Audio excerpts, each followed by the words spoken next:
Chapter 834. There was silence in the conference room. One could even say that it was dead silent. Everyone was looking at the mysterious His Majesty. They were looking at Jiang Guochu next to His Majesty. Everyone's heart was full of absurd emotions. Jiang Guochu, the fourth follower. Everyone had a feeling that the wind was too strong for them to hear clearly. His Majesty now only had 4 followers. The first follower, Moraid, used to be the second commander of the Holy Disarmament Corps, and now the Grand Knight of Knights Templars. The second follower was famous in Zhongzhou State. White Tiger, one of the 4 spirit generals, died in the chaos of Eastern Europe. The third follower was Yagyu Kurasumi, the leader of Jifeng Sword Raining School. The Purgatory of Heaven Capital was now guarding Heaven Capital. Compared with 3 years ago when the Purgatory of Heaven Capital first appeared, its strength was not as good as before. Yagyu Kurasumi had truly stabilized his position as a great grandmaster in East Island. And now, His Majesty's 4th follower, the patriarch of the Jiang family of South America, Jiang Guochu. Europe, East Island, America. 3 regions, 3 followers. At this moment, even though everyone present was His Majesty's collaborator, everyone still felt palpitations in their hearts. Although, in general, there was not a strong relationship between His Majesty and his followers, and they were cooperating with each other, many relationships never paid attention to nominal subordination. The most important thing was whether the relationship between the 2 parties was solid. His Majesty would not restrain his followers too much. For example, Yagyu Kurasumi was the 3rd follower, but Jifeng Sword Raining School was still an absolutely autonomous force. Perhaps the only exception was Moraid, but His Majesty had never asked him to do anything. Moraid was willing to be a loyal dog at His Majesty's feet, and it was entirely his voluntary behavior. But as a follower, he also had responsibilities to bear. His Highnesses could also influence their forces through followers and use their strength. This was like cooperation, but also like a transaction, very equal. It sounded simple, but in fact it was not easy at all. When a superior faced his subordinates, he considered ruling and ensuring their loyalty and position. When His Majesty faced his followers, he considered how to maintain their long-term and stable relationship. If this was a transaction, then the most important thing was whether what the 2 sides gave each other was equal. This was also the core secret between His Majesty and his followers.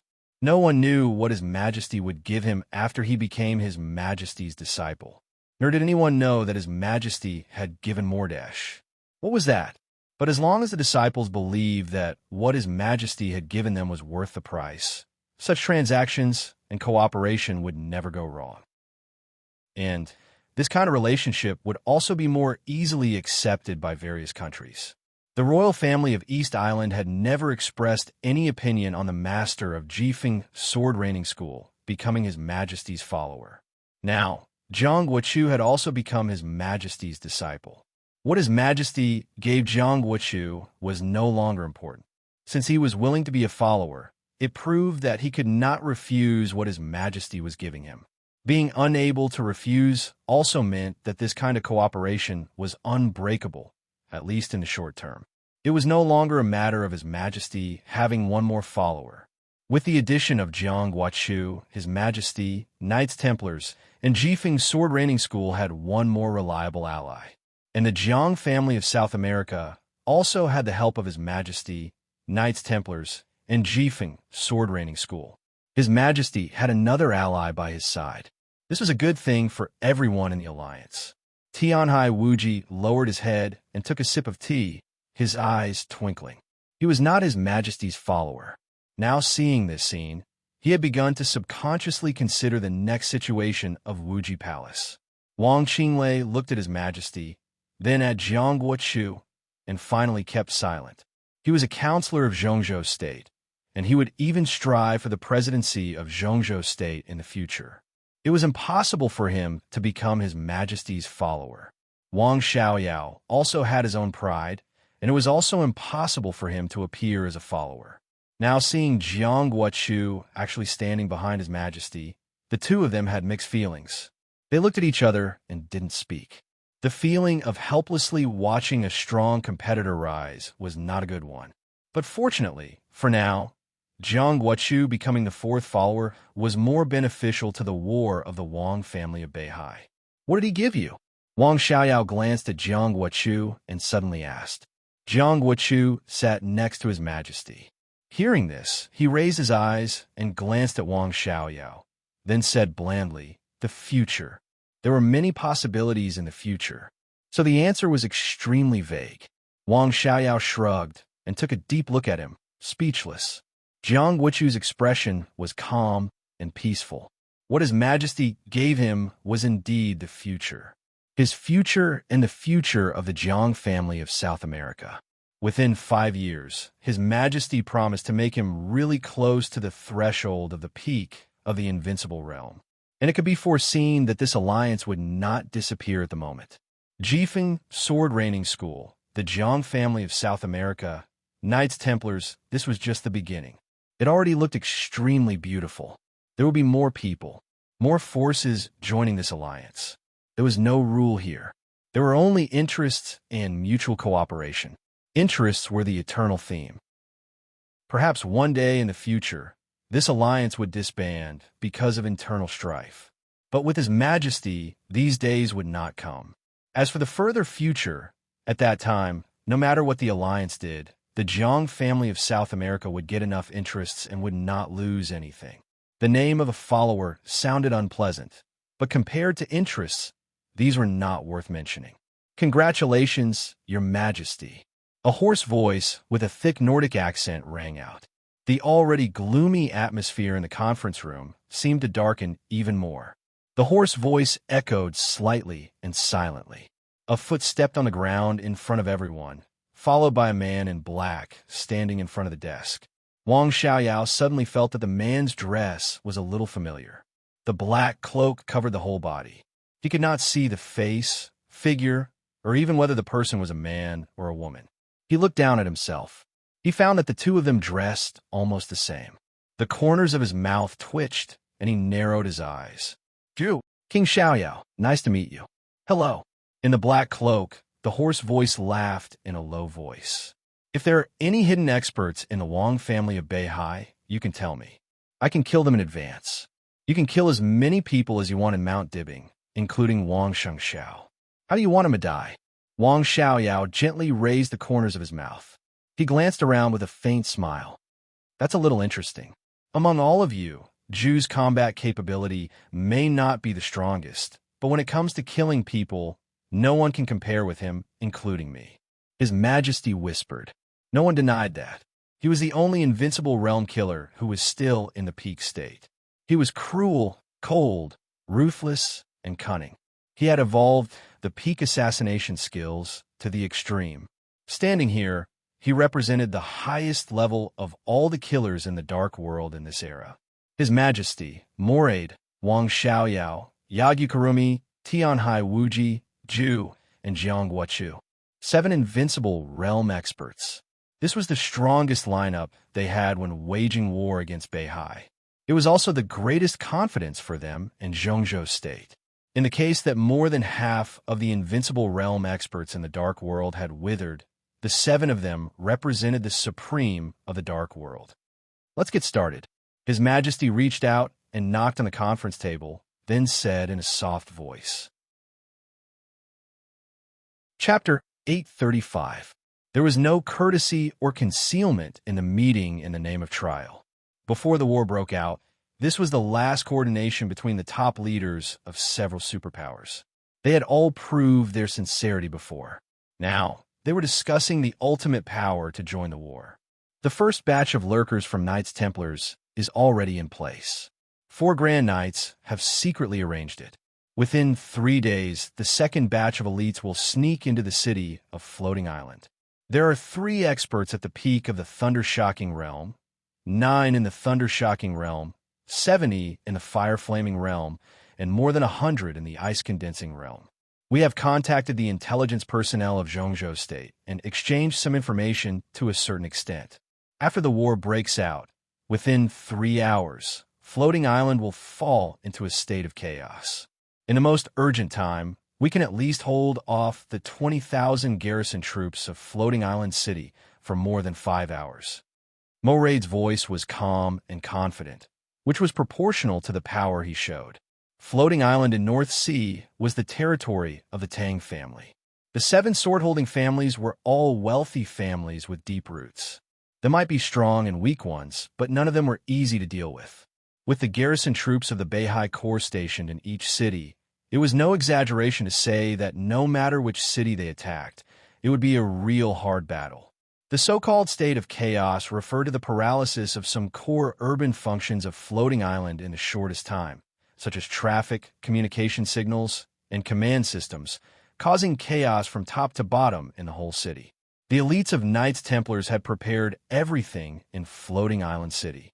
As long as the war broke out, from causing chaos to holding off the garrison troops and retreating, they could at least prevent Floating Island City from helping Mount Dibbing for 12 hours. 12 hours didn't sound long, but in a war that was racing against time, 12 hours was enough to decide everything. Jifeng's Sword Raining School and Wuji Palace have joined forces to arrange in Kanglan City. The first batch is already in place, and the second batch of elites will arrive before the war. We are preparing to contact the intelligence personnel of Zhongzhou State. Tianhai Wuji, the palace master of Wuji Palace, touched the broken beard at the corner of his mouth and looked at his watch. He said slowly, "At this time, they should have already started a contact. Is Kanglan City so important?" In the black cloak, Zhu raised his head and glanced at Tianhai Wuji. He tooted and said, "Kanglan City is just a small city. You want the 2 major martial arts sects of East Island to join forces? Is your ability too weak, or is the Jiang family of Kanglan too strong? I heard that the Heaven Saber has been killed by Li Tianlan. What are you worried about? The Kanglan Jiang clan is loyal, brave, and fearless. Even without Heavenblade, the Jiang clan is still the Jiang clan. No one can say that they are weak. As for us, Yagyu Karasen, the master of Jifeng's Sword Raining School, twitched the corner of his mouth. Of course, we're not weak. In this war, we've invested 11 superiors of the half-step Invincible Realm, more than 30 superiors of the Thundershocking Realm, nearly 100 superiors of the Thundershocking Realm, nearly 800 superiors of the Fire Flaming Realm, and nearly 3,000 superiors below the Fire Flaming Realm. Absolutely. Do you think Jifeng, Sword Raining School, and Wuji Palace are weak with such a lineup? There was dead silence in the conference room. The atmosphere seemed to be even stiffer than when His Majesty had announced that the 4th pupil was Jiang Huachu. Everyone cursed in their hearts. 11 half-step Invincible Realm experts. There were more than 30 experts at the peak of the Thundershocking Realm. There were nearly 100 Thundershocking Realm experts. Nearly 1,000 Fire Flaming Realm experts. 3,000 elites below the Fire Flaming Realm. What kind of power is this? This was simply a real army. Judging from the strength on paper, neither the world-famous Border Control Corps of Zhongzhou State nor the immovable Beihai Corps were as powerful as this one. It could even be said that the army was far inferior. It was impossible for Jifeng, Sword Raining School, and Wuji Palace to come up with such power. Even if their strength was doubled, they couldn't come up with such a power. Throughout the entire Dark World, only the superpowers like Zhongzhou State and Star State could come up with such a lineup. Superpowers? Maybe only the Wang family of Beihai could have such a terrifying lineup. The strength of the entire East Island is roughly like this. Zhu, whose face was stiff, murmured to himself. Suddenly, he froze. He suddenly raised his head and looked at Tianhai Wuji and Yagyu Karasen. The 2 grandmasters of East Island didn't say anything. They just looked at him quietly. This is the strength of the entire East Island. He took a deep breath and asked slowly, "East Island is ours. It belongs to His Majesty the Mikado. Is there a problem?" Tianhai Wuji said calmly. When he spoke, he glanced at His Majesty intentionally or unintentionally.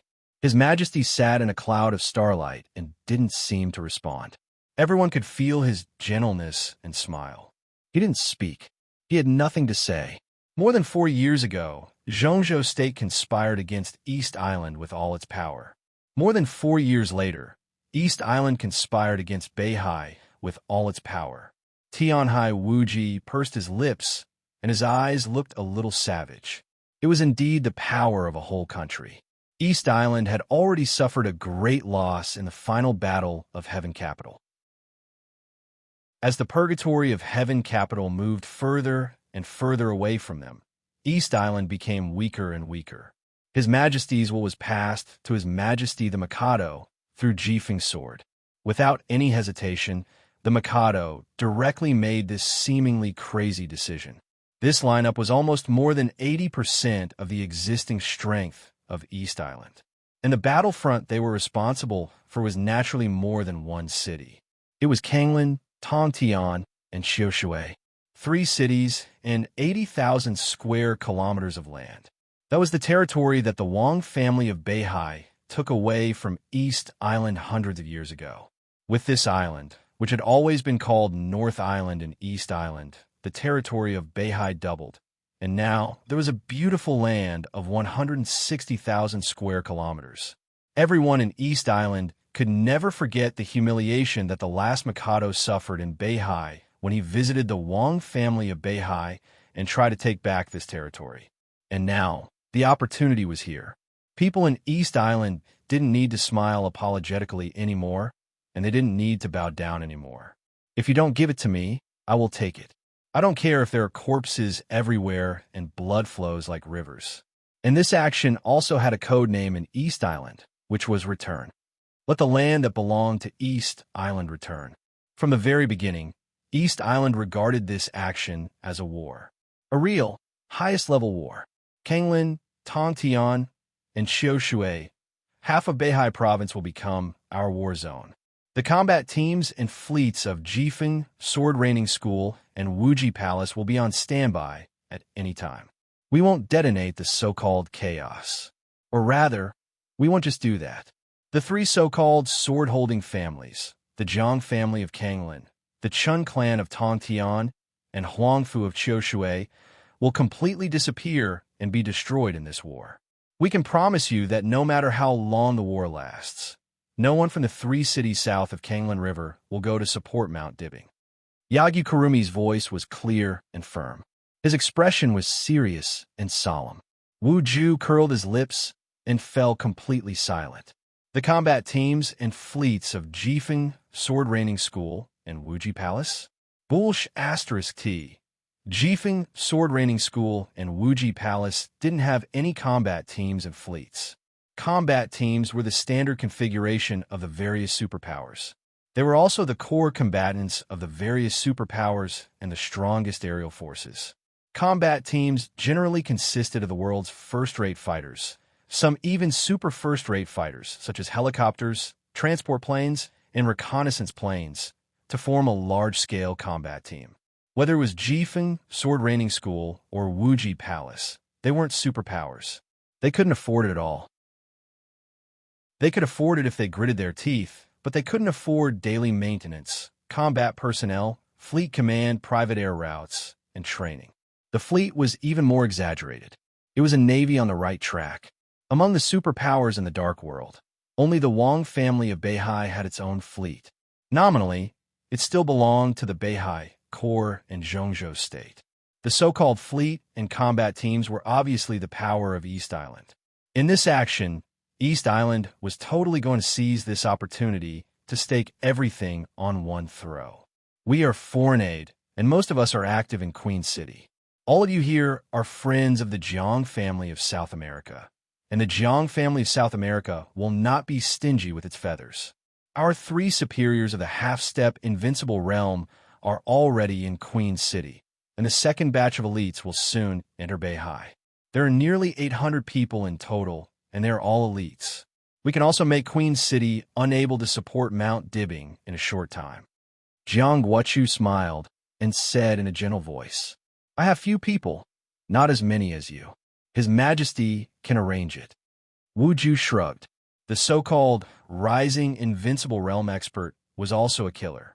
Although he was also building his own team, his foundation was inevitably less than that of the people present.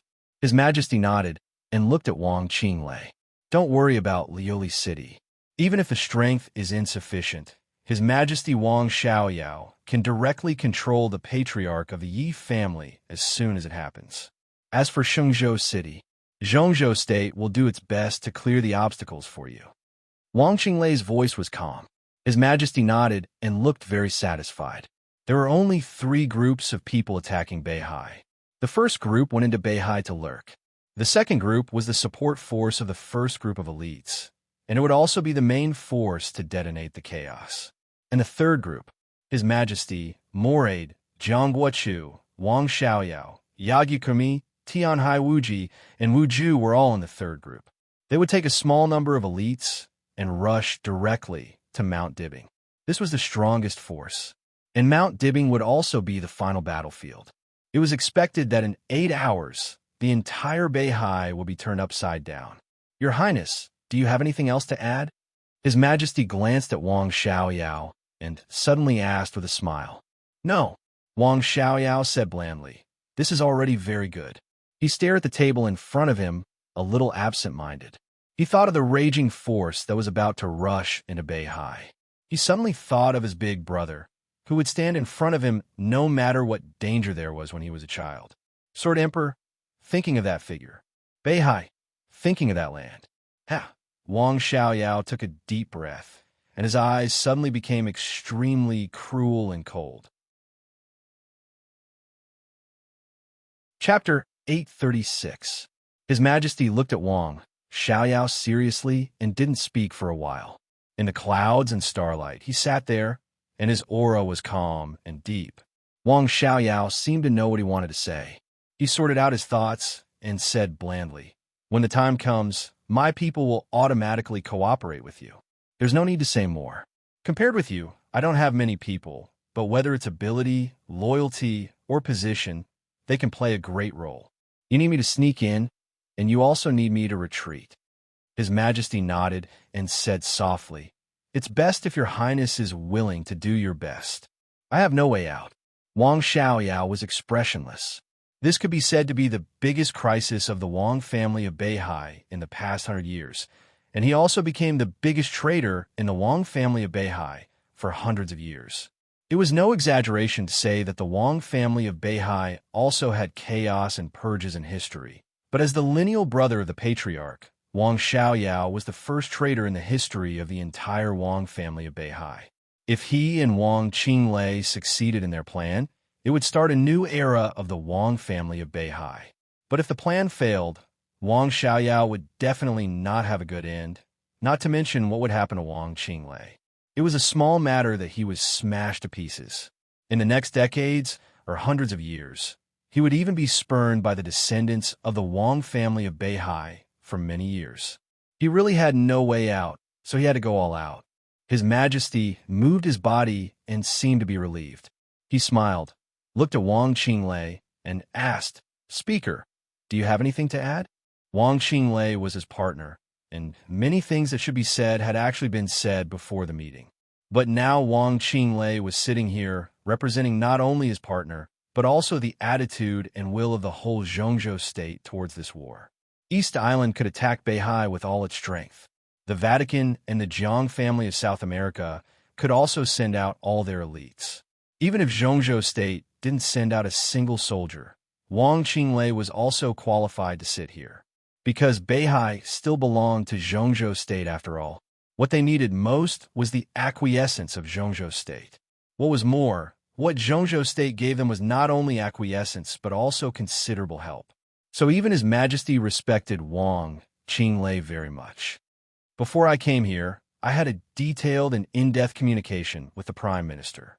In principle, Zhongzhou state agrees to activate all the chess pieces hidden in Beihai and provide you with all the help, including intelligence, concealment, attack routes, assassination targets, and even direct participation in the battle and evacuation plans, as well as entry and exit routes. Wang Qinglei said calmly, For this war, Zhongzhou state is very determined. We will give you great support, but we have only one request. Please go ahead. His Majesty said seriously. Everyone sat up straight, their faces solemn. Efficiency. Wang Qinglei's voice was crisp and cold. We just need to be efficient and fast. The sooner, the better. It's even best to launch the war within 3 days. This matter has been delayed for a long time. Given the current political environment of Zhongzhou State, everyone's time is very tight. So, the sooner, the better. 3 days, Tianhai Wuji was the first to frown. That's impossible. It was indeed impossible. Their first batch of elites had just finished the initial lurking. Although the second batch of elites had been selected, they had not yet entered Beihai province. This was also the fundamental goal of this meeting. To be exact, it was the handover of intelligence. Intelligence about Beihai, the Vatican, the Jiang family of South America, East Island, Zhongzhou State, Wang Xiaoyao, and Zhu. All the intelligence about the Wang family of Beihai was handed over by all the superpowers. This was destined to be a very long and boring process. They had to make sure that every key chess piece's role at the critical moment, and the way to deal with the failure of the chess pieces. They had to use each other's intelligence to make up for the shortcomings in their own reports, so as to work out a more perfect plan. 3 days. Not to mention how long it would take for the second batch of elites to sneak in. They couldn't even finish the handover of intelligence. Wang Qinglei nodded to show that he understood, but he still said the same thing. The sooner, the better. It doesn't seem to be so urgent yet. Zhu's voice sounded slowly. I know the situation in your country.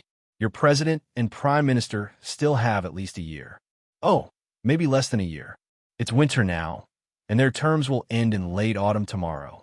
Nearly a year is enough for us to prepare well.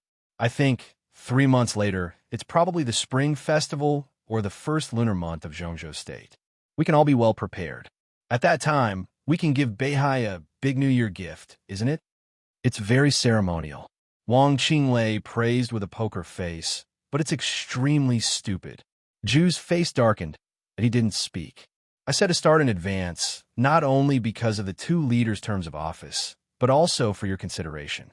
Zhongzhou State will do its best to help you avoid an enemy that none of you want to meet. Believe me, none of you, including His Majesty, wants to meet him. Everyone froze for a moment. You mean Li Tianlan? Yagyu Kurumi asked directly. Today, Zhongzhou State also had a new Invincible Realm expert, Saint, and the top Invincible Realm expert, Gong Sun Qi. But looking at all the experts in Zhongzhou State, Yagyu Kurumi didn't know what others thought. At least, the last person he wanted to meet was Li Tianlan. And he was keenly aware that when he said the name, everyone's body tightened for a moment. Even the clouds and starlight around His Majesty unnaturally stagnated for a moment. Li Tianlan, many people in the Dark World, and even most of them, thought that after the end of the chaos in Eastern Europe, except for the reclusive Lin clan and Lin Fengting, Li Tianlan was now the top expert in the Dark World. Whether they were convinced by this evaluation or not, it was true that no one was willing to face Li Tianlan and 13 floors. Did Li Tianlan agree to cooperate with the Wang family of Beihai? His Majesty sat up straight and looked extremely serious. There is no definite news yet, but we all know that the possibility of their cooperation is very high. The 2 leaders have been to the desert prison. Li Tianlan did not give a clear response. He just said that he needed to think about it. What he promised was that if the war broke out, he would not appear on the battlefield. Wang Qinglei said, "What else do we need to worry about?" Moraid asked subconsciously. This promise is not reliable. At least we think so. The longer we delay, the more likely it is that Li Tianlan will break his promise. If a person really wants to break his promise, he can find a reason at will. It's not a problem to even think of a reason after doing it. What I want to say is that before Li Tianlan made this promise, he had not talked to Wang Shengxiao. When the 2 leaders visited Li Tianlan, Wang Shengxiao was also there. No one knows the content of their negotiation, but I can be sure that after Li Tianlan negotiated with Wang Shengxiao, Saint personally went to Mount Dibbing and took away the coldness of 9 states. Wang Qinglei's voice was cold. This may be snap. Before he could finish his words, a clear and melodious voice suddenly rang out. In an instant, The conference room, which was full of red and dark tones, was occupied by a haze. The haze was like light, like clouds and mist, boundless, with an almost eternal silence. The hazy light appeared and disappeared in an instant. Everyone's heart palpitated for a moment. In their line of sight, His Majesty's figure. He had stood up abruptly. The teacup in his hand was crushed by him. Looking at Wang Qinglei, his breath had become completely stiff. No one could see his expression, but everyone could feel His Majesty's solemnity at this time. Li Tianlan, His Majesty stared at Wang Qinglei. Took away the coldness of 9 states? Are you sure? Yes. Wang Qinglei frowned. He felt a little uncomfortable under His Majesty's gaze. How long ago did this happen? His Majesty's voice was still calm, but everyone could feel his annoyance. This matter was not a secret to Wang Qinglei, but it was ridiculous that they didn't know it until now. More than a month, nearly 2 months ago, Wang Qinglei replied. You. His Majesty suddenly raised his hand and pointed at Wang Qinglei, then put it down hard. He stood where he was and was silent for a long time. Then he took a deep breath and smiled. Fortunately, it's not too late. I don't understand what you mean. Wang Qinglei said slowly. That's because you don't know what the 13th floor is. His Majesty said heavily and suddenly said, I agree with Zhongzhou State's plan. Everyone, we don't have enough time. 1 month. I hope that within a month, we can start a war that can destroy Mount Dibing and Beihai. It can't be more than 50 days at most. Otherwise, we may encounter big trouble, real big trouble. What trouble? Li Tianlan alone fights against all of us? Zhu sneered.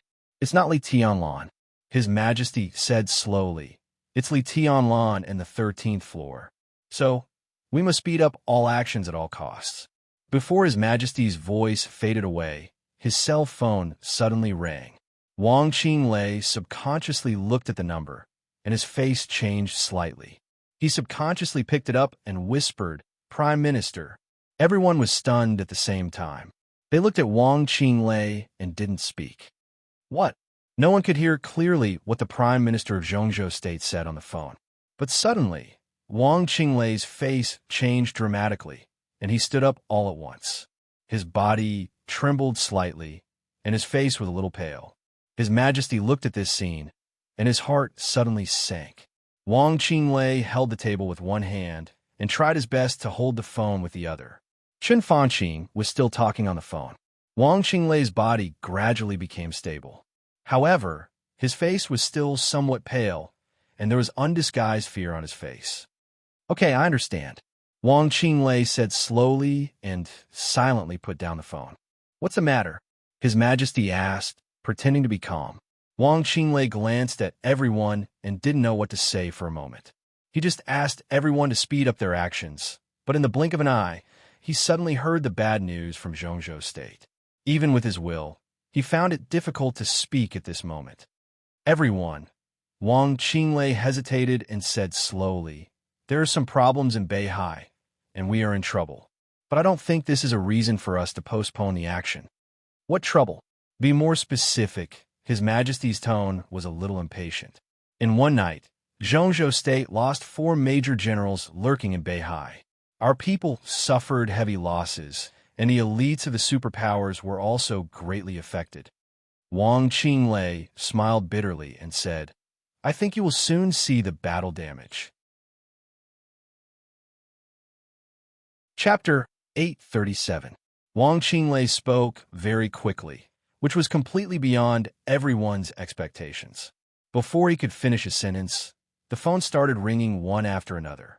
The representatives of several major forces present were still immersed in the news that Beihai had killed 4 major generals of Zhongzhou State overnight. When they heard that their forces had also suffered losses, the casualties came before they could even react. The meeting was completely suspended. Everyone picked up the phone almost at the same time, including Wang Xiaoyao. Wang Qinglei, who had already picked up the phone, looked a little scary. Opposite him, His Majesty still stood there. Silence was golden. He had no specific subordinates or forces. Knights Templars belonged to Moraid, Jifeng's sword training school belonged to Yagyu Kurumi, and the Jiang family of South America belonged to Jiangguochu. So he seemed to have no battle damage. But from another perspective, every elite lost by Knights Templars, Jifeng sword training school, and the Jiang family of South America could be regarded as his loss. The starlight cloud that enveloped his whole body was slightly fluctuating. His mood seemed to have recovered, but Wang Qinglei could clearly feel His Majesty's eyes on him. Wang Qinglei glanced at him. The moment their eyes met, His Majesty's eyes turned slightly and fell on Wang Xiaoyao. Wang Qinglei knew what it meant. In fact, even if Wang Xiaoyao, who had no way out, sat here, everyone still could not trust him 100%. Moreover, the timing of the Wang family of Beihai's attack was too coincidental, which made people inevitably suspect that someone had leaked the information. No one else was in a position to do so. Only Wang Xiaoyao seemed to have the most reason. In the hazy cloud, there was a flash of killing intent that no one had noticed. His Majesty's eyes that turned to Wang Xiaoyao quickly retracted and fell on Wang Qinglei again. His meaning was obvious. If Wang Xiaoyao was really the leak, as long as he had a clear suspicion, His Majesty would personally take action and keep him in this conference room forever without any evidence. His injury had not recovered, and it could even be said that it was far from recovery. But at this stage of the invincible realm, there were really too few people who could pose a threat to him. Wang Xiaoyao was not one of them. His Majesty could be sure that even if Wang Xiaoyao hid part of his strength, he would not be his opponent. Wang Qinglei shook his head imperceptibly. He did not doubt Wang Xiaoyao at all. Although a large part of the major forces' losses this time were related to Wang Xiaoyao's spies, it did not mean anything. Most importantly, Wang Xiaoyao and his spies did not know who the 4 major generals of Zhongzhou State were, and Beihai's actions were directly aimed at Zhongzhou State. There was something wrong in Zhongzhou State, or in other words, some inexplicable problems that no one knew. Bastard! In the fierce roar, Moraid, the current head knight of the temple, suddenly stood up, his eyes cold. Wang Xingxiao, he's courting death. Qinglei's eyes were. Wang Bai. Wang and Qinglei's. He remembered the loss of the 4 major generals. He also heard about the losses of the superpowers. In Knights Templars, a great knight commander of the half-step invincible realm died in the hands of Firmament, including more than 20 Knights Templars. Knights Templars were the absolute main force in Knights Templars. The threshold was the fire-flaming realm. No matter where they were, they could be regarded as super elites or middle-level cornerstones. The Chief Knight was also a half-step invincible realm expert, but there were also differences in the half-step invincible realm. He was facing a top half-step invincible realm expert like Firmament. There was no doubt about the result. Wang Xiaoyao, shouldn't you give me an explanation? Tianhai Wuji slowly stood up, his hand subconsciously gripping the blade at his waist. Limitless Palace has quite a number of them. You were the one who hid the elites. You said that Huang Furinjia was absolutely reliable. Reliable? Ha ha. Tell me, which part is reliable? Huang Furinjia had been captured as soon as the battle had begun, and the North Sea Legion was everywhere he had been during the past 2 months. Almost all of the elites of the Limitless Palace that Huang Furinjia had encountered had been wiped out. What did that mean? Tell me, what do you mean? Wang Xiaoyao was also on the phone. His expression kept changing. Gloominess, astonishment, bewilderment, and finally helplessly cruelty. His Majesty saw all the changes in his expression and said slowly, "It's not him. It's not him just because you say so." Tianhai Wuji suddenly turned around and glared at His Majesty. He was not His Majesty's follower. In the face of such a huge loss, he would not be polite at all. Moraid narrowed his eyes and took a step forward subconsciously. He had always claimed to be the loyal dog at His Majesty's feet, loyal and devoted, and would not allow anyone to offend His Majesty. His Majesty waved his hand, glanced at Tianhai Wuji, and said slowly, "I accepted the Pope's coronation." Tianhai Wuji was stunned. "I've been observing His Highness Wang Xiaoyao's reaction just now." His Majesty continued to speak. Tianhai Wuji's brows loosened, and he finally gave a muffled snort. The Pope's coronation was absolutely famous in the dark world. It greatly strengthened the willpower and made the perception more acute. Under such circumstances, His Majesty could see Wang Xiaoyao's every move clearly from the corner of his eyes. At that moment, Wang Xiaoyao's reaction was exactly the same as that of the other superpowers. This couldn't be something that could be achieved by so-called acting skills. His Majesty could feel that Wang Xiaoyao really didn't want the alliance to suffer any big losses this time. Wang Xiaoyao raised his head and looked at His Majesty, who had spoken out to protect him. After a long time, he moved and said with a faint smile, "Should I thank you for saving my life?" "Tut tut, there are so many invincible realm experts. If they think it's me, I'm afraid I won't be able to leave today." "Your Highness, you're too kind." His Majesty chuckled. "That's right." Moray nodded. "It's definitely not King Xiaoyao who should be glad to have saved his life, but a great grandmaster." His eyes were cold as he looked at Tianhai Wuji. "I can understand your feelings, but you must apologize for your rudeness to His Majesty just now. You've gone too far." Tianhai Wuji slowly stood up and held the hilt of the saber at his waist tightly. Moraid was indeed the strongest among all the invincible realm experts present, except for His Majesty, who people couldn't see through. But Tianhai Wuji was also not a weak person. In the last divine list, he was already in the top 10, and now he was not far from the peak of the invincible realm. He was a great grandmaster in the field of saber, and the saber was originally a fierce weapon. If they really fought to the death, he might not be afraid of Moraid. "Apologize and continue the meeting. If you don't apologize, I'll kill you. Right here." Moraid was expressionless. Yagyu Kurasumi moved intentionally or unintentionally. Jiang Wuchu also moved intentionally or unintentionally. Tianhai Wuji's face changed, and he was a little embarrassed. "Forget it. This is not the most important thing."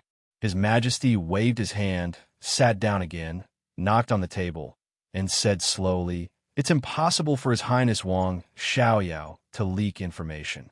The people of Zhongzhou State can hide for so many years, and it's unlikely that they will be exposed in the near future." What happened?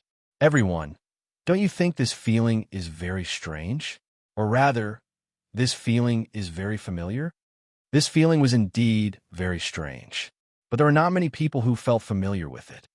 This kind of inexplicable but accurate intelligence is almost strange. It's like someone has foresight. Don't you think this pattern is familiar? His Majesty reminded softly. Samsara Palace. Jiang Guochu suddenly came to his senses. The intelligence system of Samsara Palace had always been the most inexplicable. For many things, their intelligence transmission speed was even slower than that of the ordinary second-tier forces in the Dark World. It was an ordinary second-tier force in the Dark World, but the speed and precise judgment of the intelligence of the superpowers were enough to make everyone's scalp numb. It was impossible to guard against them. No one knew how many spies the Samsara Palace had planted in the superpowers, or what they knew. Before the master of Samsara Palace died, the Samsara Palace had used its unique intelligence to set up one wonderful trap after another. Many times, the superpowers felt that they had won and were full of confidence, but the development of things was always led in a completely unfavorable direction because of an inexplicable trifle. It seemed like a coincidence. But the beginning of Samsara Palace, the establishment of the 12 Supermasters, and even the destruction of Night Spirit on the eve of the final battle of Heaven Capital were all caused by these seemingly inexplicable little things. And now, Samsara Palace. The Wang family of Beihai. Once the two superpowers joined forces with the accurate and strange intelligence system of Samsara Palace, the Wang family of Beihai could set off a storm in Beihai in the shortest time. Qin Weibai again. Yagyu Kurumi frowned, and his tone was a little complicated. Even if the master of Samsara Palace hadn't died, most of the time, Qin Weibai had been controlling the operation of Samsara Palace. For the entire Dark World, she was a rare and extraordinary woman. Almost all of the arrangements that made the superpowers and even the country suffer were made by her. Her arrangements might not have been flawless, but at the beginning, they were absolutely exquisite. By the time everyone came to their senses, it was already too late. They could only struggle in the trap. The arrangements she made over and over again could be said to be magnificent. She left countless images to the whole dark world. Sharp, dreamy, perfect, and powerful. Countless people were crazy about her. For example, Wang Xiaoyao, who is sitting here today. For example, Jiang Qinyan, who had died. There were many, many people, but she finally appeared beside Li Tianlan. After the chaos in Eastern Europe, Samsara Palace disappeared, and Qin Weibai seemed to have restrained herself and went to the Lin clan. This time, was she secretly making a move again? The style seemed to be slightly different, but the general feeling did not change at all. Li Tianlan, Qin Weibai. Everyone's heart was extremely complicated. This man and woman, who were so deeply in love that everyone in the dark world knew, were names that no one present wanted to mention, and they were also opponents that they did not want to meet. No matter who it is. His Majesty's voice was calm and peaceful. It's meaningless to discuss these now. The most important thing is the battle damage. He sat down again and knocked on the table. Wuji Palace's layout in Beihai suffered heavy losses, almost 1/3. Tianhai Wuji's face was cold. Yagyu Kurumi froze, gritted his teeth, and said, "The loss of Jifeng's sword raining school is similar to that of Wuji Palace." Jiang Wuchu was a little confused. He hesitated for a moment and said in confusion, "Our loss is about 1/3. His Majesty glanced at Moraid. Moraid was smiling bitterly. He touched his nose and said, "What a coincidence. The loss of Knights Templars is also about 1/3. Everyone's face became extremely solemn. Wang Qinglei's body was completely tense. He gritted his teeth and said in a dry voice, "The loss of Zhongzhou State this time is about 1/3 of all its forces." Ha ha ha ha. Ha! His Majesty suddenly laughed. "Look, everyone, look how interesting it is. It's a 1/3 loss. It's so interesting. Is this a coincidence?" He knocked on the table and whispered, "I didn't want to mention the goddess, but now it seems that our dear goddess wants to dominate the overall situation in the war in Beihai." Chapter 838. The quality of the elites sent by the superpowers to Beihai was top-notch, but in terms of quantity, there were not many of them. In particular, they only sent the first batch of elites into Beihai. The loss of this group of people would make the superpowers distressed, but it was not a serious blow. 1/3 of the first batch of elites was lost. This loss was not something they could not accept. But at this critical point where the war was about to be launched, the 1/3 loss meant a lot of things. Everyone wanted to be fast. They all wanted to launch a general attack on the Wang family of Beihai as soon as possible. But this 1/3 loss was tantamount to a knife slashing at their vitals. The importance of the first batch of elites from the superpowers to enter Beihai was self-evident. Their combat mission was even secondary. They had to integrate into Beihai as much as possible, gather intelligence, confirm the authenticity of the intelligence, make combat plans, choose assassination targets, retreat plans, and how to use the resources they had obtained to fight for more benefits when they succeeded. The first batch of elites had to have an expectation for everything. At the moment, the superpowers were indeed forming an alliance. But what about after everything in Beihai was settled? If Beihai won, there was no need to say anything. But they believed that Beihai would lose. If North Sea was bound to lose, Zhongzhou would have to take away a large portion of North Sea's huge profits. But even if it was just a small portion, it would be enough to strengthen the foundations of the various superpowers. Moreover, they could cooperate with Zhongzhou now. But after they won, they might dare to become enemies with Zhongzhou. Except for East Island, it might be difficult for other superpowers to take over the territory of Beihai. But on Mount Dibbing, there were countless military technologies, pharmaceutical formulas, all kinds of rare resources in the laboratory, and the top talents in countless fields. These could be snatched. The first batch of elites was the beginning, but they had to use everything they had to make a final plan at the very beginning. Now 1/3 of the first batch of elites was lost. The superpowers didn't say anything. Even Jiang Guochu and Yagyu Kurumi, who were their disciples, didn't say anything. In fact, one of the planners was included in the one-third loss of each of them. He was one of the core high-level members of the first batch of elites. This kind of person would not be a leader, but he often played the role of a military counselor. He was the kind of person who had a strong overall view and was the best at planning. There were such people in the first batch of elites of the superpowers. But now, such a person was killed overnight. Most importantly, due to selfishness, none of the major forces revealed this information. Even now, they still believe that the death of the planner was just a coincidence. No one could imagine that the intelligence of the Samsara Palace was so terrifying. The existence of the planner was very important to the superpowers. But under normal circumstances, such a person would not be deliberately paid attention to by other superpowers. It was more reliable to let them believe that they were the undercover agents of the Samsara Palace than to let them believe that the intelligence of the Samsara Palace was so detailed. However, every faction had lost a third of their forces, which directly proved a fact. After the death of the master of Samsara Palace and the disappearance of the Samsara Palace, the goddess who had stayed in the Lin clan peacefully was still Li Tianlan's woman after all. And this woman, who had destroyed an era, had finally made her move at the most crucial moment. The loss of the first batch of elites meant many things. The most direct impact right now was that it directly affected the timing of their general attack. They had to allocate manpower to replenish the first batch of elites, and then slowly plan. It would take at least a month or more. Your Highness Wang Xiaoyao, everyone here should be more familiar with Qin Weibai. What do you think of her actions? His Majesty suddenly asked. His words were very euphemistic, but everyone present knew that His Majesty was talking about Wang Xiaoyao's crazy pursuit of Qin Weibai. From the first time Wang Xiaoyao saw Qin Weibai to the time Qin Weibai became Li Tianlan's woman, Wang Xiaoyao had pursued Qin Weibai for many years. Qin Weibai never gave him any chance.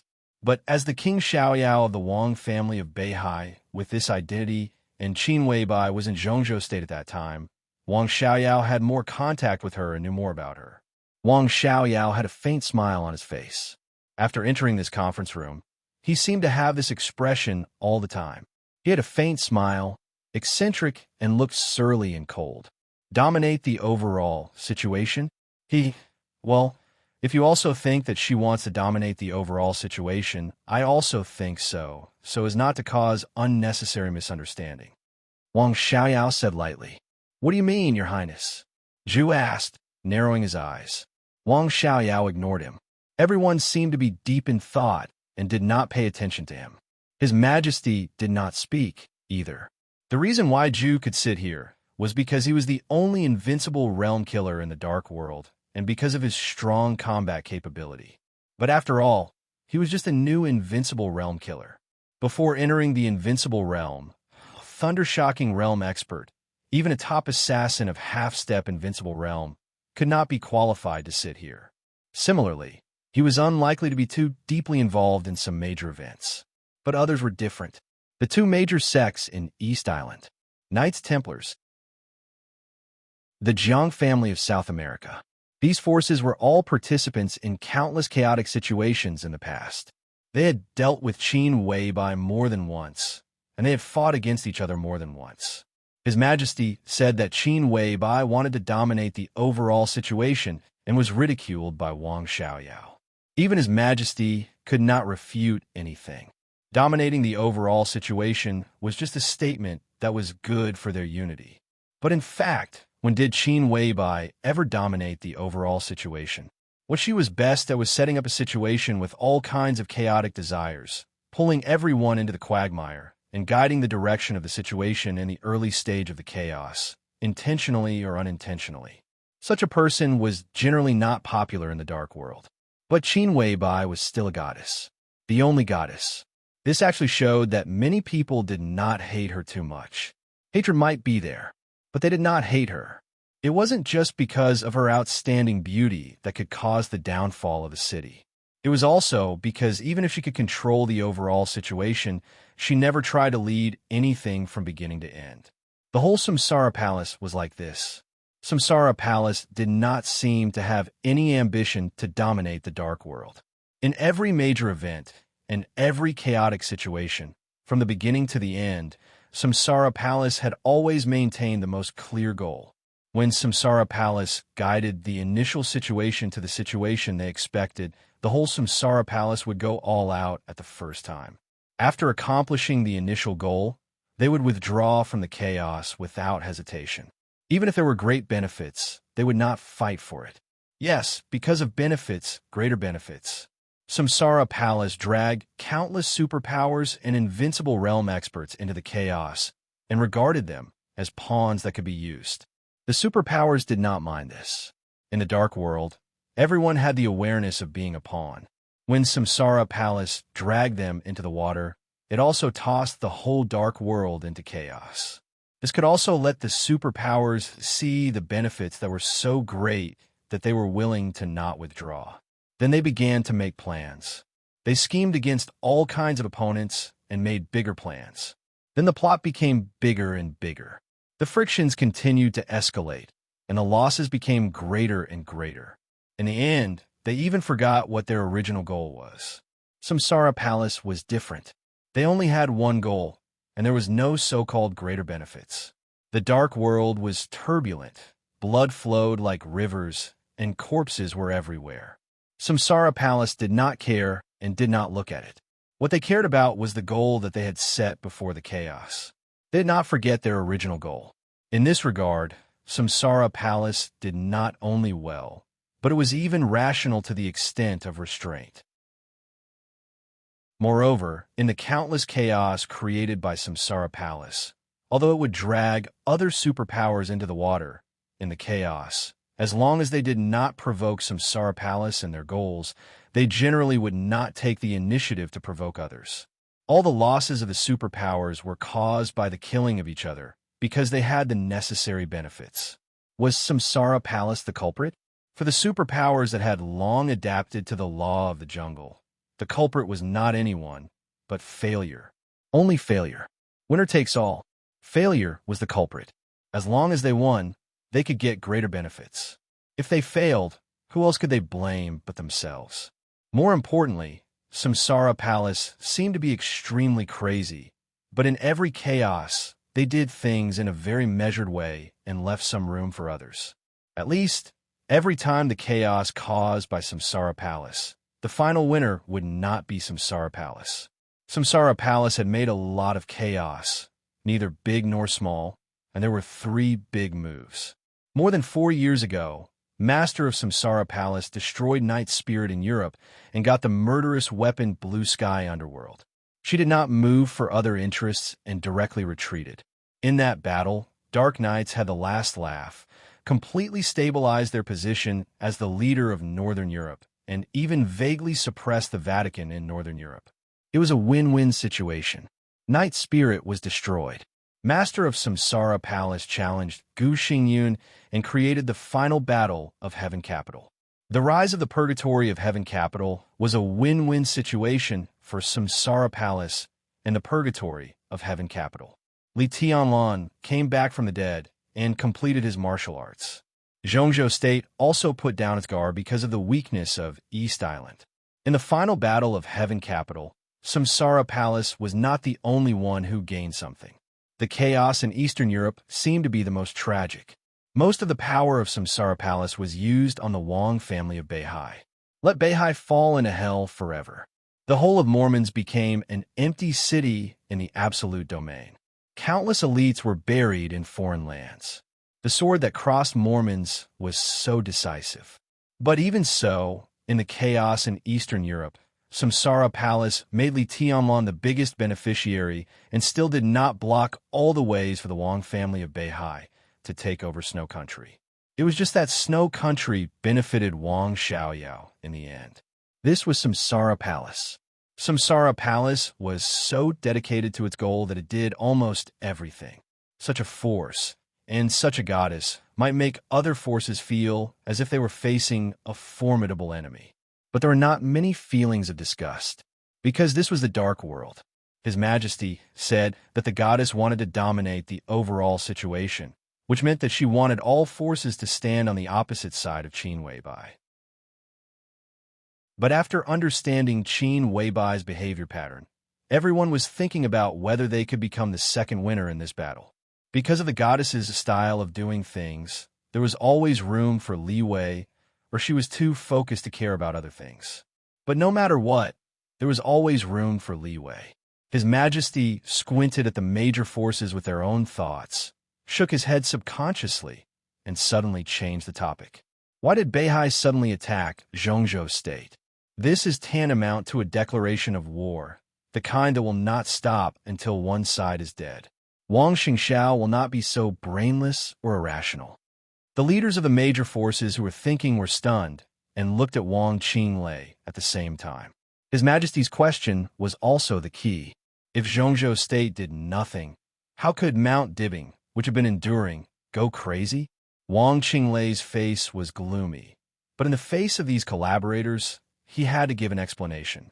Because of the termination plan, his voice was a little hoarse. Hoarse? What is the termination plan? His Majesty was a little puzzled. The Prime Minister personally launched the termination plan. He secretly searched for Wang Yuedong in the entire territory of Zhongzhou State, including Beihai Province, and killed her at all costs. Wang Qinglei said softly. He paused, looked at everyone's changed faces, and had to explain, because if we guess correctly, in the negotiation between Wang Xingxiao and Li Tianlan, Wang Yuedong is likely to become the next patriarch of the Wang family of Beihai. So the plan didn't succeed, but Wang Xingxiao knew it? His Majesty's tone was relieved, as if he had completely understood. Wang Qinglei did not speak.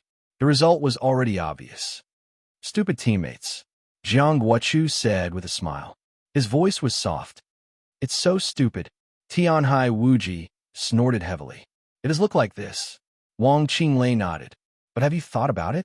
If the termination plan succeeds, how likely is it that Li Tianlan and Beihai will work together?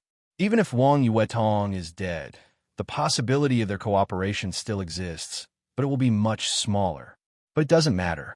The Dark World always talks about results, so this termination plan of Zhongzhou State is really stupid and hopeless. But it doesn't matter. What matters is that I really want to know how your Prime Minister is going to make up for such a serious mistake. It sounds like Zhongzhou State wants to cut off the connection between Li Tianlan and Beihai. Moraid lit a cigarette and said with a smile, but now, if Li Tianlan knows about this, he will be more determined to cooperate with the Wang family of Beihai. It seems that his previous promise to Zhongzhou State can also be torn up, right? Li Tianlan won't know about this. Wang Qinglei said calmly. What? His Majesty was stunned and seemed to think it was a little ridiculous. I mean... Wang Qinglei's eyes swept across the audience, and he said word by word, Li Tianlan won't know about this. Regarding this war, the Prime Minister has obtained the highest authority. At this time, the army of Beijiang has begun to completely block the area within 100 miles of the desert prison. The land and air are all blocked. At the same time, we forcibly shut down all the communication signals of the desert prison. Gu Qianchuan, the first elder of Kunlun City and an expert of the invincible realm, will personally go to the desert prison. Now the desert prison is like an isolated island. No one can get close to the desert prison, and no one can leave. No news can be passed in. Everyone's heart trembled. Zhongzhou State's response was so resolute and fierce. Obviously, the Prime Minister had decided to fight, even if it meant offending Li Tianlan to death. Your blockade, His Majesty took a deep breath and said, How long do you think it can be blocked? So be quick. Wang Qinglei said calmly, We must solve Mount Dibing as soon as possible. At that time, without the help of Mount Dibing, Li Tianlan will be easy to solve. You can block the desert prison, but can you block Tianan? Li Tianlan doesn't know about it, but it doesn't mean that Emperor Dong's palace doesn't know about it. Jiang Guochu shook his head. So what if Emperor Dong's palace knows about it? Without Li Tianlan's order, what can they do? And even if they really dare to appear on the battlefield, Emperor Dong's palace without Li Tianlan is nothing to be afraid of. His Majesty nodded subconsciously and then shook his head. Emperor Dong's palace, without Li Tianlan, is nothing to be afraid of? Yagyu Kurasumi said indifferently. What did Saint Wei Kunlun say? What did Situ Sanyue of Sai City say? What did the Dongsheng clan say? These are not the questions you should consider. Wang Qinglei said seriously. Zhongzhou State can guarantee that when the war breaks out, neither Wei Kunlun nor Situ Sanyue will appear on the battlefield. As for the Dark Knights of Northern Europe, I can also guarantee that the woman Flaming Fire will not appear on that battlefield. His Majesty took over and said calmly. This was their initial deal. Flaming Fire, Saint, and Hidden God. They could be said to be Li Tianlan's greatest help now. Since the desert prison was blocked, Zhongzhou State could not let anyone close to Li Tianlan participate in the war. Saint and Hidden God would be solved by Zhongzhou State. As for the Dark Knights of Northern Europe, the Vatican and the Jiang family of South America would naturally allocate a part of their strength to contain the Dark Knights in Northern Europe. Wang Qinglei glanced at Zhu and continued. Zhongzhou State will block the desert prison with all its strength and isolate Li Tianlan. Although we have done something wrong, we also have enough compensation, as long as you act fast enough. In addition, Zhongzhou State has decided to launch the termination plan with all its strength. Before the war breaks out, I hope Your Highness can go back to Zhongzhou State with me. No problem. If there is news of Wang Yuedong, I will take action. Zhu laughed in a low voice, but I have a request. Wang Xiaoyao lowered his head. Wang Qinglei took a deep breath and said calmly, Go ahead. After finding Wang Yuedong, let me play with her for a few days. The little princess of the Wang family of Beihai. Ha ha ha. A woman of a chosen one. I haven't tasted her yet. And you promised me Tang Shi before. Oh, if she can be with Wang Yuedong. Ha ha ha. Rest assured, I will let such a superb woman die in despair. Deal. It seemed that Wang Qinglei did not want to hear him continue. He interrupted his laughter with a straight face and said straightforwardly. His Majesty glanced at Wang Xiaoyao playfully. Wang Xiaoyao lowered his head, picked up the teacup, and took a sip of tea in silence. Chapter 839. The long night was coming to an end. A hazy light shone on the huge field. Neat and clear slogans could be faintly heard from afar, getting further and further away, and finally becoming indistinct. A biting cold wind blew through the morning where day and night intertwined. The scarlet flag in front of the small building fluttered wildly. The old man, whose hair was already white but was still burly and looked extremely fierce, listened to the slogans from afar and stared at the flag in front of him, his expression incomparably solemn. He had been standing here for nearly half an hour. Countless expressions flashed across his face. Hesitation, anger, hesitation, fear, determination, helplessness, doubt. All sorts of emotions. Even though half an hour had already passed, his expression was still constantly changing. Light footsteps sounded behind him. A charming young woman who looked to be around 30 years old walked into the study. She was wearing pajamas, but it was a rare, tight-fitting style. It was not as loose and comfortable as normal pajamas, but the tight-fitting pajamas completely outlined her figure. Curvaceous and charming. This was a woman who seemed to be filled with temptation from head to toe. Intentionally or unintentionally, she vividly displayed all kinds of charm. The tall and mighty old man did not notice the young woman coming in. He was still frowning, hesitating about something. What's wrong? The young woman spoke softly, a pair of arms hugging the old man's waist from behind, her voice charming and languid. Just now, it was a call from the Prime Minister. The old man spoke in a low voice. Ah! The young woman exclaimed, her charming face rubbing against the old man's back. She giggled and said, The Prime Minister personally called you. Is it because you're going to be promoted? To Yuzhou? Or the Southeast? Nonsense. You're just thinking about my promotion. The old man turned around and laughed softly, pinching the young woman's face dotingly. The old man stroked the woman's hair, not saying anything. The two of them were not so-called lovers. They were a proper married couple. In a northern borderline, The matter of the northern borderline military commander, Huang Tong, marrying a mistress had always been a legend in certain hidden circles. Pang Tong was already 56 years old this year. His wife used to be his secretary, and the two had been married for 3 years. 3 years ago, his wife was 25 years old, only 2 years older than Huang Tong's son. Their marriage had caused a lot of rumors. However, after a few years of marriage, the two seemed to be harmonious and sweet. Under the manipulation of some people, the mockery and ridicule had decreased a lot. Commander Huang really loved his wife very much. Thinking about the promotion she had been longing for, he narrowed his eyes and said softly, "But what you said isn't wrong. There's indeed a chance for a promotion." "Where to?" The young woman's eyes sparkled. "You province, Southeast province, Nanhua province, or even the military headquarters." The old man subconsciously opened his mouth, then immediately realized that there were some things that he shouldn't say. He shook his head and softly said, "Go back to sleep. I have something to deal with." The young woman blushed and stammered, You don't exercise anymore? I'll exercise again tonight." Huang Tong shook his head, put on his military uniform, and began to make a call. The young woman kissed him, then turned and walked out of the study.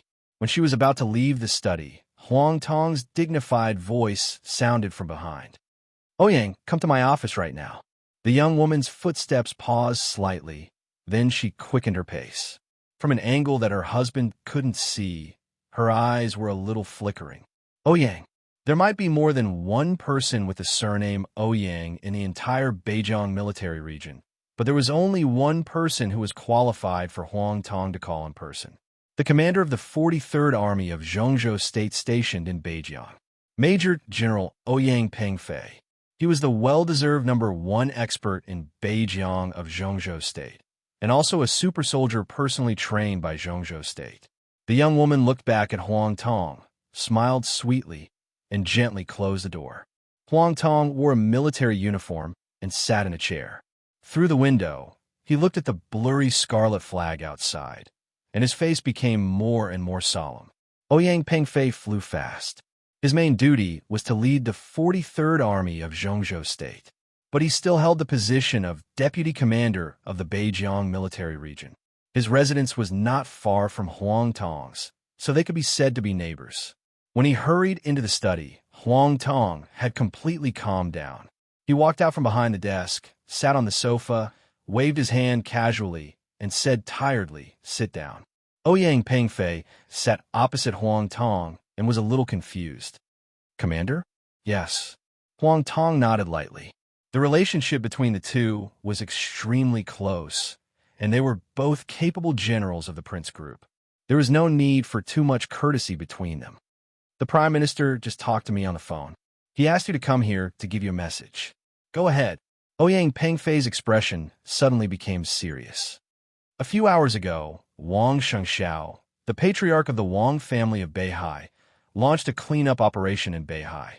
He personally issued an order that from today on, anyone who enters the border of Beihai without permission will be killed. All foreign combatants and intelligence personnel who don't belong to Beihai or even Mount Dibbing are included in the cleanup scope. Before I spoke to the Prime Minister on the phone, for major generals of Zhongzhou State had died under Wang Shengxiao's order. Huang Tong said flatly. Ouyang Pengfei raised his eyebrows little by little. Smack! He slammed his palm on the sofa and said furiously, "Bastard! Beihai is the territory of Zhongzhou State. Our general can go anywhere in Zhongzhou State. Who gave him the courage to attack a general of Zhongzhou State? It's just..." His voice was trembling with anger. In the end, he kept repeating, "Bastard, bastard." 4 major generals were killed in one night. Ouyang Pengfei himself was a major general of Zhongzhou State. Although he didn't know much about the 4 major generals who died in the line of duty, he also felt sorry for them when he heard the news. No matter what, the Wang family of Beihai was just a wealthy family in Zhongzhou State. What kind of behavior was it to publicly kill a general of Zhongzhou State? "It's treason," Ouyang Pengfei said angrily. "The Wang family of Beihai should be killed." "Yes, but things have come to this point. The Prime Minister also made some mistakes. But it doesn't matter.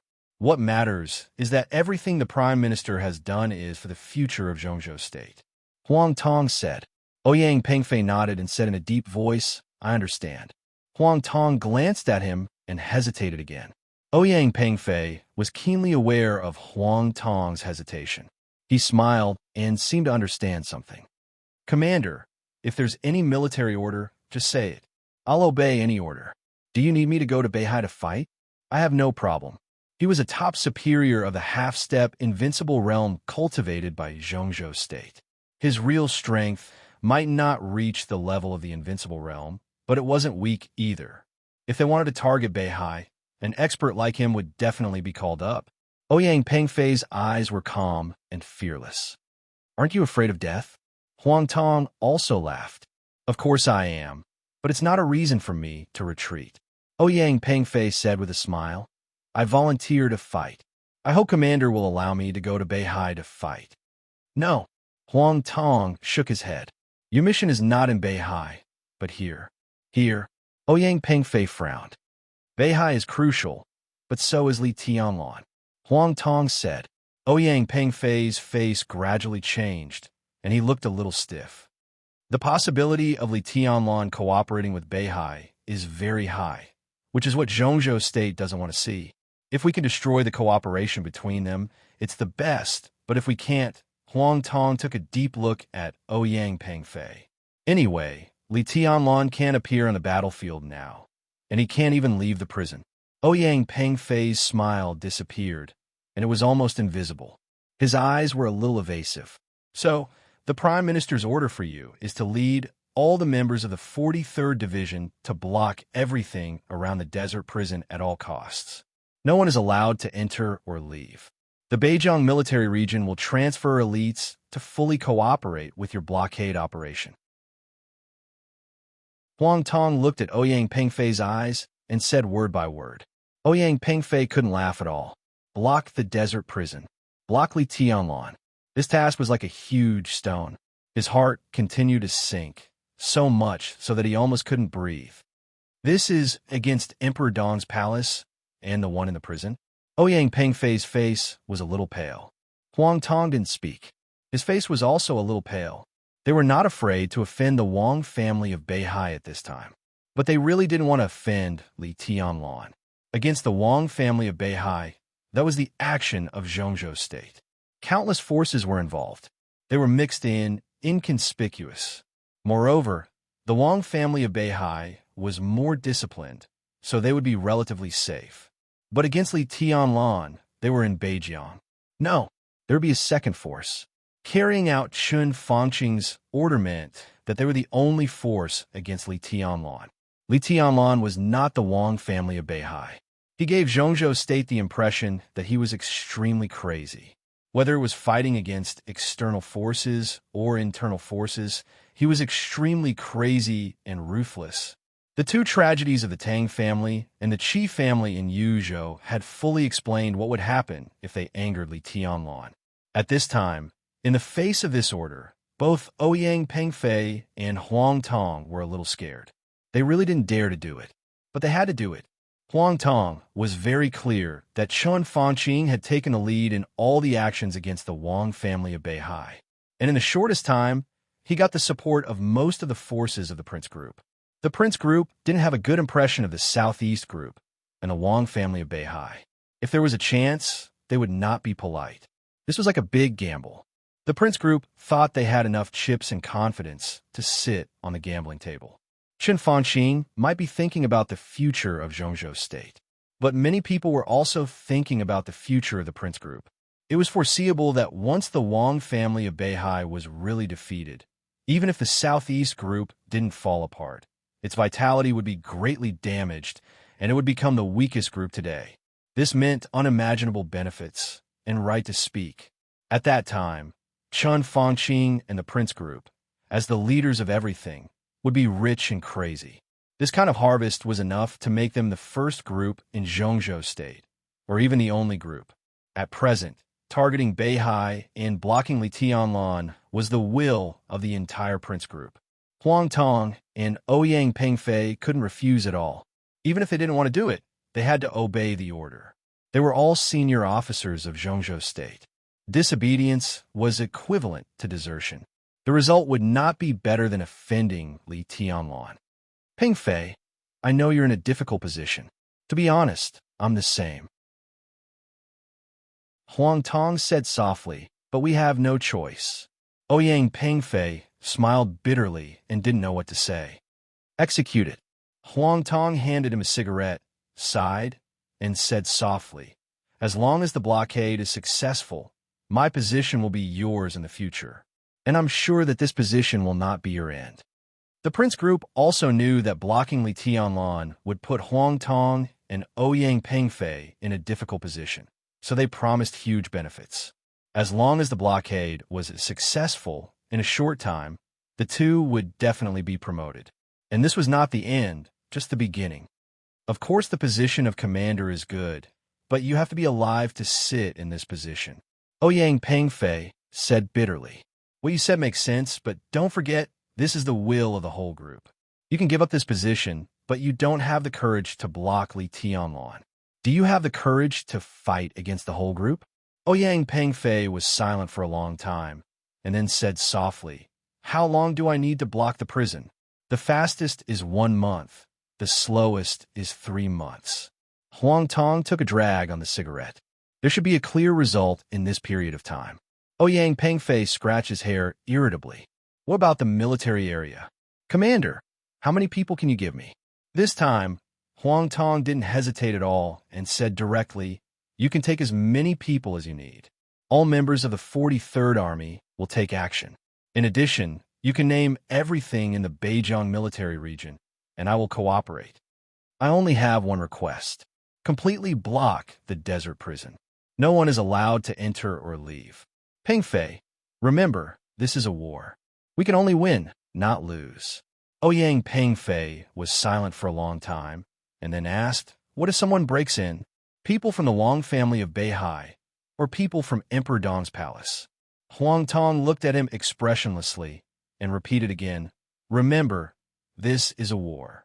At the same time he said this, outside the study, in a master bedroom not far from him, the charming young woman took off her pajamas, lay on the bed again, and took out her mobile phone.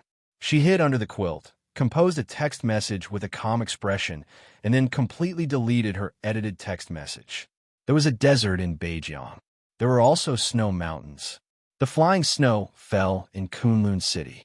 In Kunlun City, Gu Xingyan picked up his mobile phone, looked at the text message sent on the mobile phone, and narrowed his eyes.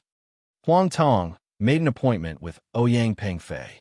It seems that he has made up his mind. What choice does he have? Gu Qianchuan sat opposite to Gu Xingyun and shook his head. He really has no choice. Gu Xingyun held the mobile phone and looked at Gu Qianchuan thoughtfully. But you have. What are you going to choose? Chapter 840. Gu Qianchuan sat opposite Gu Xingyun. In the past 2 years, he had lost a lot of weight. His hair had turned white, and one of his sleeves was fluttering in the wind. He looked old and miserable. Gu Xingyun's days of recuperation might not be miserable, but they were definitely not easy. Even though he was also an expert of the invincible realm, as Gu Xingyun fell silent, Gu Qianchuan still faced unimaginable pressure. Li Shi was gone in Kunlun City. Gu Xingyun slept most of the time. Under the endless pressure, Gu Qianchuan already had the idea that he might not be able to support Kunlun City. His ambition gradually converged, so his relationship with Gu Xingyun became much more harmonious. Hearing Gu Xingyun's words, Gu Qianchuan looked up at him and smiled strangely. I can choose. What can I choose? Do nothing but wait for death? Gu Xingyun lowered his head and rubbed the teacup in his hand. After a while, he shook his head and said, Things are not that bad. That can only be said that you underestimated the thoughts of Li Huaqing and Chen Fangqing. Gu Qianchuan said unceremoniously. The relationship between them became stable again, and their words were no longer polite to each other.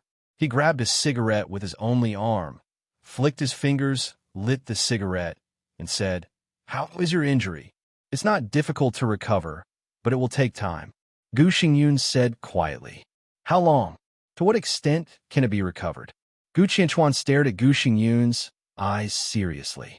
Gu Xingyun lowered his head, took a sip of tea, and narrowed his eyes slightly. No one knew how much he had gained during this period of recuperation. Even he did not know. Before he was injured, he was only close to the peak of the invincible realm. Now the only thing that Gu Xingyun could be sure of was that if he recovered from his injury, he could at least set foot in the domain of the peak of the invincible realm. As for how far he could go, he did not know, but at least he frowned and smiled. Far better than before. What about time? Gu Qianchuan asked lightly.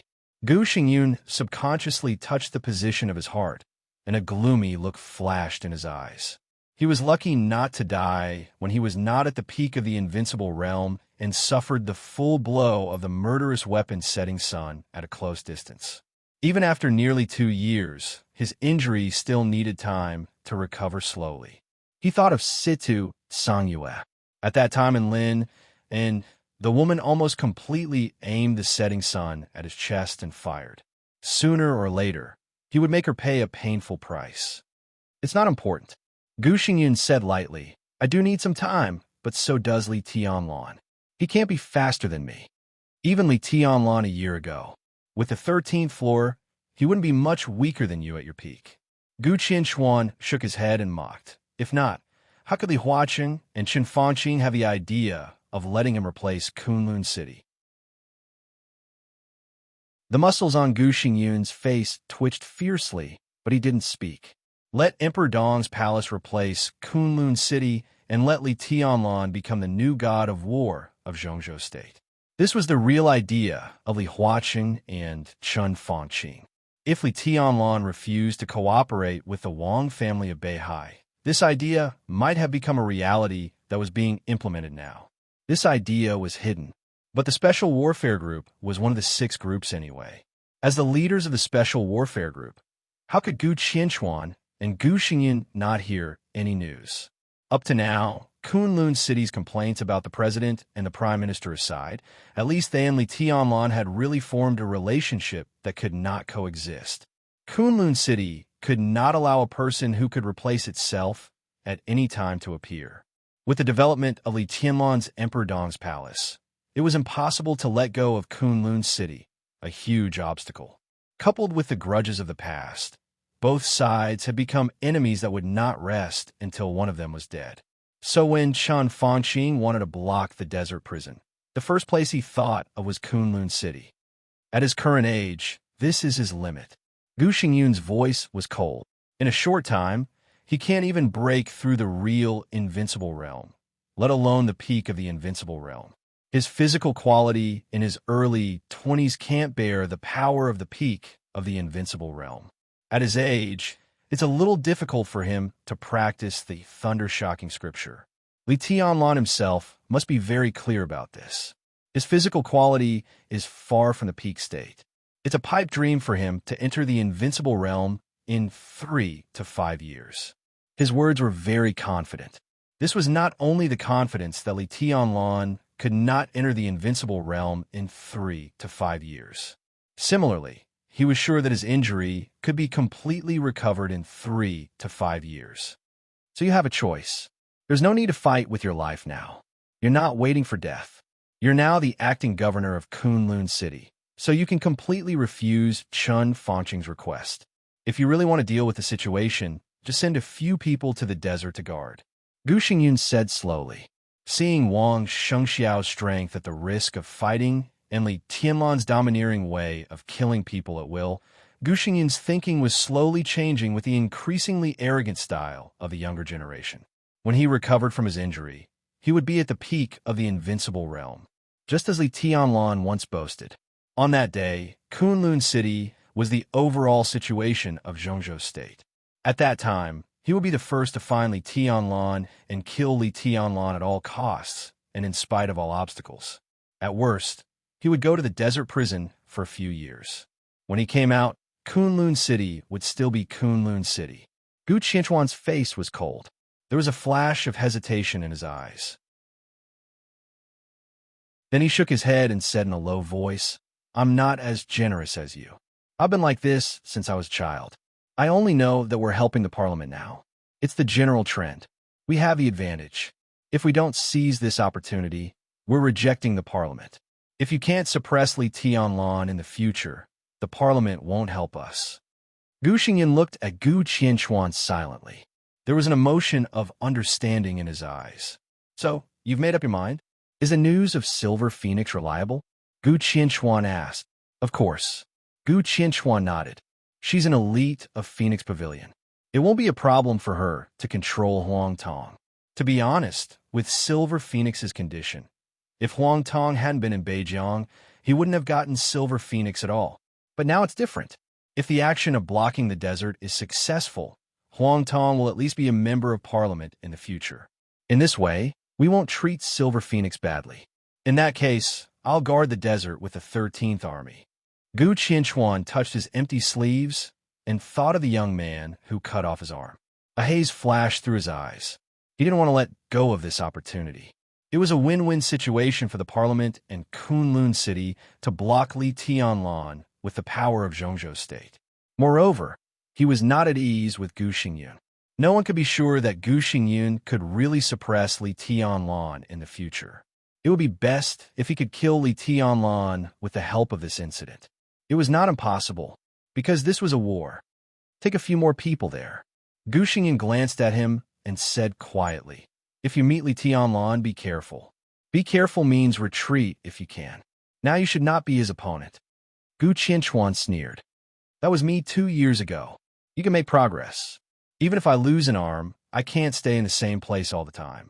Gu Xingyan nodded, picked up the teacup, and said, have a nice trip. Gu Qianquan did not speak. His figure moved and disappeared in front of Gu Xingyan in an instant.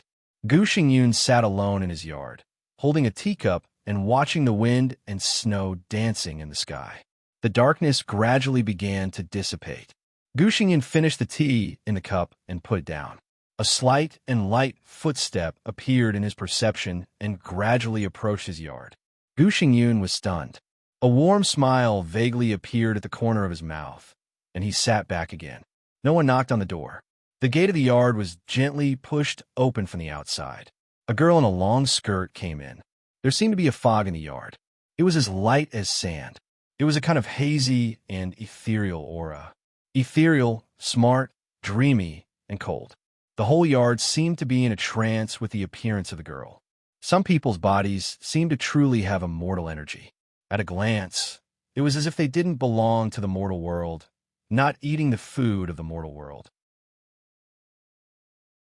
She wasn't arrogant. She was calm and quiet, but it was as if she was always standing outside the mortal world, cold, quiet, and perfect. Gu Xingyan quietly looked at the perfect girl who was like a fairy. His eyes were full of love, like a father seeing his own daughter. Teacher. The girl came to Gu Xingyan and bowed slightly. Silly girl, how many times have I said that when there is no one around, you can call me foster father. You can call me father directly. Gu Xingyan reached out and touched the girl's head. He said softly, why do you get up so early today? I'm meditating. The girl did not avoid Gu Xingyan's hand, but she was not close to him. Of course, she was not alienated either. It seemed that she was born to be cold. She looked only 14 or 15 years old, but her every move was with an indescribable calmness. If there is anything you don't understand, tell me. Gu Xingyan laughed, and his eyes became softer. Without Li Shi in Kunlun City, he seemed to have intentionally or unintentionally let go of Li Qingsheng. Instead, he was particularly fond of this girl who had just come to the mountain for less than 2 years. He taught her the martial arts of Kunlun City without reservation. Compared with Li Qingsheng, the girl enjoyed the real princess treatment in Kunlun City. It's okay, the girl said quietly. She looked at Gu Xingyan with her ethereal and dreamy eyes and said softly, Teacher, why did Second Master suddenly go out of the city? Second Master has something to deal with.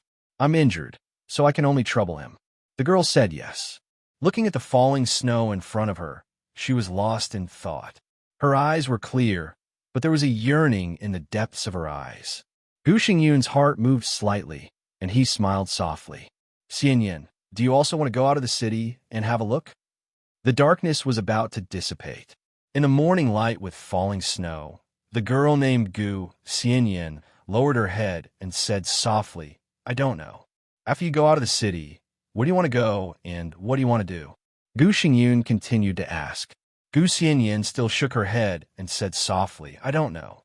Well, Gu Xingyun pondered and smiled. Not knowing is a good thing, but also not a good thing. Since you don't know, you might as well go out and have a look. Maybe you will know what you want to do. He flicked the girl's white forehead and smiled. After dawn, I will arrange someone to send you out. No one will stop you if you want to do anything. But you can't get tired of the people who protect you. You're the princess of Kunlun City. It's not proper to have no one following you. Do you understand? A little joy flashed on the girl's delicate face, and she nodded hard. She looked at the gloomy sky above Kunlun City and whispered, "Teacher, it's dawn." Gu Xingyan looked at her expression and could not help laughing. He touched the teacup and whispered, "Yes, it's dawn." When it was dawn, Gu Qianchuan officially left Kunlun City. In the courtyard of Beijiang Military Region, Ouyang Pengfei left Huang Tong's office. The 43rd Army near the desert began to assemble quickly. This morning, in Kunlun City, which seemed to have been forgotten by many people, Gu Xingyan took Gu Xinyan's small hand and told her many times. He supported his unhealed body and sent her out of Kunlun City step by step.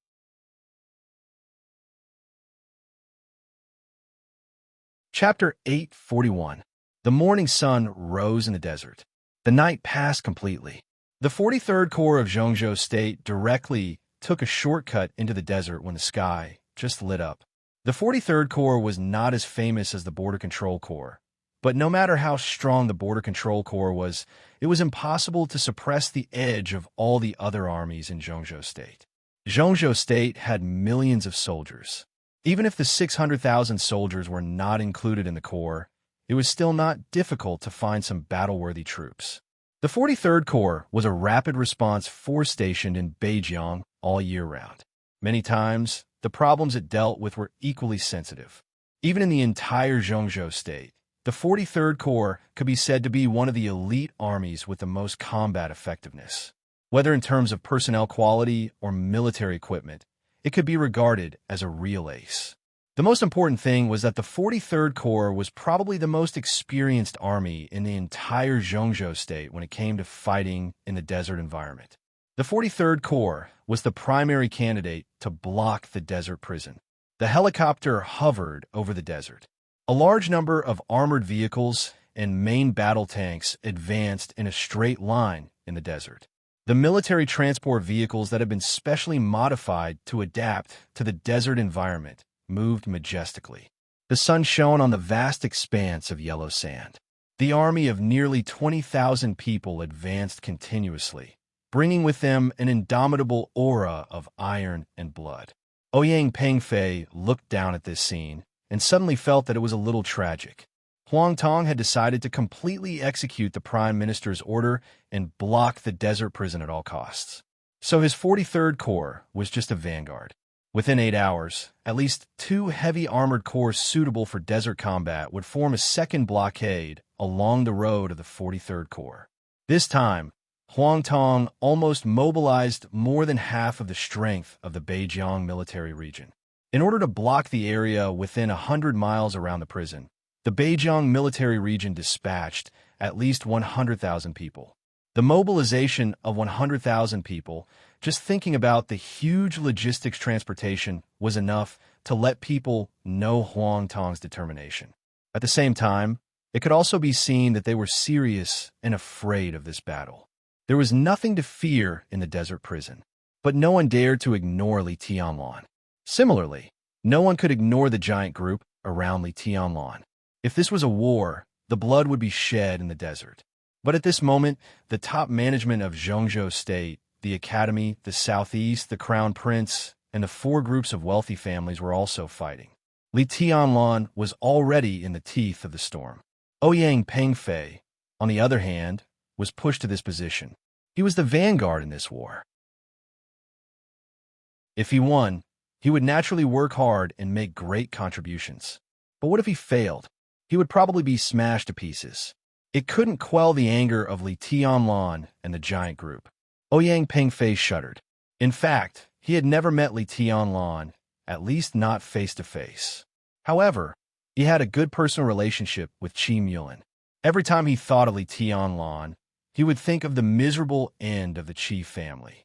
And the person who had caused the tragedy of the Qi family had unconsciously become a shadow in his heart. He really didn't want to provoke Li Tianlan, but standing in this position, he had no choice. No, perhaps there was still a choice. His only choice was to go all out and lock down the desert prison. Only success was allowed. Failure was not allowed. Ouyang Pengfei looked down at the military map in the cabin. On the map was the terrain of the desert with a radius of 100 miles. It was a stretch of yellow sand that was extremely flat. It was so simple and boring that it looked like a forbidden land. However, at this time, this land of danger was divided into countless pieces, marked with different colors on the map and marked with numbers. Although this map, which had been hastily made, was crude, it was extremely effective in this kind of simple terrain. At present, our goal is the 4th zone. It's about 70 miles away from the desert prison, which is the most suitable blockade area. If we want to further narrow down the blockade area, we can advance about 3 kilometers in the 4th zone, which is the limit. Beside Ouyang Pengfei, the chief of staff of the 43rd Army stared at the map in front of him and said slowly, "How many kilometers can we advance without considering the third eye and the heavenly arrow?"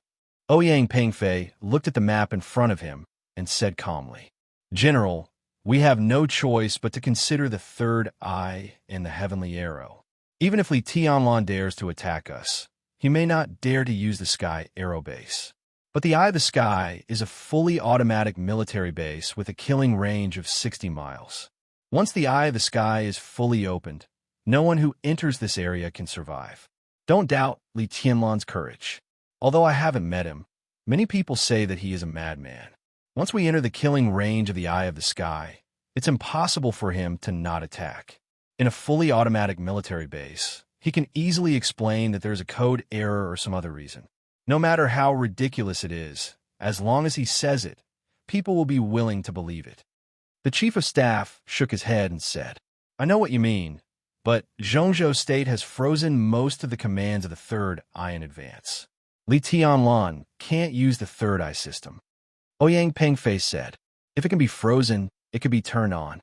The chief of staff hesitated and said in a low voice, "General, don't forget who the current standing minister of the Army headquarters is. His authority is enough for him to turn on all the frozen weapon systems. Similarly, he has enough strength to do this. The Dongqing clan is the richest family in the Zhongzhou State military. Who knows how many chess pieces they have in the military? Well, even if Dongqing Wudi doesn't do it, what kind of place is the desert prison? The most dangerous criminals are imprisoned there. No one can be sure whether there are cutting-edge super hackers there. If Zhongzhou State can freeze the system, maybe the desert prison can be unlocked. To say the least, if Dongqing Wudi restarts the system, it will be explained to the public that it's the dying struggle of the prisoners in the prison. Li Tianlan killed them and handed them over. This is an explanation, but our brothers who sacrificed themselves died in vain." Ouyang Pengfei gritted his teeth and said nothing. "We have to confirm one thing. Zhongzhou State has no intention to kill Li Tianlan, even the parliament. It's not a matter of whether they want to kill him or not, but whether they can kill him or not. Taking action against Beihai is always the most important thing.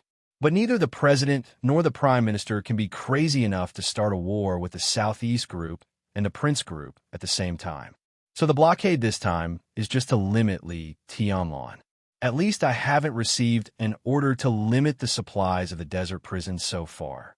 The chief of staff said softly, "So if I'm right, the parliament will make a big move against Beihai in the near future. It won't take too long, so we won't blockade the desert for too long. When the matter in Beihai is over, the parliament will have a talk with Li Tianlan," and he hesitated and didn't speak for a while. "Go on," Ouyang Pengfei said quietly. "We might as well wait and see." The chief of staff said calmly, "Wait and see." Ouyang Pengfei smiled bitterly. "We are at the forefront of this conflict. How can we wait and see? We are indeed very far ahead at present, but it's not a bad thing. At least if someone wants to rush in from the outside, they will first face the troops behind us. As for the direction of the desert prison, I don't know what happened to make the Prime Minister give such an order, but Li Tianlan won't know it at night. For a while, he shouldn't respond too violently. Even if he does take action, there are still people in front of us who can shelter us. The Chief of Staff smiled and said softly, His Highness Gu Qianquan should be coming, right? Chapter 842. About the fairy face in Kunlun City. Wasn't it written in Volume 4, Chapter 41? Xin Xuanzi took it from Mormons. The 43rd Army was moving. The Beihai Corps was also moving. From beginning to end, the desert prison remained silent. Beihai Province also remained silent. Hence, when news of the movements of the North Sea Legion and the 43rd Division reached the Central Continent, the first people to panic weren't the people in the desert prison or the North Sea Province. Instead, the first people to panic were the leaders in the Central Continent's upper echelons. This year, tomorrow was destined to be the most sensitive time. It happened once every 10 years, like reincarnation. These leaders had long been used to such changes, but as the situation developed, some conflicts became more and more intense. Until the 43rd Army began to blockade the desert prison, some immovable big shots in the upper echelons of Zhongzhou State were shocked to find that the whole situation had developed to the point of life and death. The end of this term was the beginning of the next term. The transfer of power from the old to the new was related to the fate of Beihai Province and the future of Emperor Dong's palace. It was no exaggeration to say that the change of power, Beihai, and Emperor Dong's palace have been closely linked because it involved the southeast, the Crown Prince, the Academy, and the Giant Group. Among the 6 groups in Zhongzhou State, the 4 strongest groups were involved and became the 2 sides of the game. The Beihai Group and the Special Warfare Group also had their own space to move. All the people in Zhongzhou State who were qualified to participate in this matter had already participated. Everyone had different pursuits, but the results they hoped for were the same. Li Huacheng and Chun Fangqing might be thinking about the future of Zhongzhou State, but more people were thinking about the possible benefits in the future. The game of Beihai was the key before the change of power. If Beihai won, the Academy and the Prince Group would naturally lose a lot of strength. If Beihai lost, in the next 10 years, their power would shrink again until they completely disappeared in Zhongzhou State. Many people were silently participating and silently observing. Observing the aggressiveness of the Prince Group and the academics. Observing the compromise and retreat of the Southeast Group and the Prince Group quietly. Almost everyone who didn't know the inside story thought that the situation had formed a delicate balance. But the balance was completely broken overnight. The Beihai Corps searched the entire province. The 43rd Army directly blockaded the desert prison. If it was a game before, then right now such a direct and forceful style was almost equivalent to a war. The War of Zhongzhou State. In the hundreds of years since the founding of the country, there had been countless changes of power in Zhongzhou State, but there had never been a war. What about this time? As the actions of Zhongzhou State and Beihai became more and more intense, the entire Zhongzhou State began to get nervous. In the office of the executive minister of the Army headquarters building, Dongqing Wudi smoked silently, squinting at a report from the Beijiang military region in his hand. The report was very short, and the content was even simpler. It said that the 43rd Division had joined forces with 2 other heavy armored divisions to conduct a large-scale exercise. Dongqing Wudi did not look at this kind of serious nonsense. He mainly looked at a signature below. It was Li Huacheng's personal signature. The president of Zhongzhou State had always been the minister of the Army headquarters, but most of the time, it was just a nominal title. The executive minister presided over the daily work of the Army headquarters. Reports like the one in the northern borderline were usually transmitted to the executive minister first, and then continued to be reported. But this time, it was the complete opposite. Without Dongqing Wudi's knowledge, the report from Beijiang had fallen into Li Huacheng's hands. After Li Huacheng signed it, the report came to the Army headquarters. In other words, Li Huaqing agreed to this maneuver. Under such circumstances, Dong Chengwudi's opinion was no longer important. When the president had clearly expressed his opinion, even if he had a different opinion, he could not say it, otherwise he would be immature. Therefore, he frowned slightly and raised the document in his hand several times, but finally put it on the table helplessly. This document is a little interesting. Yi Dongsheng picked up the document, glanced at it, and said with a smile. Dong Chengwudi glanced at him, shook his head, and said nothing. At present, the president's attitude seems to be a little vague. Yi Dongsheng looked down at the signature on the document and suddenly said, in the general direction, his position will not change, but the prime minister is a little irrational now. He can even be said to be crazy. Naturally, the president will not accompany him to the end. Dong Chengwudi said blandly. Although Li Huaqing still signed his name on the document, the news that the president and the prime minister appeared in Dragon Lake Park at the same time last night also came out. All kinds of signs showed that the cooperation between the president and the prime minister had cracked. But no matter what, at this time, Li Huaqing would still support Chen Fanqing. The situation is in our favor, Yi Dongsheng said with certainty. Dong Chengwudi snorted softly and said with some dissatisfaction, we still need some evidence. We just arrested him last night. Even if we interrogate him, it will take some time. Yi Dongsheng spread his hands helplessly. But don't worry, we will get what we should get soon. When the evidence is put in front of the president, what do you think his attitude will be?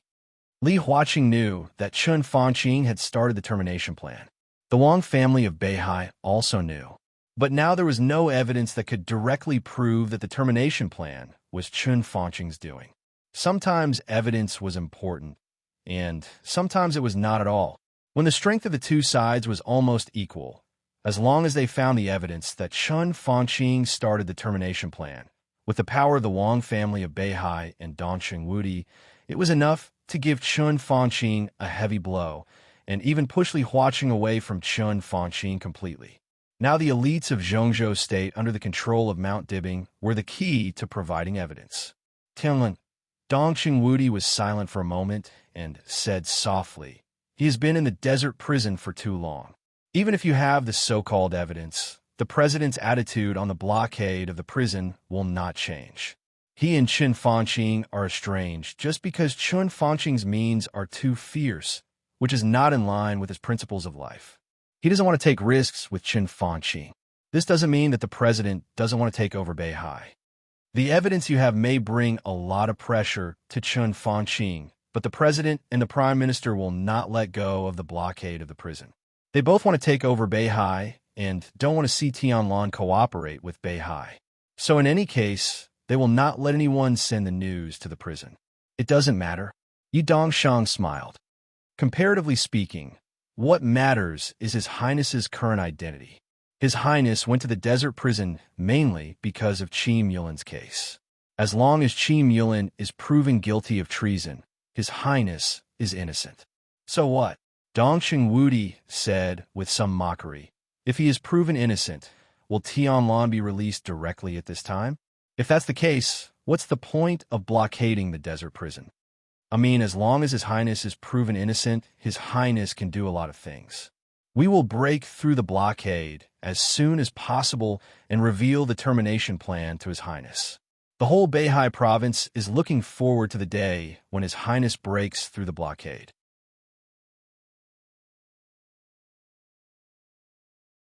Chapter 843. The prisoners in the desert prison were still calm.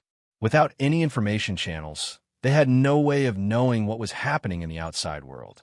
However, the higher-ups of the prison were on high alert. The conference room that was used by Li Huaqing and Chen Fanqing as a negotiation venue was filled with people. Xiao Mahai, a few deputy wardens, the commanding officer of Sky Arrow Air Force Base, the chief of staff, a few middle-level managers of the prison were gathered together. Although there was no panic, the atmosphere in the conference room was extremely heavy. Everyone, in the heavy atmosphere, the commanding officer of Sky Arrow Air Force Base, Kong Zhe, slowly said, 5 hours ago, the Parliament unilaterally shut down all the control systems of Sky Base. At the same time, they shut down the radar and positioning system of Sky Aero Air Force Base. Most of the military equipment in the two bases are paralyzed. In this situation, if there is a serious criminal escaping, the Sky Eye base will not be able to lock onto any target. Without the radar and positioning system, it will be difficult for Sky Aero Air Force Base to send air forces to fight. We don't have a clear route. In the entire base, only a few top pilots can continue to operate the fighter jets. However, they can only take off and land. We can't even lock onto the target. The Parliament hasn't given any orders to the base. It's only unilateral, but it has completely paralyzed our combat power. From now on, the two military bases near the desert prison have zero combat power. We need everyone to protect the safety of the prison from now on. 4 hours ago, our logistics personnel were detained in the northern military region. Although some daily supplies were sent over, they were all sent over by the elites of the 43rd Division. As for our people, we've lost contact with them. The head of logistics had a gloomy expression. Although the prison still has power, all external communication signals have been completely blocked. We can't get in touch with the outside world. Phones, internet, everything is in a state of disrepair. 2 of the prison staff were supposed to take a leave to visit their families. However, before they could leave the prison, they were sent back at gunpoint by the people of the 43rd Division. A deputy warden slammed the table and gritted his teeth. What are the people of the 43rd Division trying to do? They said that they were conducting a military exercise, so they temporarily blocked all access to the prison. Major General Kong, Zay sneered. His eyes were full of mockery. Then what's the point of blocking communication signals? The short-tempered deputy warden snorted coldly. They only blocked all our exit and entry routes. As for the signal jamming, they said it had nothing to do with them. Kong Zay shook his head and couldn't help but look at Xiao Mahai, who was sitting in the main seat. Warden, what should we do now? Wait, Xiao Mahai said lightly. Everyone looked at each other. The current situation was obviously very abnormal. Wait, how long do I have to wait? There's no need to think about it. These things are all directed at us. To be precise, they are directed at His Highness. This is a blockade. No matter what the other party says, this matter is actually a blockade of the desert prison. Xiao Mahai said slowly.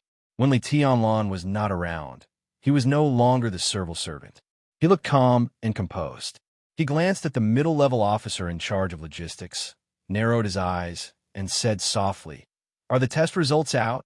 "It's out. All the supplies sent by the 43rd Division are in line with our purchase list. They've all been tested. Normal, no poison." The logistics supervisor nodded.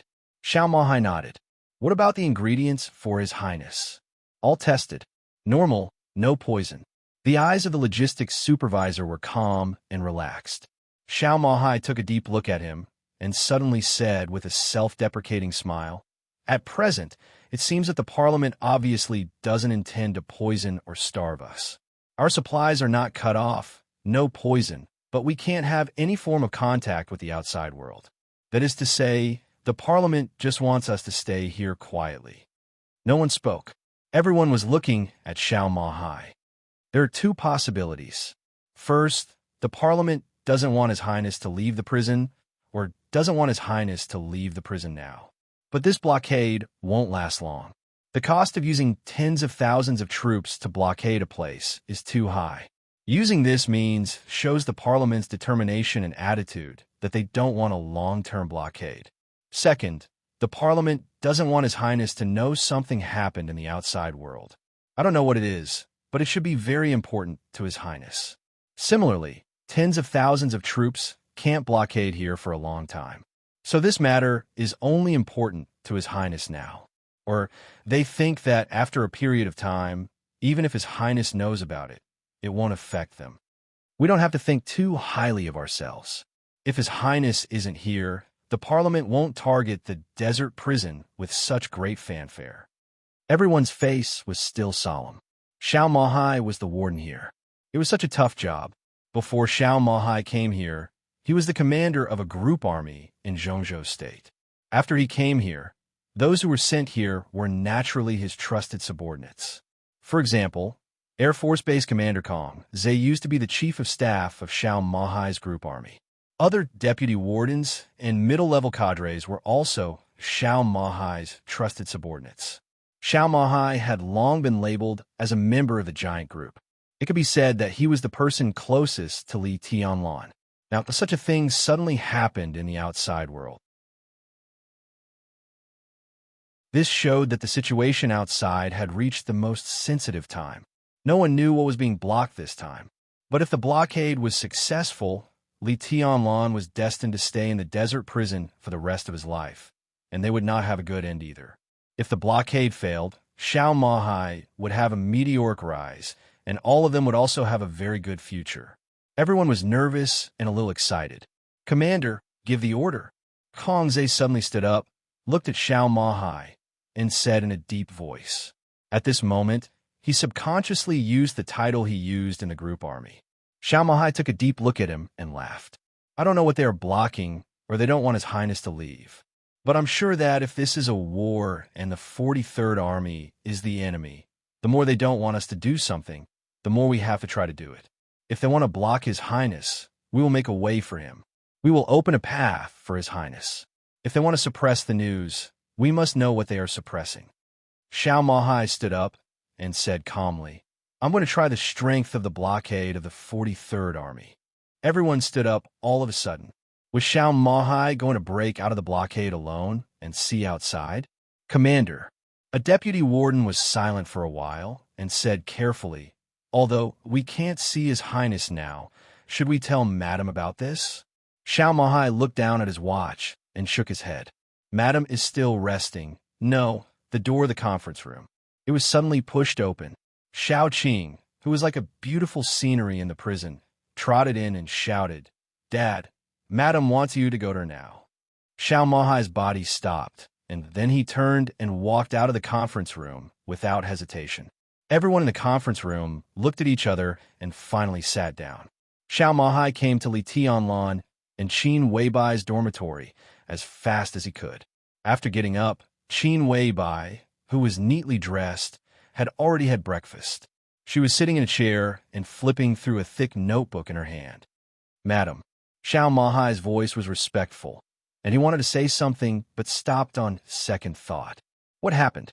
Qin Weibai glanced at him and said quietly, "The internet suddenly can't be used." "Not only the internet." Xiao Mahai smiled bitterly. "All the communication equipment can't be used. The 43rd Army blocked all the passages to and from the prison at the same time. At present, the desert prison has been completely isolated. We can't contact the outside world, and the outside world can't contact us either." Qin Weibai's hand, that was flipping through the notebook, suddenly stopped, and she was silent for a long time. "Something happened to Yuetong." After a long time, she said slowly, "Either the Wang family of Beihai knows about Yuetong, or..." She shook her head slightly and said in a slightly heavier voice, "What a fool."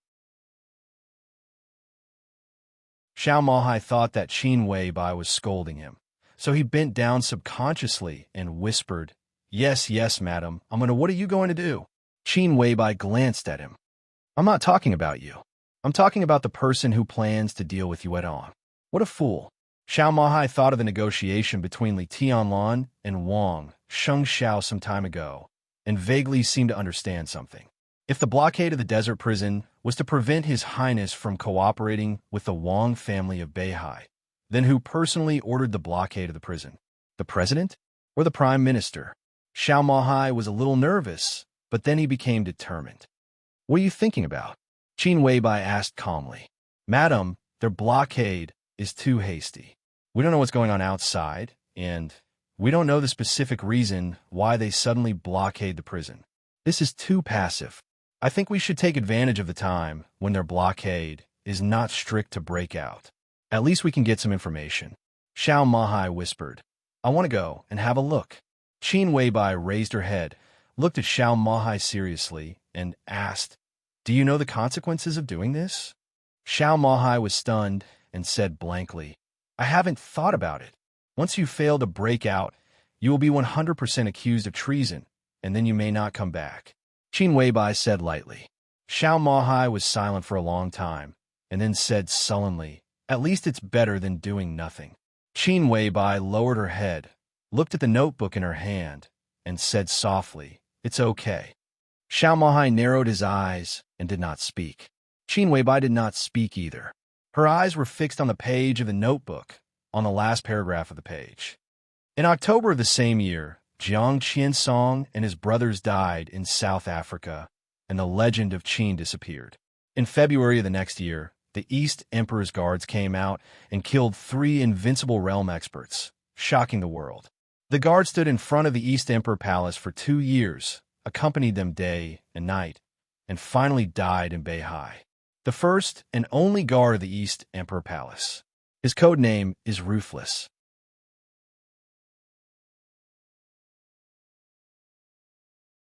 Chapter 844. Xiao Mahai waited for a long time. Qin Weibai didn't say anything. The prison seemed to be facing a formidable enemy, and the whole Zhongzhou state was nervous. It seemed to end with her words. Xiao Mahai thought about it many times, but he couldn't figure out what it meant. Did it mean that nothing would happen to the prison? Or that nothing would happen to the outside world? Or was it something else? Xiao Mahai wanted to say something, but stopped on second thought. He was actually a little afraid of Qin Weibai, or not exactly afraid. But in front of her, he always had a kind of uneasiness that he couldn't describe. Qin Weibai was not an easy person to get along with. She and Li Tianlan both looked very quiet. But Li Tianlan was purely quiet. And Qin Weibai's silence had a kind of indescribable indifference and arrogance. No matter where she was, what she did, and what posture she had a kind of unattainable calmness and coldness.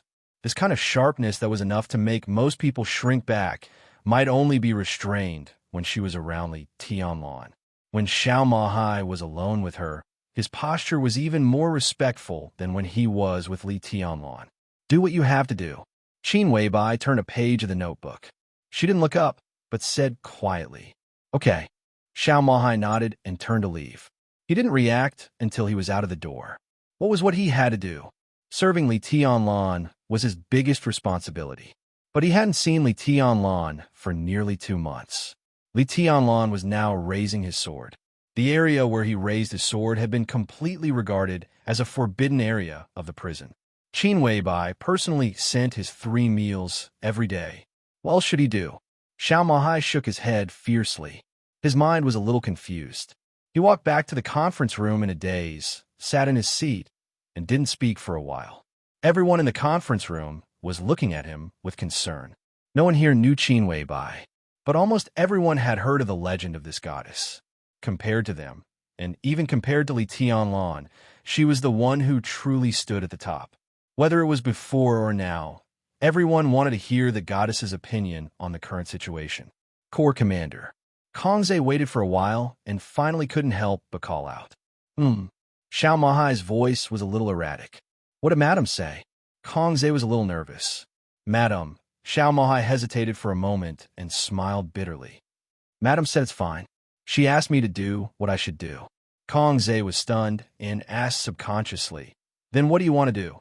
Xiao Mahai's mind went silent for a moment. He immediately understood. Qin Weibai asked him to do what he should do. At a time like this, what he should do wasn't important. What was important was what he wanted to do.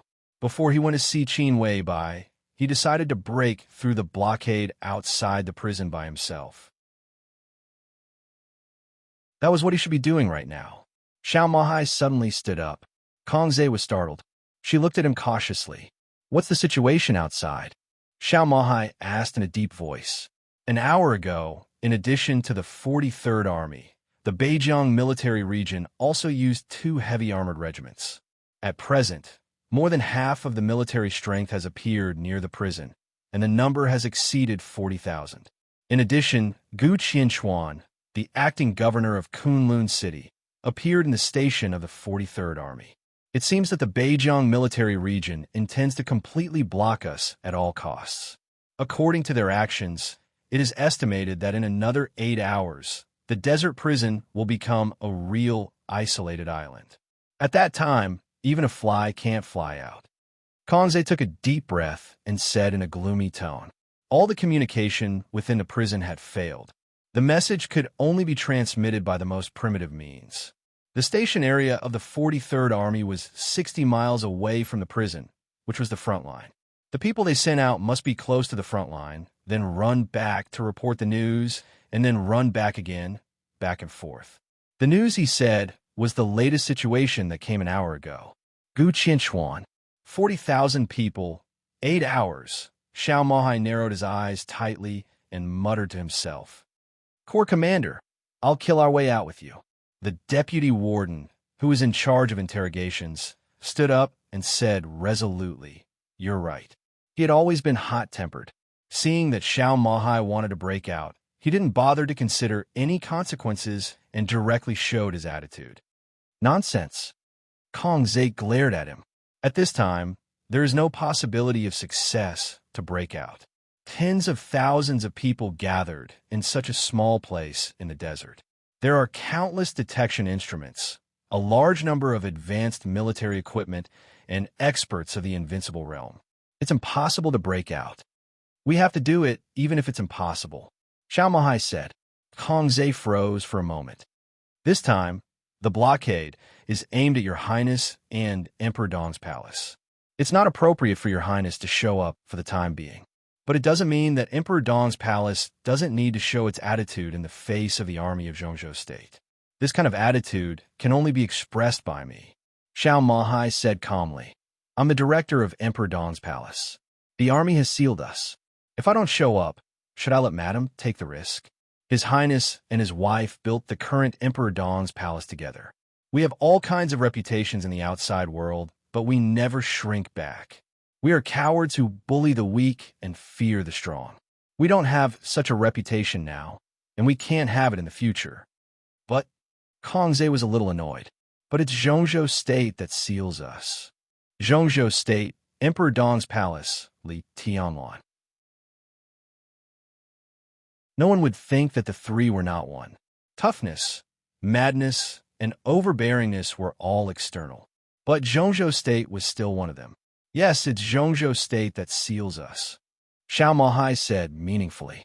Kongze froze and took a deep look at Xiao Mahai. At this moment, no one could understand Xiao Mahai's meaning except for him. From this moment on, the most bitter lieutenant general in Zhongzhou State seemed to have completely unloaded all his identities in Zhongzhou State and completely stood in the position of the director of Emperor Dong's palace. Corps Commander, we can't be sure of His Highness's attitude. Kongze became serious and said slowly, I can be sure. Xiao Mahai smiled and whispered, I remember when His Highness was in Eastern Europe 2 years ago, he once said something to Sword Emperor. Kongze was a little confused. At that time, Li Tianlan was still the youngest marshal in Zhongzhou State. His every move and every word was the focus of attention. Many sensitive topics would also be recorded, but they could only be viewed with certain authority. After all, Xiao Mahai was a lieutenant general, and he had enough authority. The words and deeds of some people that needed his authority to see were often sensitive. Maybe many years later, a certain person or a certain sentence would appear in the history of Zhongzhou State. What is it? Kongze asked. Xiao Mahai took a deep breath. A tiny but incomparably sharp electric arc curled around his body, faintly discernible. He had not fought with others for many years, but he was forcibly recovering. His body was straight, and his fighting intent was rising little by little. In the subtle light of the arc, he looked extremely determined. If Zhongzhou State doesn't let me down, I won't let Zhongzhou State down, Xiao Mahai said lightly. Whether it's His Highness or Emperor Dong's palace, or even everyone, it should be the same. Li Tianlan said this in Eastern Europe, but until now, no one had asked Li Tianlan what would happen if Zhongzhou State failed him. Why?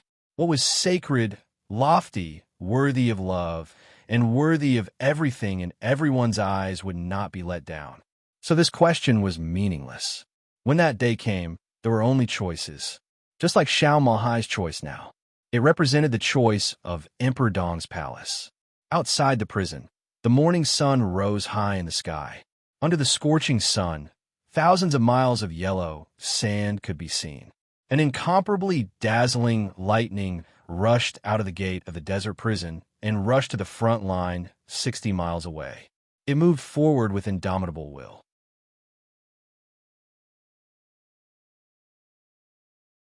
Chapter 845.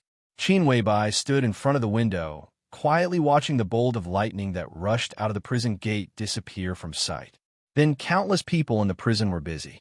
A few technicians went to the Sky Eye base, trying to restart the weapon system there. This fully automatic weapon system was set up in the desert, so the firepower was extremely violent. Even an expert at the peak of the invincible realm couldn't survive such dense firepower. As long as they broke through the remote blockade of Zhongzhou State and reactivated the system, they at least had a bargaining chip with the 43rd Army. Kongzhe returned to the Sky Eye base, planning to restore the combat effectiveness of the Air Force as much as possible in the most primitive way. The others were still in the conference room, discussing how to deal with the current situation. In any case, everyone in the prison was already on the same boat with Li Tianlan. If Li Tianlan didn't come out for the time being, they had to do their best to try to solve the current problem. Qin Weibai turned back to the table and poured herself a glass of water. Her perfect and delicate face looked quiet and soft, without any tension or solemnity. The army was gathering dozens of miles away. The blockade had been fully spread out in the desert, but it was just a blockade. What Chen Fanqing wanted most was Beihai. At this time, he couldn't kill Li Tianlan. He couldn't kill him, and he didn't dare to. Killing Li Tianlan and destroying Beihai meant a full-scale war in Zhongzhou State. That was a real war.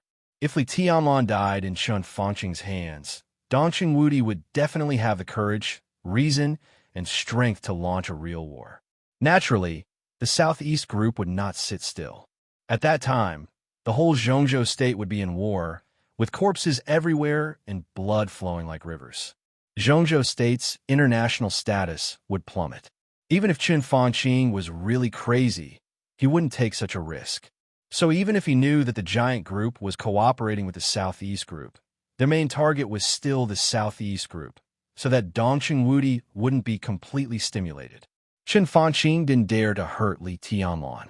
He knew that, and so did Qin Weibai.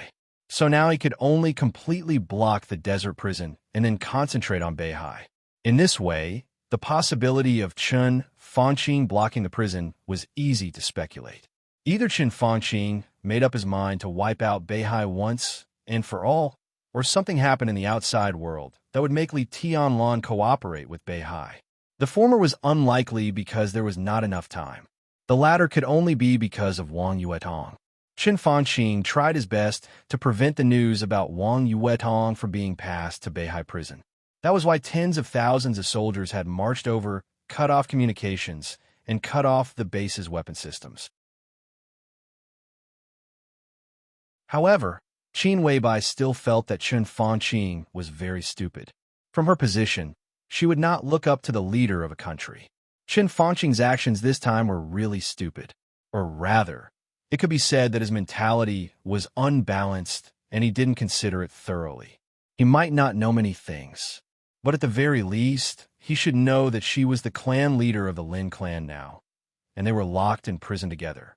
Could it be that the other party had really disregarded everything? Qin Weibai took a sip of water in silence and took the flower that Li Tianlan had given her from her hair. The flower formed by the sword qi was vivid and translucent, but it looked lifeless. More than a month ago, Li Tianlan's sword energy had completely died down. He cut off all contact with the outside world. Even though Qin Weibai sent him 3 meals a day, she always left them at the door. Not to mention seeing Li Tianlan, most of the time, the food she sent to him was brought back untouched. No one knew how Li Tianlan was doing now. Li Tianlan's room was now like a black hole, and no one dared to go in. Qin Weibai silently observed the flower in her hand. At the core of the flower, there was still a trace of sword intent that was so subtle that it almost didn't exist flowing, so it stabilized the shape of the flower. However, this trace of sword intent could not allow Qin Weibai to communicate with Li Tianlan at all. Even she did not know how Li Tianlan was raising the sword. She did not understand martial arts, and she did not even know what raising the sword was. So she had been flipping through the notebook in her hand these days, trying to find some clues from it. Today, she just turned to the page of ruthlessness. It happened to be when Xiao Mahai came in to find her. The blue notebook was extremely heavy, and the content was detailed and cumbersome. It was not the experience of martial arts or weekly notes, but all her memories that were sleeping in Switzerland. The Samsara Palace's detailed and somewhat strange intelligence system was often built on the basis of these memories from the past or the future. Time could not change the affection, but the old memories would eventually fade. Therefore, she had recorded some important information in her notebook a long time ago. So the content of the notebook was varied. Some were like stories, some were like narratives, and some were like specific words, which looked extremely messy. Qin Weibai's eyes fell on the sentence about ruthlessness. The guard stood in front of the East Emperor Palace for 2 years, accompanying him day and night.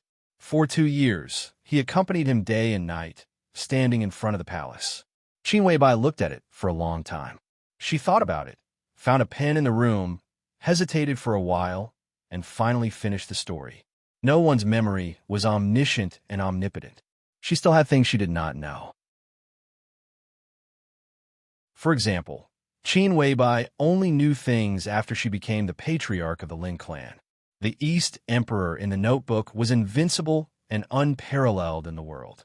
In that era that belonged to him, no one was qualified to be his personal guard. So he only had one guard, codenamed Ruthless. Qin Weibai calmly wrote 3 lines of small words in the notebook. Beihai Wuyo, Xinyuan Wuyo, the East Emperor Ruthless. The story was complete. She put the notebook away, opened the door, and slowly walked out of the prison gate. The scorching sun shone in the desert, which seemed to reflect the light. The whole world was extremely bright. Qin Weibai, wearing a white casual shirt and white wide-legged pants, walked in the yellow sand. Her clothes fluttered, and her fragrance filled the air, like a fairy descending to earth. Qin Weibai walked forward quietly. She walked in a straight line for about 10 miles. The sun was hot, and a fine layer of sweat appeared on her forehead. She raised her hand to wipe the sweat and gently picked the sword energy flower Li Tianlan gave her. Her black hair fluttered with the white clothes. Qin Weibai squatted down, inserted the flower in her hand into the yellow sand under her feet, and whispered, "When will you come?"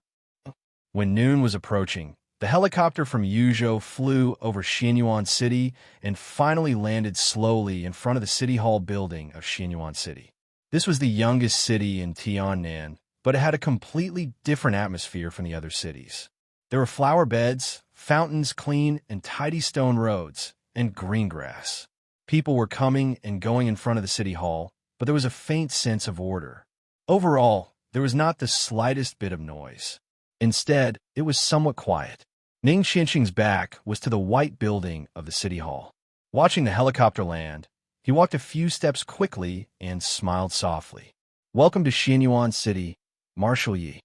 Yi Dongsheng, who walked out of the helicopter, shook hands with Ning Xianqing warmly. He glanced around and laughed heartily. "Xianyuan City is beautiful. Mayor Ning, you're young and promising." "You flatter me, Marshal Yi." Ning Xianqing asked calmly. "Do you think I should eat first or report to you first?" "There's no need to report." Yi Dongsheng waved his hand. "There is a tacit understanding between Xianyuan City and the Parliament. This tacit understanding will not change in the past and will not change in the future. I came here on a whim and wanted to take a look and tell you a piece of news, by the way." Ning Qiansheng glanced at him and nodded. "In that case, get in my car. Let's go back and talk. I've already informed Beitian. Let's have a small meeting." "Not here." Yi Dongsheng glanced at the beautiful city hall with a playful look. "Not here. Let's go back to the headquarters." Ning Qiansheng shook his head. He had just had a morning meeting with the chief judge of Xianyuan City and the relevant personnel here. Xianyuan City was on the right track, but the law was still being perfected. Tiannan was a chaotic place where wars and conflicts never stopped. Under such circumstances, the rapidly developing Xianyuan City had become the target of settlement for almost everyone in Tiannan. The population of Xianyuan City had been increasing. As of last month, the population of Xianyuan City had exceeded 600,000. In addition, they received a steady stream of settlement applications every day. Under such circumstances, a set of effective and clear legal provisions was what Xianyuan City needed most, because it represented the real order on the surface. Yi Dongxing took a deep look at Ning Qiansheng and said nothing. He followed Ning Qiansheng into the black Volkswagen parked in front of the city hall. The headquarters that Ning Qiansheng mentioned was, of course, the headquarters of Emperor Dong's palace. The headquarters was built on the edge of Xianyuan City. It was originally a large farm. After the renovation, it had been brand new. The main building of the headquarters of Emperor Dong's palace was a 6-story castle. It was steady and heavy and looked extremely majestic. The Volkswagen kept bumping on the road. Yi Dongsheng looked at the mountain-like castle in front of him and nodded with a smile. Not bad. The road condition is a little bad. Ning Qiansheng smiled. Some time ago, the city held a meeting and approved the second phase of the expansion plan of Emperor Dong's palace.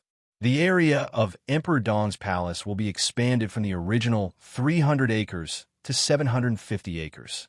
The project is not small. Many nearby buildings will be demolished, and the road condition also needs to be improved. The area we are now in is basically a large construction site. It will be much better if we go forward. Yi Dongxing nodded and suddenly asked, "What's the construction period?" 16 months. Ning Qiansheng said quietly, "It's neither fast nor slow. Xianyuan City has plenty of time and a bright future, so I'm not in a hurry. My only requirement is the overall image and quality." After 16 months, the second phase of the expansion of Emperor Dong's palace will be expanded. If everything goes well, we will launch the third phase of the expansion plan, which will cover more than 2,000 acres. In terms of municipal administration, the 8th phase of the expansion of Emperor Dong's palace has been planned, which is expected to take 5 to 8 years. At that time, the entire Xianyuan City will be included in Emperor Dong's palace and be integrated with it. At that time, Tiannan may be the Tiannan province. Yi Dongxing nodded and said thoughtfully, "The new city plan."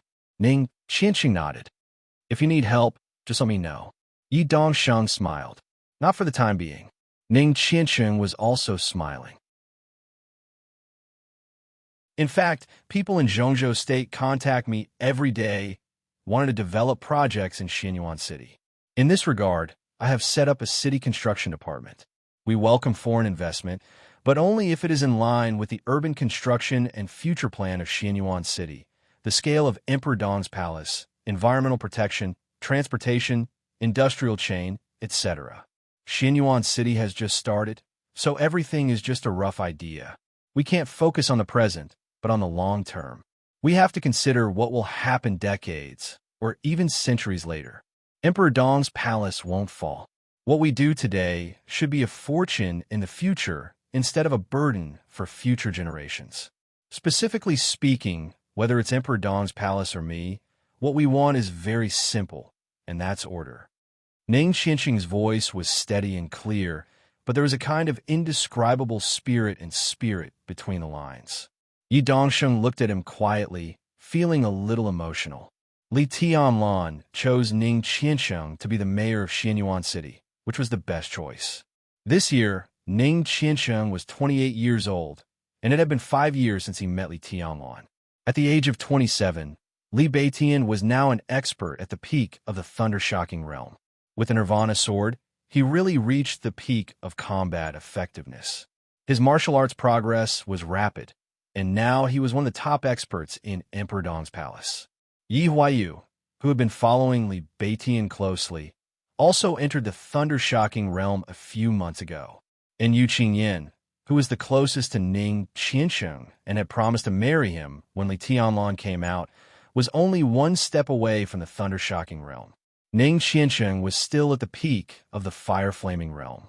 His martial art progress was not great, and it could even be said that it was just passable. But as the mayor of Xianyuan City, he did better than countless domestic senior officials at the same level.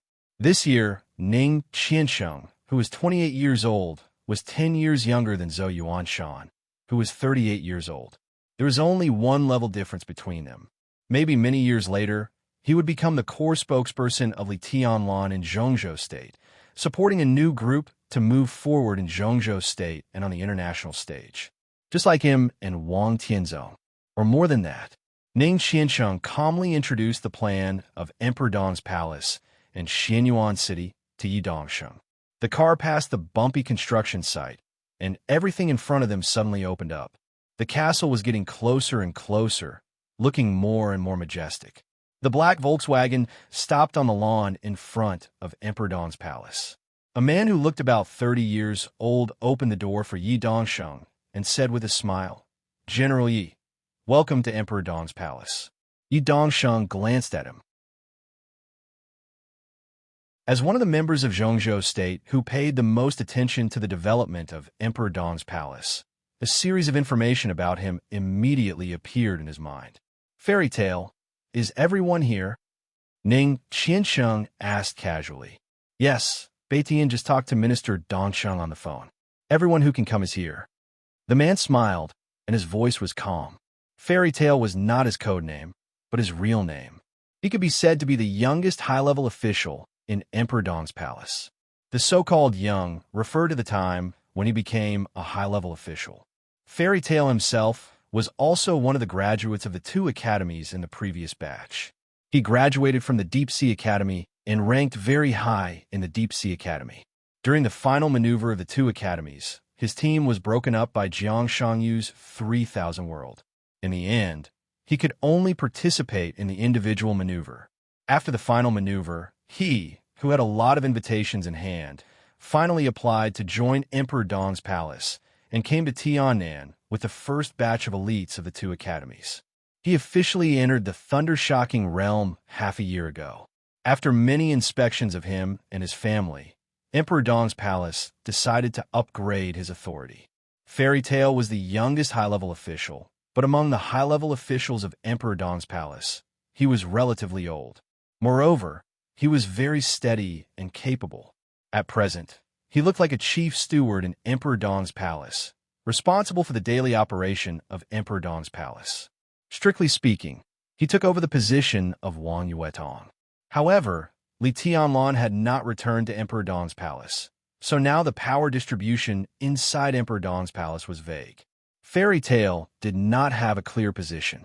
Not only him, but even Li Beitian did not have a clear position. However, the fact that he could participate in the core meeting of Emperor Dong's palace was enough to show his identity and importance. Yi Dongsheng shook hands with Fairy Tale seriously and sighed. Emperor Dong's palace in Xianyuan City was developing all the time. Fairy Tale was one of the typical examples. His family was not a wealthy family in Liaodong, Zhengzhou State, but it had a strong local influence. Fairy Tale's father was the mayor of a city in Liaodong, but he did not have a clear mark of a group. After Fairy Tale entered Emperor Dong's palace, his whole family immediately adjusted their pace of development. The whole Tong family was absolutely in line with Bai Qingqian, the speaker of Liaodong. At present, Fairy Tale's father had been recommended as a member of the provincial government of Liaodong. There were rumors that he would be elected as the mayor of the capital of Liaodong, and his rank had reached the level of deputy governor. Although the level of deputy governor was not very high, after Bai Qingqian left Liaodong, Fairy Tale's father would definitely take on more important positions. There is no doubt that the whole Tong family would become Li Tianlan's power in the future. They might even become the spokesperson of Li Tianlan's new group in Liaodong. There were many people like the Tong family. Emperor Dong's palace recruited thousands of graduates of the two academies at one time. The saying that the poor learned literature and the rich learned martial arts was still applicable now. Those who could enter the ice-condensing realm, or even the fire-flaming realm at a young age, generally needed a lot of resources. A large number of graduates had their own families, big or small.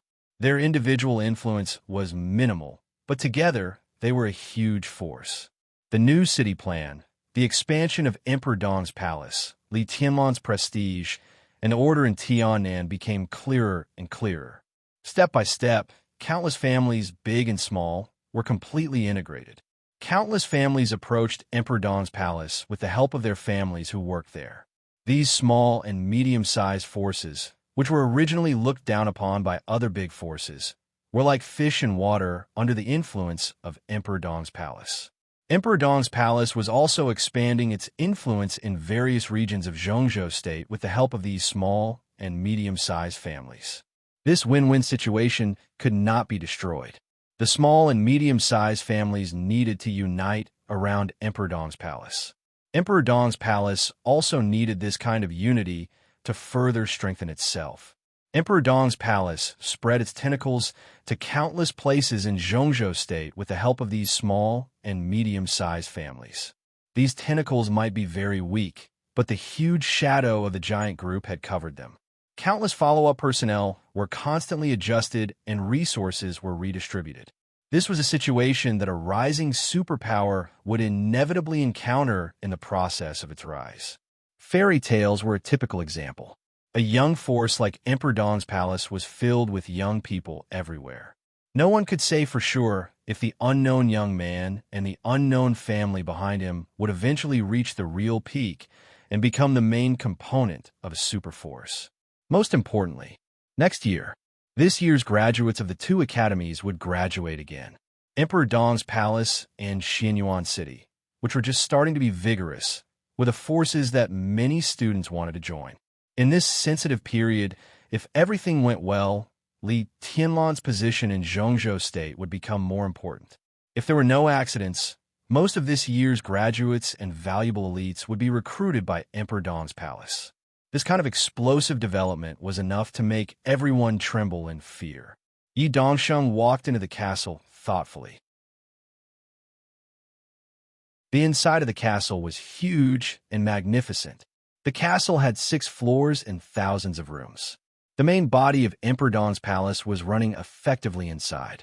Yi Dongsheng quietly watched the people coming and going in front of him. He could even clearly feel the rigor and efficiency. That's it for now. The follow-up needs a lot of improvement. It looks a little messy. Sorry to embarrass myself in front of you, Commander Yi. Ning Qiansheng said with a smile. There was some pride in his eyes. Today, he could be said to be the most popular mayor in the whole Zhongzhou state. But in his heart, he preferred to regard himself as a member of Emperor Dong's palace. The future of everyone here was related to him, and his future was related to everyone here. Yi Dongsheng quietly watched everything in front of him. After a long time, he took a deep breath and said softly, "Respectable and formidable." Ning Qiansheng smiled and said no more. He led the way into the elevator. The elevator went straight to the 6th floor. Outside the door was a large and simple conference room. All the senior members of Emperor Dong's palace who could come were sitting here. The atmosphere was silent and depressing. Yi Dongsheng glanced around and found many famous people in the whole Zhongzhou state and even the whole dark world. Li Beitian didn't need to say much. Among the 4 famous swords of Mount Shu, Li Beitian often mocked himself by saying that his great void sword was really weak in the early stage. After entering the thunder-shocking realm, Li Beitian's great void sword intent became more elusive and unpredictable, and his sword energy was treacherous. It could completely match an expert of the half-step invincible realm. Among the young people of Zhongzhou state, the most dazzling were undoubtedly Li Tianlan and Wang Xingxiao. The second was the low-key and unpredictable Jiang Shangyu. The third was Li Beitian. Guhan's Han, the young master of Kunlun City, seemed to be completely silent after the maneuver of the two academies. Li Beitian had become a typical example of a latecomer catching up. The potential he showed made everyone look forward to it. Many people even asserted that his future achievements would surpass Wei Kunlun, the first senior brother of Mount Shu. He could even keep up with Li Tianlan and move forward with Li Tianlan. Sitting next to Li Beitian was Lin Yuxian, the commander of the Nightmare Army. He was the only high-level official with a clear position in Emperor Dong's palace, a real major general specially approved by Zhongzhou state. Currently, the main military forces of Emperor Dong's palace were 2 small troops. The Nightmare Army was one of them, and it was also the sharpest sword of Emperor Dong's palace. It was mainly responsible for external battles. The situation in Tiannan was complicated. the Burning Legion, the Purgatory of Heaven Capital, and various other forces were mixed together, and there was constant friction. The Nightmare Army was the main fighting force. Xianyuan City had been established for more than a year, and now the Nightmare Army, which had less than 2,000 people, had made outstanding military achievements. Few people could be sure of what Lin Yuxian was thinking. According to the rules of the Lin clan, from the moment he entered Emperor Dong's palace, he had withdrawn from the direct line of the Lin clan, given up his identity as the heir, and formed a branch of his own. Yi Dongsheng had vaguely heard some rumors. It was said that Lin Yuxian's Nightmare Army was just a starting point, and it was also a team lent to him by Li Tianlan. Li Hong had died, and Li Guangtu was neither close nor distant. Li Tianlan's Emperor Dong's palace was destined to be Emperor Dong's palace. Therefore, the heir of the Lin clan planned to rebuild Zhuanyuantai of Zhongzhou State with Li Tianlan's full support. Therefore, the cooperation between the two was unbreakable. If this rumor was true, Kunlun City would definitely make an extremely fierce reaction. But Lin Yuxian was also not to be trifled with. Although he rarely fought, many facts had proven that in terms of martial arts, he was even stronger than Li Beitian. If such a figure wanted to rebuild Zhuanyuantai, even if he was so low-key that he almost had no sense of existence, his every move was also a figure that could provoke Kunlun City and even Zhongzhou State. Beside Lin Yuxian sat a little giant who was mighty but looked very simple and honest. With a height of more than 2 meters, he was majestic and broad, and his every move seemed to carry explosive power. When he saw Yi Dongsheng's eyes sweeping over, his thick arm moved as if he wanted to raise his hand to salute, but in the end he put his arm back. Yi Dongsheng narrowed his eyes and smiled without saying anything. This giant was the leader of another army in Xianyuan City. In addition to the Nightmare Army, there was another army in Emperor Dong's palace called the Praetorian Guard. The Nightmare Army was responsible for external combat, and the Praetorian Guard was responsible for internal defense. The commander of the Praetorian Guard was Jade Pool's first disciple, Su Chu, a real powerhouse. Now he was also at the peak of the thunder-shocking realm, but in terms of strength alone, he could completely crush most of the half-step invincible realm experts. In Tiannan, Su Chu was just in charge of defense, but he was also famous for his fighting prowess. Beside Su Chu sat a slender woman. She looked to be in her 30s. She had short hair and was charming and beautiful, but also as sharp as a knife. Sitting beside Su Chu, she looked extremely petite, but her aura seemed to completely suppress Su Chu. Among the several young people in Emperor Dong's palace whose future was worth people's expectations, this might be the only one who had really reached the half-step invincible realm, and was only one step away from the combat capability of the invincible realm. There was a complicated look in Yi Dongsheng's eyes. Seeing her might remind him of the biggest traitor of the Wang family of Beihai. Now the woman in front of him was no longer as famous as Wang Xiaoyao, but she could still be regarded as a top expert in Emperor Dong's palace and even in Zhongzhou State. She was the woman who had refused several invitations from Situ, Tsangyue, and Tribulation. She was the deputy commander of the Praetorian Guard in Emperor Dong's palace, the real leader and the current eldest daughter of a Bai family in Yuzhou, Bai Yuming. She was the daughter of Bai Qingqiao and the niece of Bai Qingqian. She joined Emperor Dong's palace, which in some ways represented the will of the giant group. It could even be said that she was the representative of the giant group here. Ning Qianchang sat down next to Bai Yuming, a very casual position. In such a big office, without Li Tianlan, there was no such thing as a seat of honor. Next to Ning Qianchang was the sacred guard of the Li family in Li Hong's era, Yu Donglai, the famous doctor of poison in the Dark World decades ago. The old master was completely in a state of retirement in Xianyuan City. Even in high-level meetings, he could come and go as he pleased. In recent years, his condition had deteriorated severely. Now he was completely out of the thunder-shocking realm and could barely exert the strength of the fire-flaming realm. His spirit was not very good, but since he was called the Doctor of Poison, as long as he was alive and sober, everyone would be afraid of his existence. There was no one around Yudonglai. 3 or 5 seats away, at the end of a whole row of young people, Du Hanin was sitting there alone, silent and looking a little lonely. Now she could be said to be the real first assassin in Emperor Dong's palace.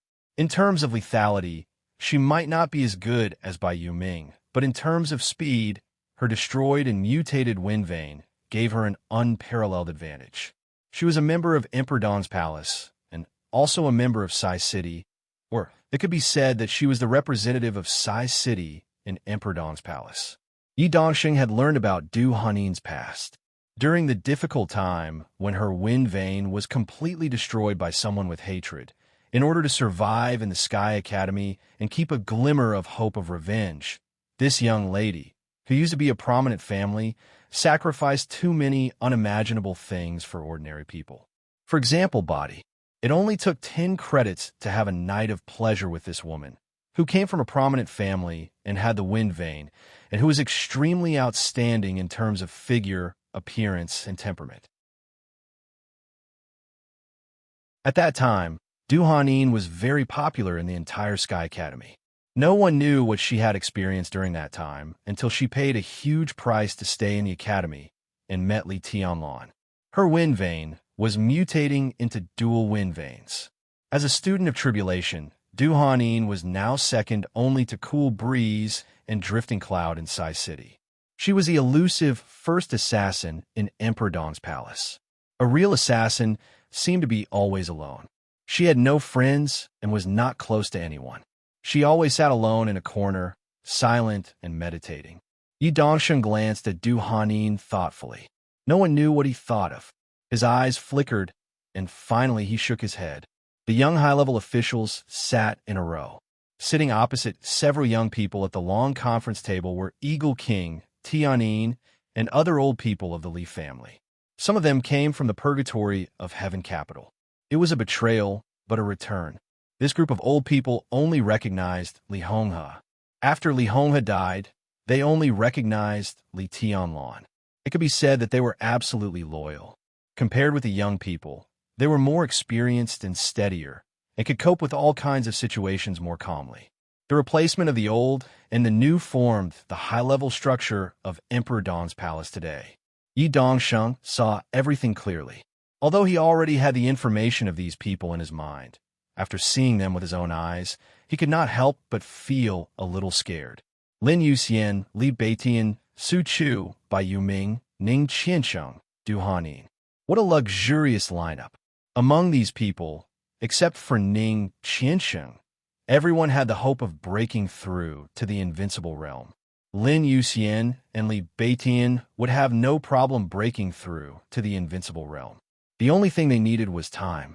Su Chu, Bai Yuming, and Du Hanin might not be as good, but everyone's future goal was at least the peak of the invincible realm. And Li Tianlan, and Dongxing Rushi, who was still in coma. If Tribulation, who was seriously injured, and Situ Songyue, Yi Dongxing's mouth could not help but twitch. He suddenly found that although Emperor Dong's palace still needed time, so far, it had grown to a point where everyone had to face it seriously. For the current Wang family of Beihai, without Wang Tianzong, Emperor Dong's palace was qualified to be the opponent of the Wang family of Beihai. And Emperor Dong's palace was still growing and strengthening. Their leader was very young, and so was the new generation of high-level officials. Moreover, they had the absolute cohesion and strong aggressiveness common to new forces. As long as Li Tianlan was still there, as long as Emperor Dong's palace was still there, there was no need to care whether Emperor Dong's palace was the most powerful or not. Because as long as it was there, it would continuously attract all kinds of talents to take root in Xianyuan City. The new city plan of Emperor Dong's palace would include the entire Xianyuan City and turn Tianan into a province with it as the core. The scene in front of him was like hundreds of years ago when Beihai was just established. It was a feeling of blood boiling. It was a feeling that the future was really in his hands and he could try to control it. Fairy Tale pulled over a chair and sat down casually. Yi Dongxing sat down slowly. After a long silence, he laughed and said, "I'm full of emotions. There was obvious sigh and emotion in his voice. Everyone sitting in front of him right now, if they were fated to meet again in a few years, perhaps they would be in a different attitude. General Yi, Emperor Dong's palace, doesn't pay attention to formalities. Let's cut to the chase. What can I do for you this time? Please tell me directly. Li Beitian looked at his colleagues around him. Seeing that they didn't mean to speak, he directly set the topic. He was a swordsman, not a politician. He was most impatient with idle chatter. In fact, the whole atmosphere of Emperor Dong's palace in Xianyuan City was like this. Even Ning Qiansheng, who was in politics, was straightforward in his words and actions. He would not talk nonsense if he could. Yi Dongsheng took a deep look at him, nodded, and said, "Well, now you should know about the planned termination, right?" There was a moment of silence in the conference room. Everyone subconsciously narrowed their eyes. Li Baiyan's eyes were a little cold. The planned termination. This was the news he just got after talking to Dongxing Wudi on the phone. He didn't expect the game to be so fierce now. Tens of thousands of troops had begun to blockade the desert prison.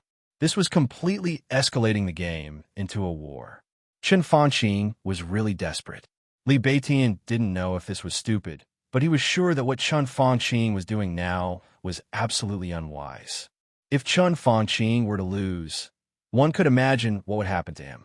Even if he were to succeed, it would not be a good thing for Chen Fanqing personally. His term in office was coming to an end. After he retired, it would be difficult for him to maintain a strong influence after this incident. No one was willing to be too close to such a crazy prime minister, even though his craziness was not really selfish. Yi Dongsheng looked at the silent crowd quietly. After a moment of silence, he said softly, "I want to know your attitude."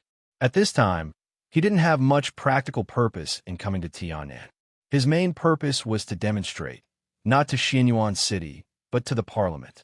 The exposure of the planned termination was bound to make the relationship between Emperor Dong's palace and Mount Dibbing closer. At this time, Yi Dongsheng came to Tian'an to formally cooperate with Emperor Dong's palace. The news spread to the parliament. The parliament couldn't be without pressure. In this way, Chen Fanqing might get less support. After all, even if he sent troops to blockade the desert prison, the others in Emperor Dong's palace were not dead. "What do you think, General Yi?" Bai Yuming suddenly asked. Yi Dongsheng was stunned. He looked at Bai Yuming and said slowly, "The war is coming." Bai Yuming narrowed her eyes. Before she spoke, Yi Dongsheng continued, "The Prime Minister has ordered the Beijiang army to blockade the desert prison. If I'm not wrong, the special envoy of the parliament should be on his way to Xianyuan City." "Is this a threat?" Ning Qiansheng raised his eyebrows. "What else?" Yi Dongsheng said blandly, "The Prime Minister's plan is crazy and bold, but it is really effective. They have blocked the prison. In a short time, it is difficult for us to contact His Highness. The Prime Minister not only wants to prevent His Highness from knowing about the planned termination, but also to warn Emperor Dong's palace. Now that His Highness is blocked by the army, if Emperor Dong's palace wants to cooperate with Beihai, it will be an enemy. When the war breaks out, they will not show mercy to the enemy. Emperor Dong's palace will be sacrificed. This is probably what the special envoy means. If you continue to cooperate with Beihai, they will not guarantee the safety of Emperor Dong's palace, Xianyuan City, and His Highness." A strange look flashed across Li Baiqian's eyes. He chuckled and said, "General Yi, you are more like the special envoy of the parliament now." "Ha!" Yi Dongsheng laughed. "Anyway, it's just a set of words. I just want to know the attitude of Emperor Dong's palace. I have told you the special envoy's threat. Do you have any concerns? You should ask if Zhongzhou State has any concerns." Eagle King's old voice rang out. "Does he dare to destroy Emperor Dong's palace and young master?" "He doesn't dare," Yi Dongsheng said with certainty. "Even if he dares, he can't do it." Su Chu scratched his big head and said in a muffled voice, "What did Minister Dongxing say?" He was not asking Yi Dongsheng, but Li Beitian. Li Beitian hesitated and shook his head. "The minister just informed me of the planned termination and the blockade of the Beijiang army." He said nothing else. Everyone was stunned. There were many meanings of nothing. Or it could mean nothing at all. Was it because Dongqing Wudi was not sure about the current situation? Or was it because Dongqing Wudi could not make a decision for Emperor Dong's palace? Did the Wang family of Beihai do anything? Li Beitian suddenly asked. Yue Dong is Sheng Xiao's sister and one of the core members of Beihai. Although she has some conflicts with her family now, this identity will not change. Whoever attacks the core members of Beihai must be prepared for Beihai's revenge.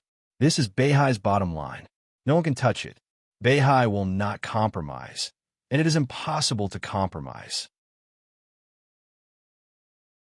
Last night, Beihai killed 4 major generals of Zhongzhou state lurking in Beihai and hundreds of all kinds of elite intelligence personnel.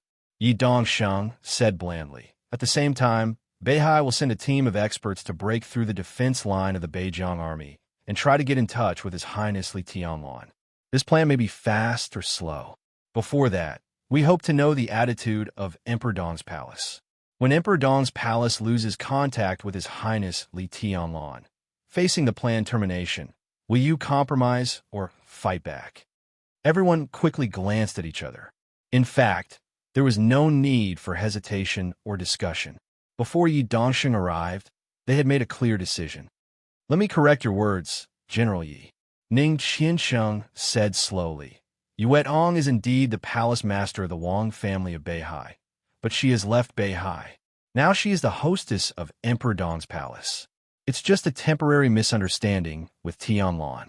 Their relationship will not change. Yi Dongsheng raised his eyebrows, and the smile in his eyes was hard to read. Even if Emperor Dong's palace loses contact with Tianlan temporarily, Emperor Dong's palace is still Tianlan's palace. The hostess of Emperor Dong's palace is the target of planned termination.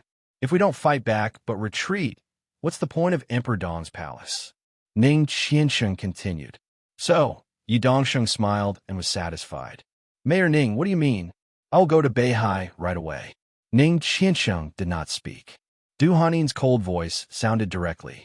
She stood up from her seat, and her exquisite figure looked very proud under the light.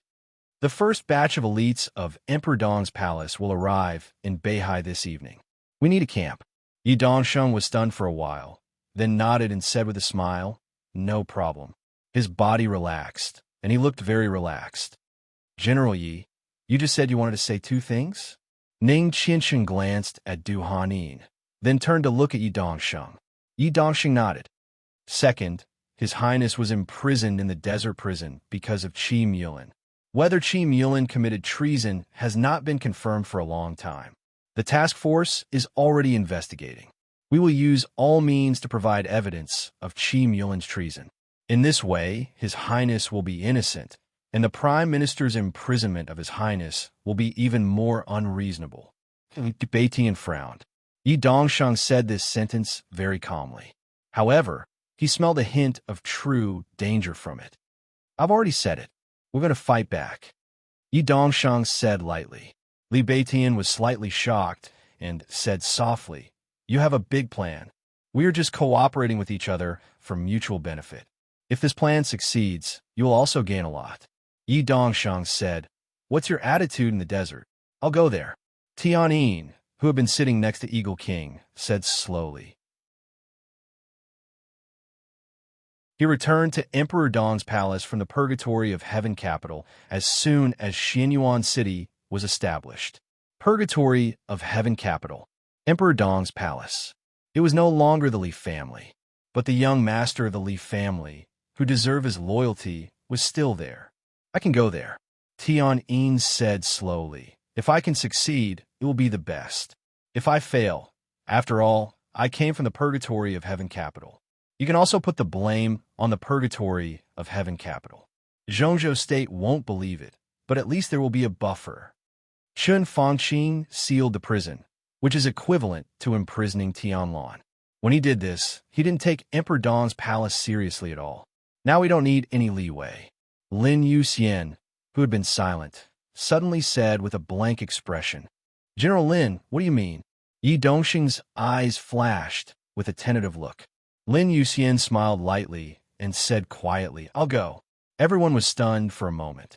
Lin Yoshin's calm voice sounded again, but it was like thunder in everyone's ears. Not only me, but the Nightmare Army will also go north with me. There are more than 40,000 troops, and there are invincible realm experts in charge. It's difficult to break through their blockade if there are fewer people. I'll lead the Nightmare Army directly to break through them. Everyone's spirits were lifted.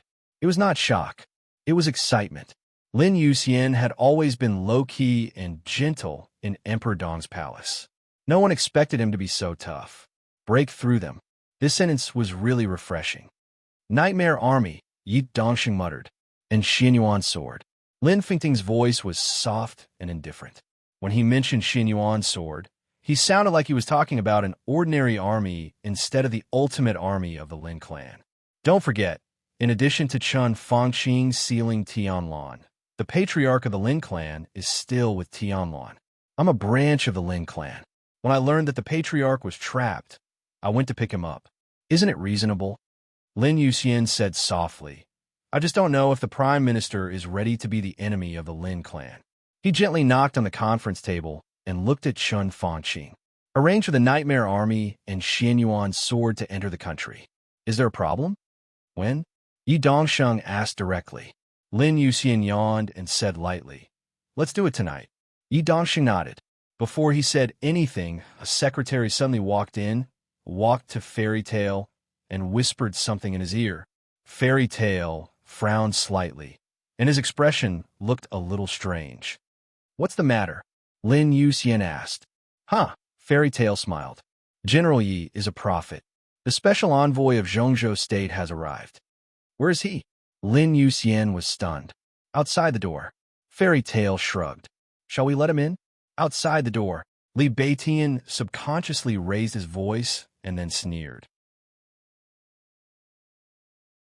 He's really overbearing. Even if Yi Dongsheng entered Xianyuan City, he would inform the city hall or Emperor Dong's palace when he approached Xianyuan City. This was the most basic etiquette. However, this so-called special envoy came directly to the headquarters of Emperor Dong's palace and even deliberately avoided detection in Xianyuan City. Before they met, the overbearing feeling of victory had already hit them in the face. Li Beitian narrowed his eyes and smiled coldly. Let's go and have a look. Yi Dongsheng also stood up. Everyone left the conference room at the same time and entered the elevator. The elevator went all the way down and finally stopped on the first floor.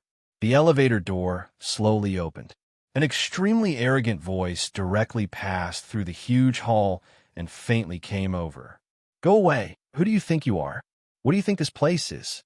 I'm standing here on behalf of the Zhongzhou State Parliament. Why? When did Emperor Dong's palace break away from the sequence of Zhongzhou State? I represent Zhongzhou State, and I can go anywhere in Zhongzhou State. You, and you. Is no one in Emperor Dong's palace clear of their identity? I don't care what meeting they have. Let the person in charge here come to see me now, right now. The voice sounded indistinct, but since it could pass through the huge hall and still reach everyone's ears, one could imagine how loud the voice was. Hey, it sounds like Qi. Yi Dongsheng suddenly laughed. Qi. Li Beitian was stunned. Why didn't he go to Sun and Noon? Why did he come here? Sun and Noon is Chu-He. Chu-He, you idiot. Ning Qiansheng couldn't help but complain. Ha! Li Beitian laughed carelessly. I know. I'm just kidding. Qi, I've heard of him. He's a mad dog in the southwest. I heard that he even talked back to Marshal Yi. Not only me, but also Minister Dongsheng and Minister Qi Baitsong. He talked back to him. Yi Dongsheng said with a smile. Li Beitian shook his head. Listening to the endless roars, his eyes grew colder and colder. The so-called mad dog in the southwest had its own story. He was the deputy chief of staff of the Southwest Military Region. His military rank was not high, but he was a major general. But he could be said to be a direct descendant of the Prince Group. He had directly talked back to many members of parliament and even magnates many times.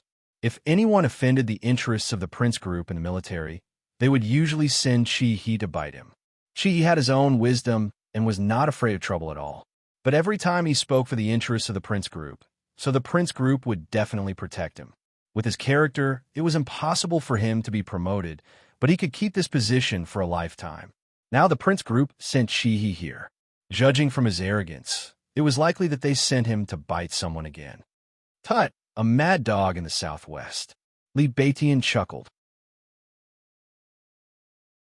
He looked at Du Hanin, who was standing in the front, and suddenly asked, Sister Du, what should we do if he is bitten by a mad dog?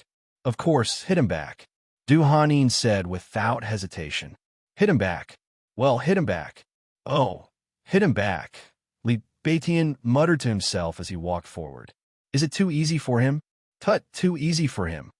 In the hall, Chihi's roar grew louder and louder, as if he wanted to flip the ceiling of the castle.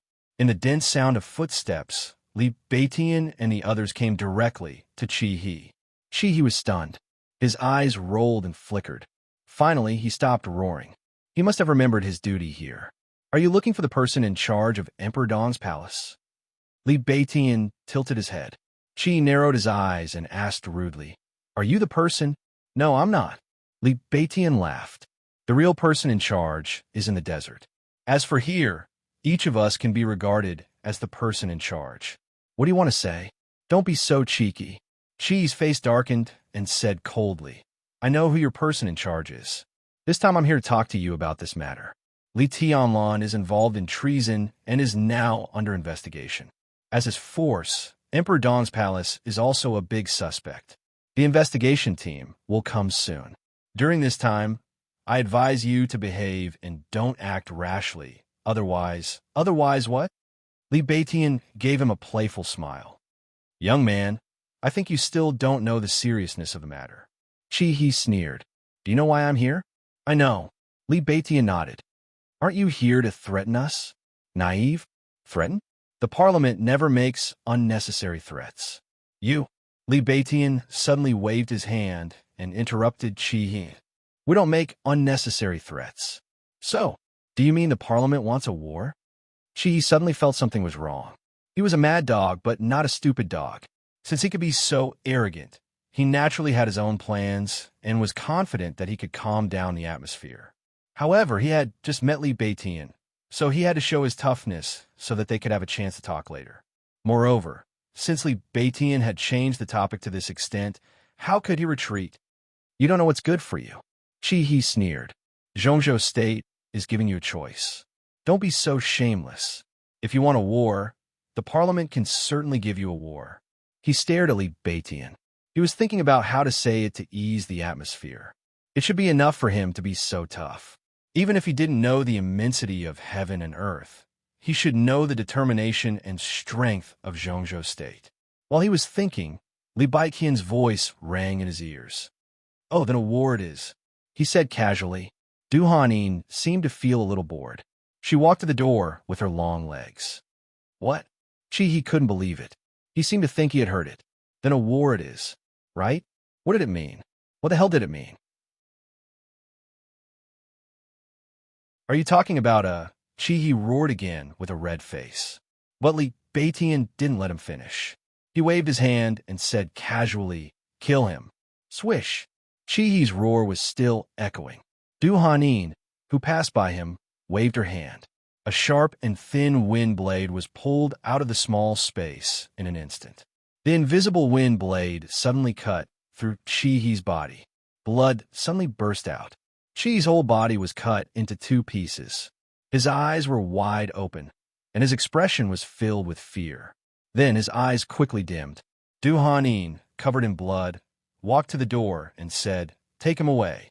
Some of the nearby Imperial guards who could no longer hold themselves back rushed forward, casually carrying Chihi's corpse as they walked out. I say, Ning Qinqing looked at the blood on the ground and felt a little annoyed. Is it necessary for so many people to carry a body? Someone come and clean the ground. In any case, nothing can happen to Li Tianlan. Otherwise, you and I can't afford this responsibility. Yuzhou, Hidden Dragon Sea. The sun was shining in the winter afternoon. In the quaint office, Li Huaqing turned to look at Chen Fangqing, who was sitting on the sofa, and said very clearly, I know. Chen Fangqing took a big drag on his cigarette and said in a dull voice, He didn't sleep well last night. After getting up, he was busy making arrangements everywhere. Until now, his eyes were bloodshot, but he didn't intend to rest at all. He was still holding on. I still say the same thing. I don't think you're right to block the desert prison. It's too easy to escalate the conflict. Li Huaqing waved his hand impatiently. Chun Fanqing was busy, and Li Huaqing was not idle either. Things changed too fast. Overnight, no one expected the situation to escalate to this point. Strictly speaking, the planned termination itself is too intense. Li Huaqing tried to restrain himself, but in the end, he couldn't help but blurt it out. He knew very well that what had already happened. Saying it again would only make people angrier. With his mentality, he shouldn't have said such things, but at this time, he couldn't help it. He was already extremely annoyed with planned termination. If it weren't for this plan, things wouldn't have developed to this point of no return. Who was Li Tianlan? Who was Wang Shengxiao? What kind of power was behind these two people? The planned termination directly targeted those who were closely related to these two people. Directly obliterated. What did this mean? When the news spread, it didn't matter whether they were killed or not. For people like Li Tianlan and Wang Shengxiao, as long as you wanted to kill, you deserved to die. Fortunately, the planned termination didn't succeed. Otherwise, at this time, there might be a war in Zhongzhou State. Qin Fanqing couldn't refute. It was true. All this was because of the planned termination, so it was so chaotic. He wouldn't think about what would happen if it succeeded. With failure in front of him, it made no sense to imagine the scenes after success except to temporarily numb himself. I'll take control of the situation. Chun Fanqing took a drag of the cigarette, and his voice became hoarser. I can support you to block the desert prison. Things have come to this point. Even if it's not feasible, we have to try. But I'm against war, and especially against any irreconcilable impulse with Li Tianlan at this stage. Prime Minister, do you understand what I mean? Li Huaqing decided to be more thorough. Qin Fanqing raised his head and looked at Li Huaqing. His eyes were extremely serious. Li Huaqing was also looking at him. His eyes were also extremely serious. What do you mean? Qin Fanqing asked slowly. That's what I mean.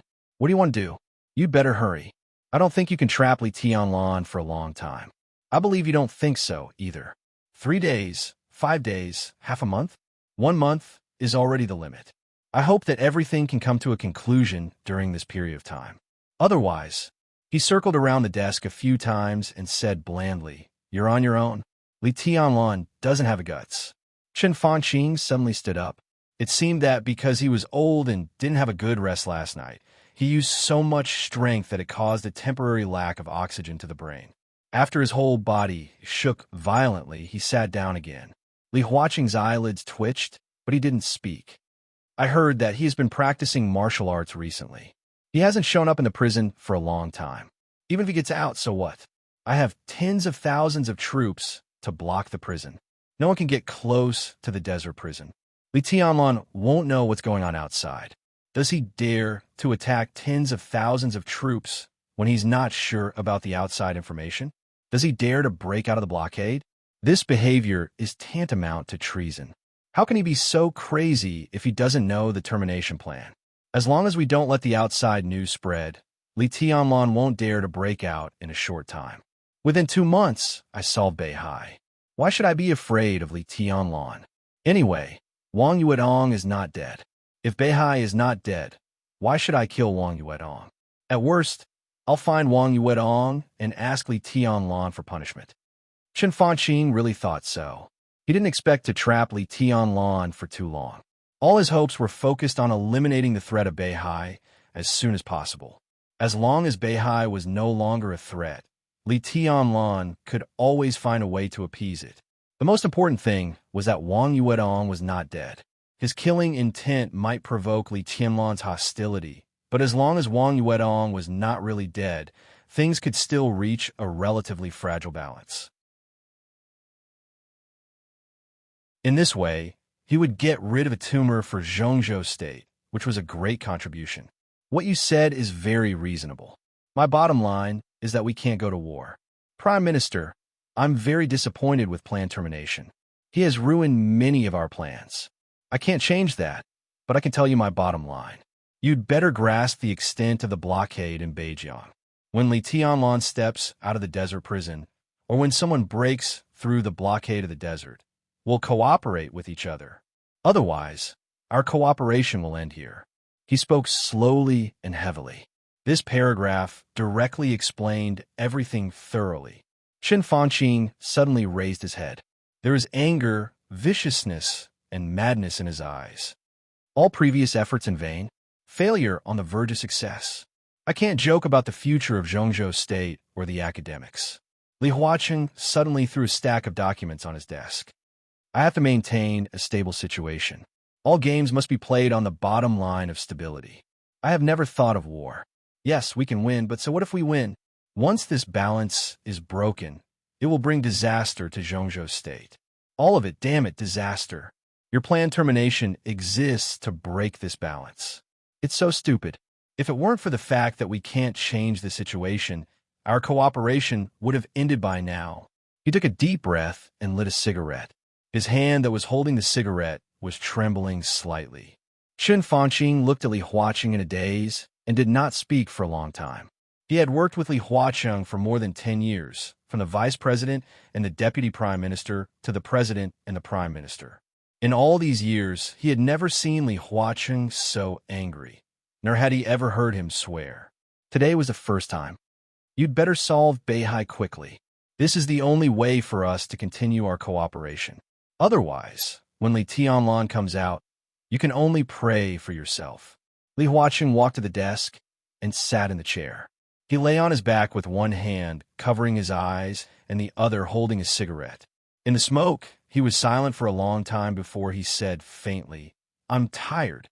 Chen Fanqing took a deep breath, turned around, and strode out of Li Huaqing's office. The sun spread freely in the hidden Dragon Sea. It was soft and fresh, but the cold of winter was everywhere.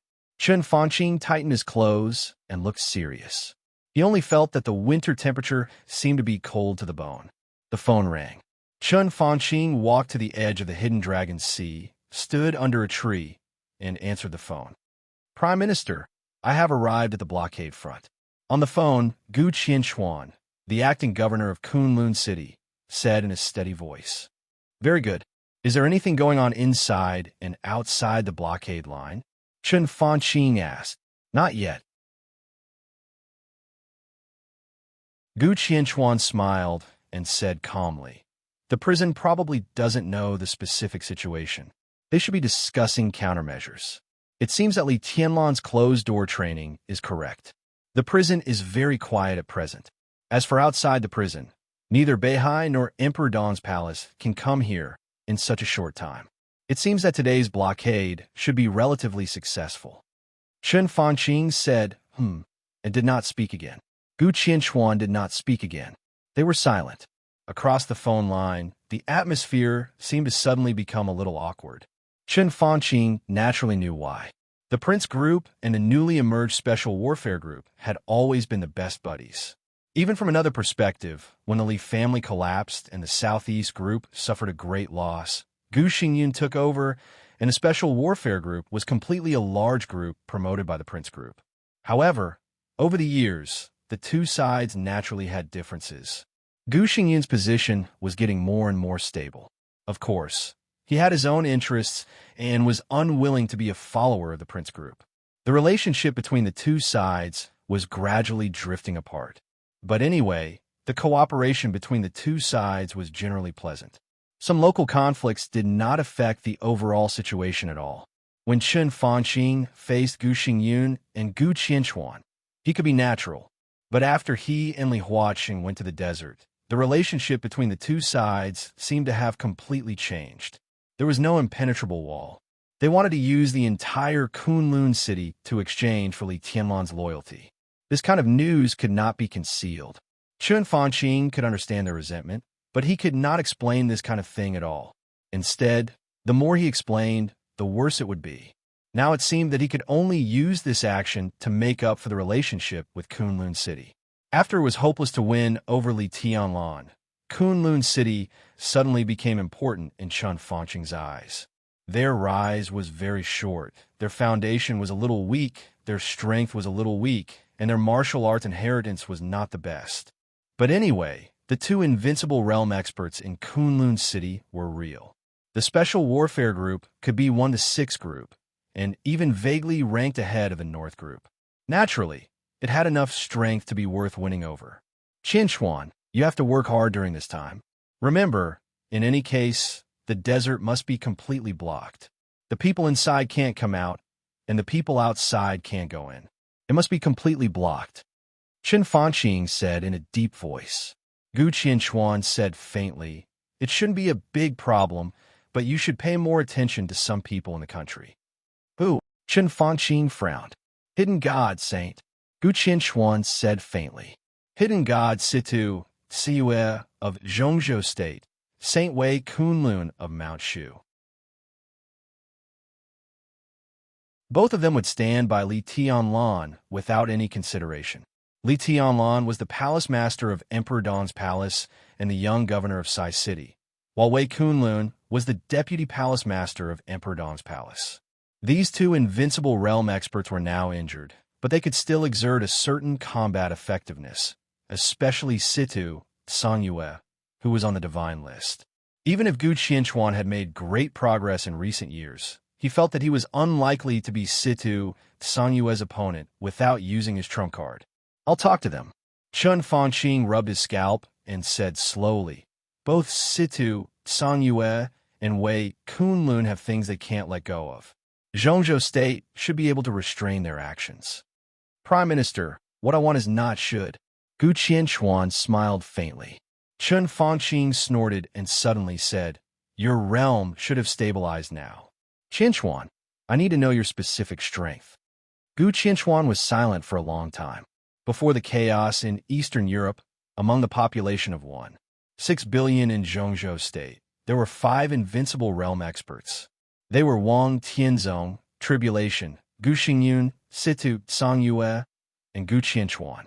Being able to enter the invincible realm was enough to show Gu Qianchuan's talent and luck. However, his potential was almost exhausted when he broke through to the invincible realm. If compared horizontally among the invincible realm experts, his potential was probably the worst. For a long time, he could not even stand on the last position of the holy list. Now he finally stabilized his realm under the polishing of time. If he really attacked with all his strength, Gu Qianchuan did not know how strong he was. So what he could say was just a general idea. If I don't care about the cost, I can win against Saint, but it's difficult to kill him. If he is seriously injured, so will I. Facing Situ Sangyue, I'm no match for that woman. But with so many troops to help me, it's not a problem for me to stop her. If the worst happens and 2 invincible realm experts break through here together, unless you allow me to kill one of them, things will be very troublesome. Kill one of them. Qin Fanqing was a little stunned. I can kill one of them. At worst, I can make one of them lose all combat power in an instant and be seriously injured and dying. Gu Qianchuan said silently, the Prime Minister seems to have forgotten that Setting Sun is currently in my hands. Setting Sun, one of the 12 murderous weapons. It was originally the core trump card of Sai City. However, after Situ Sangyue fired a shot at Gu Xingyu more than 2 years ago, Setting Sun fell into the hands of Kunlun City. This was a punishment for Situ Sangyue and compensation for Gu Xingyu. Among the 12 murderous weapons, Setting Sun ranked in the middle. But in terms of power, its power could only be in the middle or lower level. However, Setting Sun's speed of replenishing energy was the fastest among the 12 murderous weapons. Setting Sun was several times faster than Human Emperor, which was the slowest to recharge. In more than 2 years, Setting Sun could barely fire once. In the Battle of the Invincible Realm, as long as Gu Qianchuan found a suitable opportunity, he could completely injure or even kill Situ Sangyue in an instant. After all, even if he was not Situ Sanyue's opponent, Situ Sangyue did not have the strength of Gu Xingyu at that time. She was still injured. If he wanted to find an opportunity, It was easy with a murderous weapon's shooting speed. The possibility of Situ Sanyue dying under this blow was more than 80%. With the murderous weapon in hand, as long as Chun Fanqing allowed people to die, Gu Qianchuan was 100% sure that he could seal the prison. After all, if his murderous weapon did not strike, its deterrent power would not be less than that of the peak of the Invincible Realm. It was just that the Invincible Realm expert of Zhongzhou State took the murderous weapon of Zhongzhou State to kill the Invincible Realm expert of Zhongzhou State. Was it possible? There was a flash of almost crazy killing intent in Chun Fanqing's eyes. He forcibly suppressed the thoughts in his mind, shook his head, and slowly said, "Don't shoot to kill unless it is absolutely necessary." Every Invincible Realm expert was the most precious treasure of a country and the most powerful deterrent power of country. Even a superpower like Zhongzhou State, Invincible Realm experts were also very precious. Even if the positions of the groups were different, no one was willing to consume the Invincible Realm experts in an internal fight, let alone be willing to do so. But at this moment, Chun Fanqing said that it was absolutely necessary. What was absolutely necessary? Chun Fanqing did not give a specific explanation. Gu Qianchuan did not ask either. I'll remind you again, Qianchuan. As if he was afraid that Gu Qianchuan could not understand, Gu Xingyun slowly said, "Now is the most critical moment. It can even be said that this is a war. Blocking the desert must be carried out to the most thorough extent. No one can enter or leave. No matter who the violator is, no matter how much it costs." He took a deep breath and said in a deep voice, "Kill without mercy." "I see." Gu Qianchuan was silent for a while and said lightly. Chun Fanqing gave a hum and silently hung up the phone. He stood on the edge of the hidden sea and looked at the calm lake. After a long time, he took out his mobile phone again and dialed the number of Saint Wei, Kunlun, in the desert of Beijiang. In the temporary station of the 43rd Army, Gu Qianchuan, who hung up the phone, looked at the mobile phone in his hand with a blank expression. After an unknown amount of time, he suddenly began to chuckle coldly. Gu Qianchuan had never been a handsome man.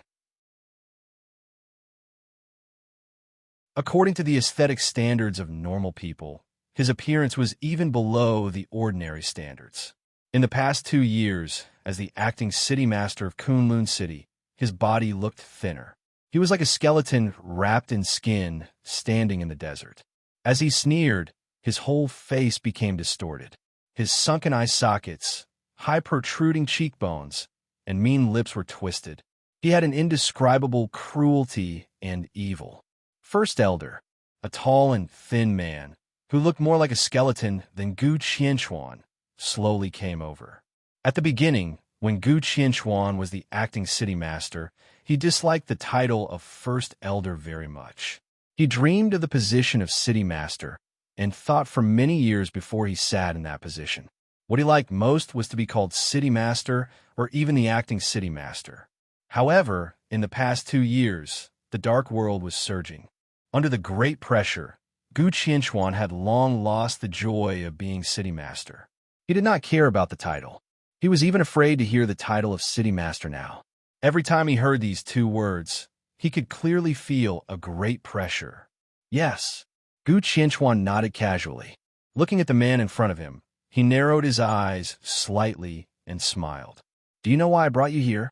The man shook his head honestly. The thin man, who seemed to break at a touch, was not the best in Kunlun City. His strength barely reached the thunder-shocking realm. No matter how bad the foundation of Kunlun City was, it was not difficult to find some people who were stronger than him. However, Gu Qianchuan brought him here. His code name was Spectre. He was the person in charge of all the torture work in Kunlun City. He was also the most cruel and most aggressive psychopath in Kunlun City. He was only in charge of the torture work. Because if nothing unexpected happens, you'll have a lot of new toys in a few days. Undead, I'm very satisfied with you. Very satisfied, especially in this kind of situation. Your existence is much more important than anyone else's. Spectre stuck out his tongue and licked his lips. The picture was a little disgusting, but he had an excited expression all over his face. "Don't worry, First Elder." He grinned grimly. I will treat every toy in my hands well. Gu Qianchuan nodded with satisfaction. Spectre was indeed a real psychopath. His torture technique was enough to make people feel what was despair and worse than death. And this was exactly what Gu Qianchuan needed.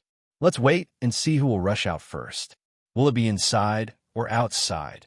He narrowed his eyes and sat at the door of the desert tent. He was silent, like a fisherman with super patience. It's better for some big shots to come. Gu Qianchuan muttered to himself like a madman or a psychopath. I heard that Qin Weibai is also here.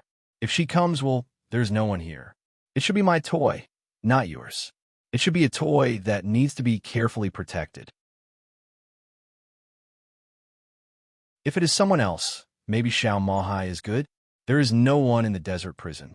I don't know when the idiots from Beihai and Emperor Dong's palace will come here. Li Beitian, Ning Qiansheng, ha. Wang Ling, a captive. How long can you play? Spectre trembled all over and seemed to be very excited. I have some interesting drugs. He smiled. Even if you're skinned and have your tendons pulled, you can at least live a few more days after being injected with this drug. First Elder, if you're interested, I can guarantee that you will have a good time. I hope so. Gu Qianchuan smiled non-committally. In fact, I want Li Tianlan to come out now. I heard that the 13th flight is not in the desert prison now. If I only deal with Li Tianlan, I am still confident. If he comes out, I will let him try countless ways to die. He had completely stabilized the invincible realm. According to the standards of the last holy and holy lists, Gu Qianchuan was barely qualified to enter the top 10 of the holy list. He had a large number of troops and officers on standby. As long as Li Tianlan dared to appear, Gu Qianchuan was bound to take him down. At that time, the blockade of the entire desert prison would be completely over. Even if Li Tianlan had made great progress in the past year or so, so what? With a murderous weapon in hand, he was not afraid of anything. Moreover, Gu Qianchuan always felt that this spear was not as perfect as Li Tianlan, whether it was used on Situ, Sung Yue, or holy disciple Wei Kunlun. It was far inferior.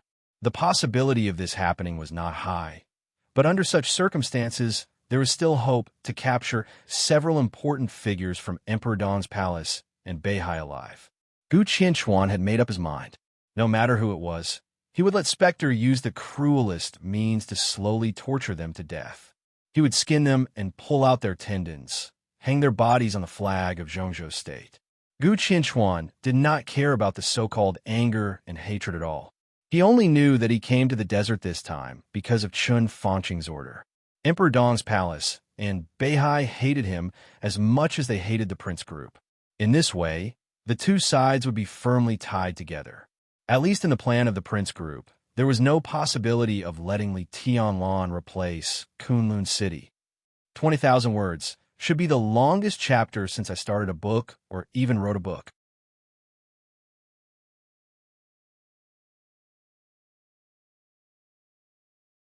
Chapter 846. When Saint came to the 3rd floor of the hospital, several doctors in white were talking and walking out of the corridor. They met face to face. The doctors raised their hands and saluted subconsciously.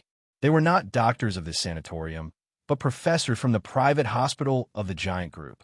They were all senior military doctors with strong military habits. Saint waved his hand casually. We meet several times a day. Don't be so polite. How's the situation? Overall, it's good. The leading doctor smiled bitterly. He said nice words, but there was distress in his voice.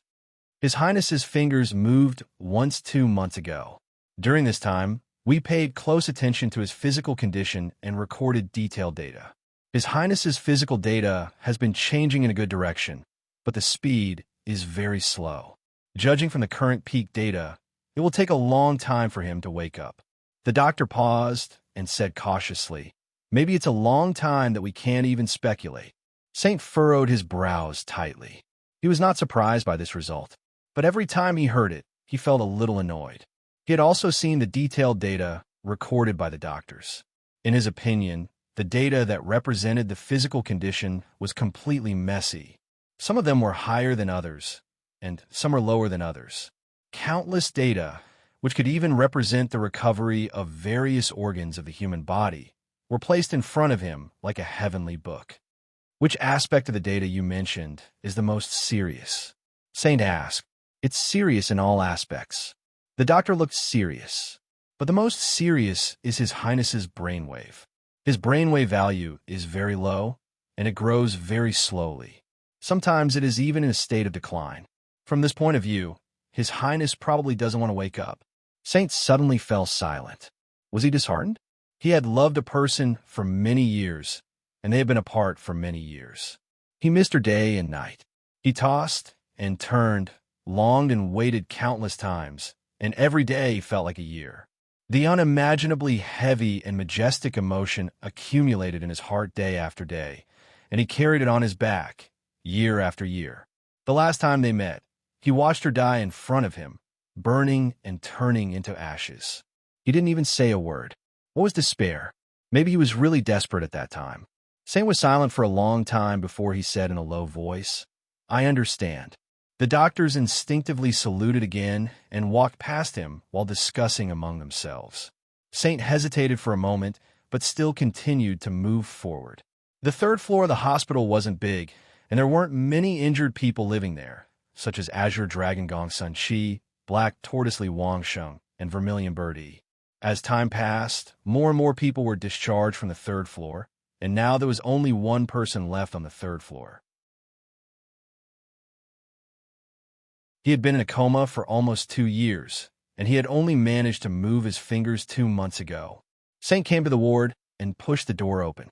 The man who was once recognized as the strongest assassin in the entire dark world, and even dared to fight against the real heavenly sun, was lying on the sickbed, breathing weakly and lifelessly. Situ Tsuna sat by the side of the bed, holding a comb to gently comb his hair. She calmly looked at her unconscious little brother, her expression so gentle it made one's heart ache. Lu Yun, the director of Yuzhou's Special Operations Bureau, stood aside and watched this scene motionlessly like a statue. Upon seeing Saint enter, Lu Yun moved his body and nodded. He said softly, "Your Highness." Saint patted him on the shoulder and looked at Tribulation lying on the bed. Looking at Tribulation, who was lying on the bed, she whispered, "I just met the doctor and asked him. He's recovering well, at least getting better. Although it's been a long time, there's still hope for him to recover." Situ Tsuna nodded and said softly, "What's the matter?" Saint hesitated and shook his head. "Nothing." Situ Tsuna glanced at him with some doubts, but she didn't ask much. She just said, "When do we set off?" "Set off?" Saint raised his eyebrows. "To the desert." Situ Tsuna spat out 3 words with a calm and indifferent expression. The blockade of the desert prison by the Beijiang military region had become the biggest news in Zhongzhou State. Ordinary people didn't know, but people with certain information channels knew what it meant. The blockade this time might not be the key to the next election and the game with Beihai, but it was enough to determine the position of Emperor Dong's palace in this revolution. As long as Emperor Dong's palace could break through the blockade, whether from inside to outside or from outside to inside, once Li Tianlong got in touch with Emperor Dong's palace, their cooperation with the Wang family of Beihai would officially begin. If the blockade remained unmoved, Beihai would lose allies like the Giant Group and Emperor Dong's palace. At least they would first lose Li Tianlong, a main combat force. Moreover, if the blockade was not broken, the Giant Group would have many scruples in the cooperation with the Southeast Group. Situ Tsuna certainly understood this. She didn't want to comment on Li Tianlong's choice. In her opinion, there was nothing wrong with letting Emperor Dong's palace replace Kunlun City, but there was nothing wrong with letting Emperor Dong's palace become the second Wang family of Beihai. It was just that the choice was different.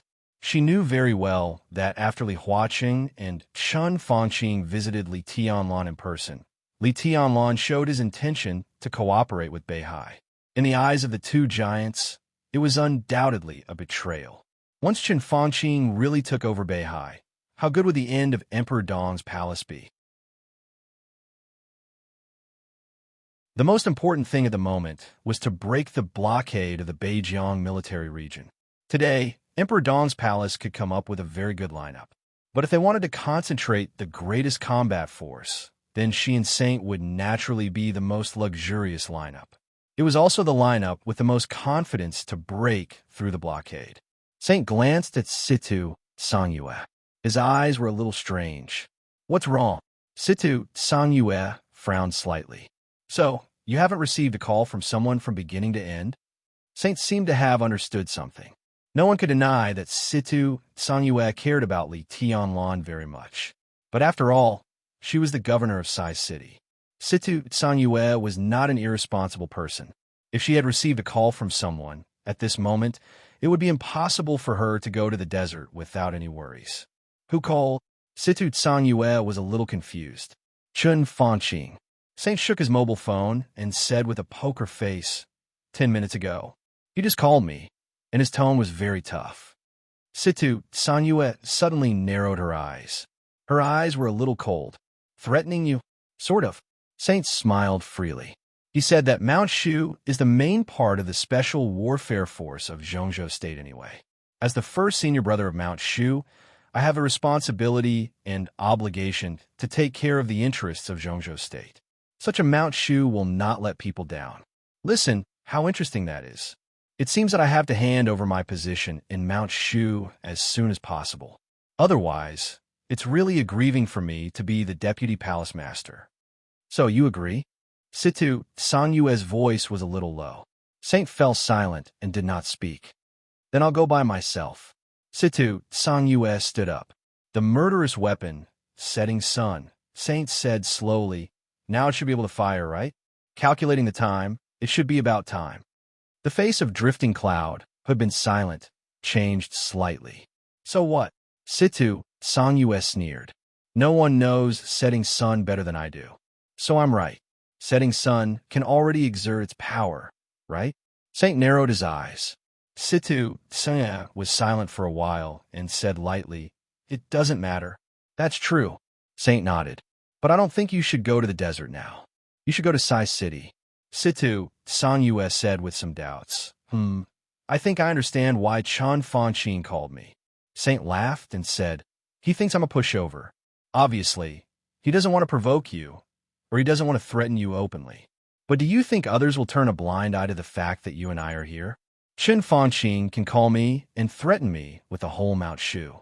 I have to compromise. How can he forget you? He doesn't threaten you, but it doesn't mean that he won't touch Sai City. Saint looked into Situ Sanyue's eyes and whispered, The dark world of Snow Country is now under the control of Wang Xiaoyao. Situ Sanyue's eyes suddenly changed. Sai City was on the border between Zhongzhou State and Snow Country. Qin Fanqing didn't need to call to threaten Situ Sanyue. With Wang Xiaoyao, the power of Snow Country could keep Situ Sanyue in Sai City. But she thought of the sword he left in Sai City before he went to the desert, and there was a trace of hesitation in her eyes. As for the desert, you don't need to worry. Saint said lightly, Chen Fanqing doesn't know that even if he doesn't make this call, I won't go to the desert. Even without us, His Highness has a way to solve the blockade. No one can predict the future. Situ Sanyue said seriously, Now there are not only more than 40,000 troops in the blockade line, but also Gu Qianchuan. Gu Qianchuan may not be afraid, but how can Tianlan deal with an invincible realm expert, a murderous weapon, and a large number of troops? By strength. Saint said, There is no need to predict the future. As long as he has the strength to solve everything, there will be no accidents. You do have a lot of confidence in him. Situ Sanyue shook her head. But you and I should both know the invincible realm very well. At this age, it is even impossible for Tianlan to enter the invincible realm in the next few years. At his age, his lack of physical strength is the most important problem. I believe that he can face Gu Qianchuan, but I still say that no one knows setting sun better than me. She knew the operation mode of setting sun, the energy storage time of setting sun, and the power of setting Sunday. In the hands of an invincible realm expert, even if setting sun was not famous for its power, its instantaneous firing was equivalent to the full blow of a peak invincible realm expert. If Li Tianlan couldn't enter the invincible realm, how could he deal with the blow of the murderous weapon? A very strange light flashed in Saint's eyes. It seemed that every time he mentioned setting sun, there was something wrong with him. But Situ Sanyue didn't notice it. She lowered her head, looked at her brother in a coma, and said calmly, "I need a reason to convince me." Saint put the phone back in his pocket and said quietly, "Because I really want to see the legendary Ruthless."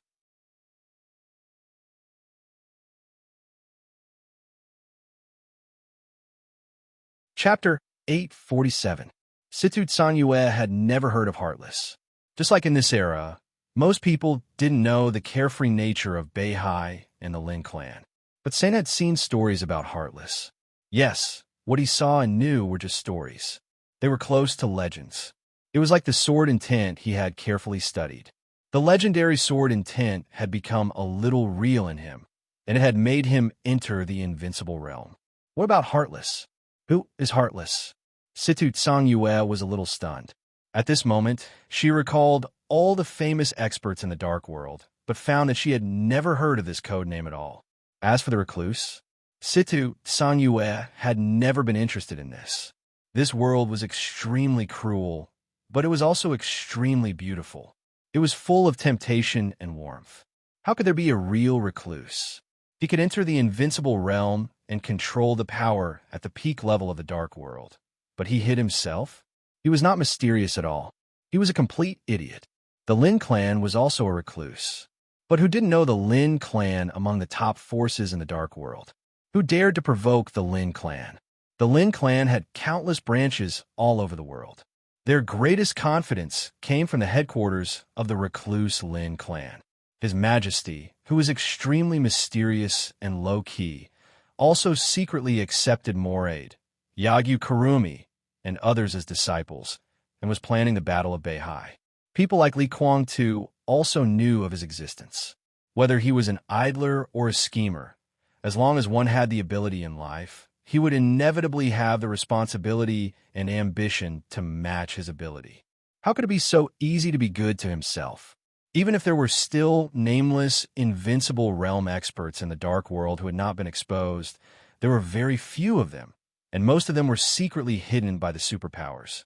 After the chaos in Eastern Europe, in today's dark world, the invincible realm experts exposed to people were all invincible realm experts. Those who did not dare to show up could only be trash. It was impossible for trash to enter the invincible realm. Therefore, there was no so-called recluse, invincible realm experts in the dark world now. So who was Heartless? This question was very simple, at least in Situ Sanyue's view, because there was no trust crisis between her and Saint. However, Saint was stumped by such a simple question. Who was Heartless? Saint was silent for a long time, and then smiled bitterly. I don't know. He really did not know who Wu Qing was. In that messy story, there wasn't much cause and effect. It was like the reality that was right in front of them.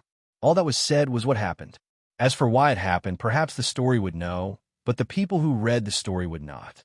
He only knew that Wu Qing had suddenly appeared by Dong Huang's side, and then became Dong Huang's only bodyguard. You don't know. Situ Sanyue's eyes were a little strange. She gently tilted her head and slightly opened her red lips. There was a little surprise and anger on her face, which had defeated the aging charm. It was so charming that it made people dizzy. I really don't know. Saint shifted his gaze subconsciously. That's not important. What's important is that Wu Qing is absolutely loyal, and his strength is far better than yours and mine. He had already guessed it in his heart. He combined it with the story and some of what Qin Weibai had told him before. However, he had not confirmed it, so it was naturally meaningless to say it out. Situ Sanyue lowered her head thoughtfully. Governor, I suggest that you return to Sai City immediately.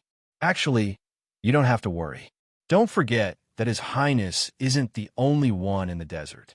Boss is there too, Saint said. Situ Sanyue was slightly stunned and thought of Qin Weibai. She didn't know why. Although Li Tianlan was strong enough now, in her heart, she still felt more at ease when Qin Weibai was mentioned. Did she expect the current situation? Situ, San Yue asked.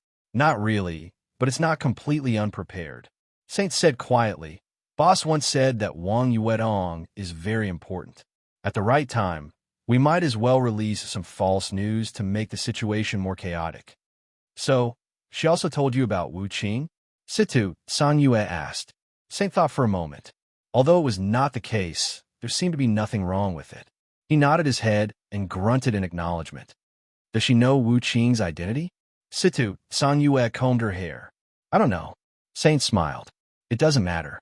What matters is Wu Qing's position. He is Dongwang's bodyguard, and the only bodyguard around Dongwang. The Dongwang he was talking about was not the current Li Tianlan. In that era, there were many experts in Emperor Dong's palace, covering the sky and the sun. Dongwang's edge shrouded the whole dark world. In Emperor Dong's palace alone, there was more than one expert at the peak of the invincible realm. But only Wu Qing was qualified to be the only bodyguard around Dongwang. What kind of scene was that? In the end of that story, even the invincible chosen one would fail and die in her hands. But Wu Qing never had a defeat.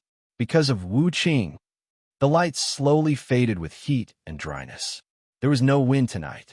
The windless night in the desert was the best exquisite in the world. Boundless yellow sand. Endless starry sky. The stars were bright, and the yellow sand was soft. The sky here was low and bright, looking desolate and empty. Xiao Mahai stood under the starry sky, feeling a little lonely. The night sky was beautiful, but he didn't like it very much. It was not because he was lonely. It was because it was difficult to lurk in such an environment. Not far away was the front line of the 43rd Army. Nearly 20,000 soldiers set up the first blockade line on the front line.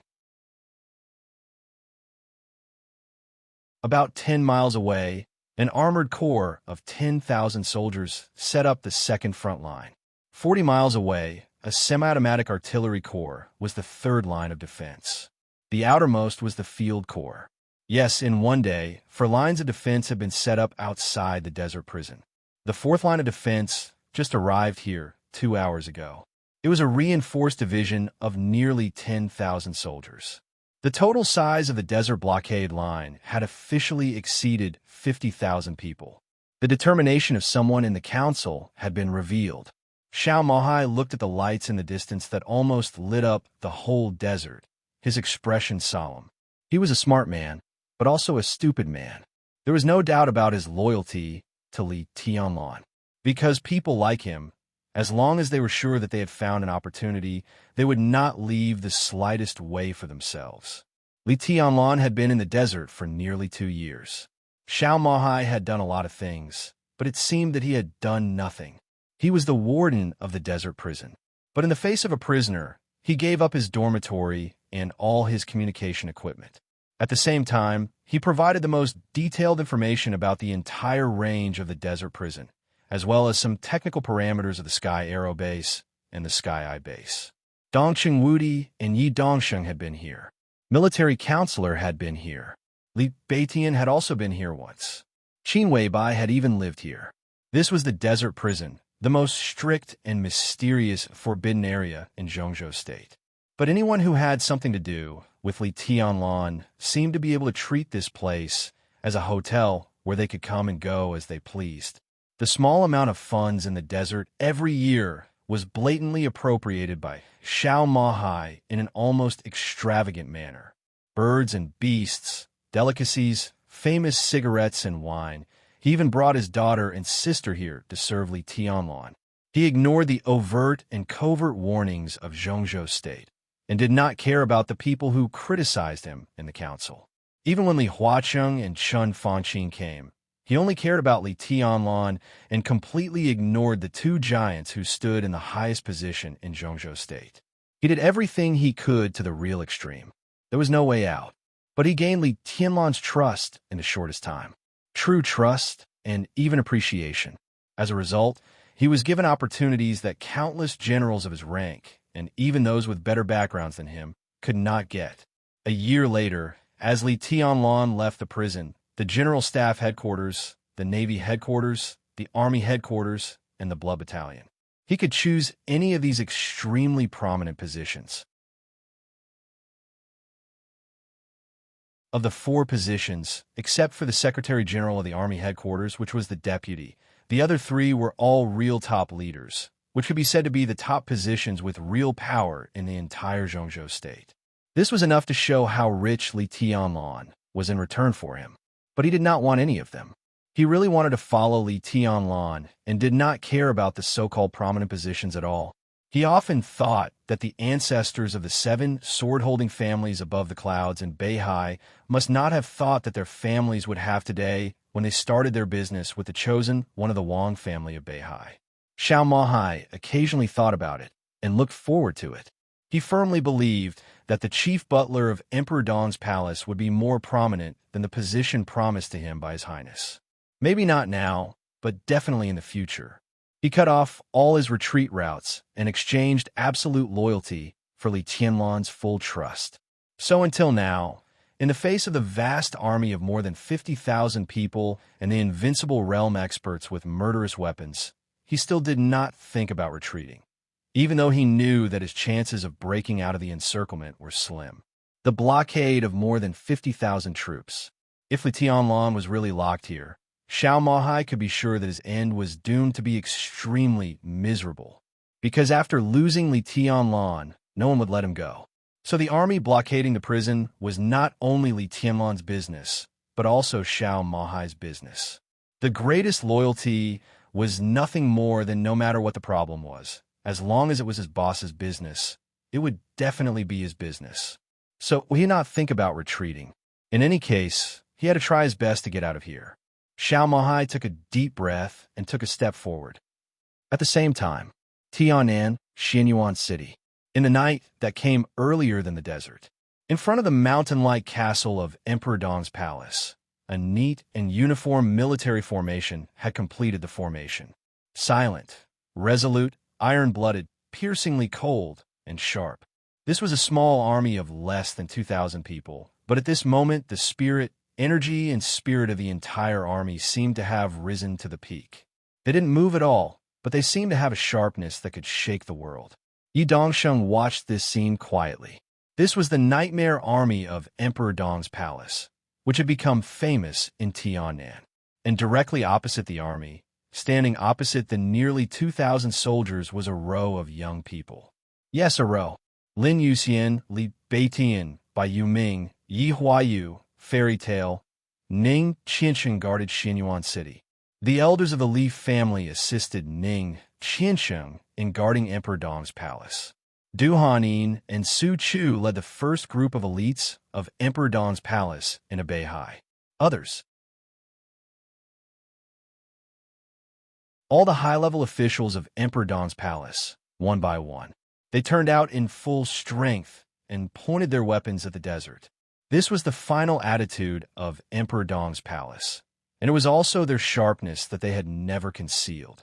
Without reservation, they went all out and pressed forward. In the roar that spread through the night sky, a huge black shadow appeared in the night of Emperor Dong's palace. The black shadow gradually slowed down in the air. The large transport plane belonging to the Freedom Corps showed its full appearance in everyone's sight. Everyone raised their heads and looked at the transport plane in the air. An invisible flame of war seemed to be directly ignited in front of the castle of Emperor Dong's palace. Li Beitian glanced at Lin Yuxian. Other high-level officials were also looking at Lin Yuxian. Their positions were equal, but the Nightmare Army was the main force of Emperor Dong's palace in external combat. Lin Yuxian was the commander of the Nightmare Army. At this time, it was natural for him to give orders. The transport plane blocked the starlight and cast a large shadow in the night.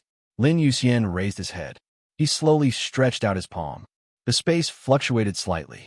A pseudo-domain similar to the invincible realm, but not pure, flickered for a moment and disappeared instantly. Crack! An incomparably clear and melodious sound of friction suddenly rang out. His palm seemed to hold something. In an instant, Lin Yuxian's aura rose wildly, and his whole person seemed to become a sharp and peerless long sword in an instant. The blue electric arc lingered in his hand. Lin Yuxian watched this scene quietly, as if he were looking at a half-step invincible realm expert in front of him. The shape of a long sword appeared in his hand. It was not one sword. It was two swords, two sparkling and translucent scarlet long swords with an incomparably ferocious shape. The murderous aura rushed over.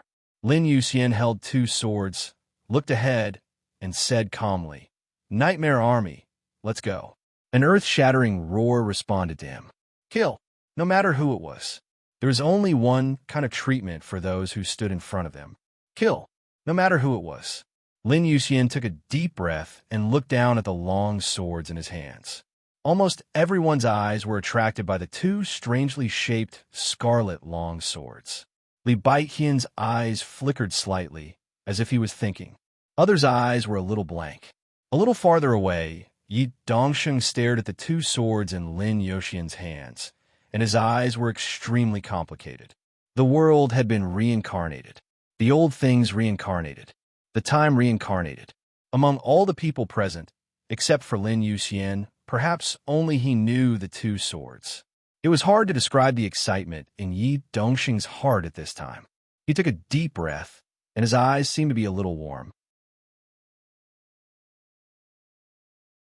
Hundreds of years ago, these two swords had conquered nearly half of Beihai's territory, expanded Beihai's 80,000 square kilometers of land to today's 160,000 square kilometers, turned Beihai into Beihai province, and made the Wang family of Beihai the top power in the Dark World.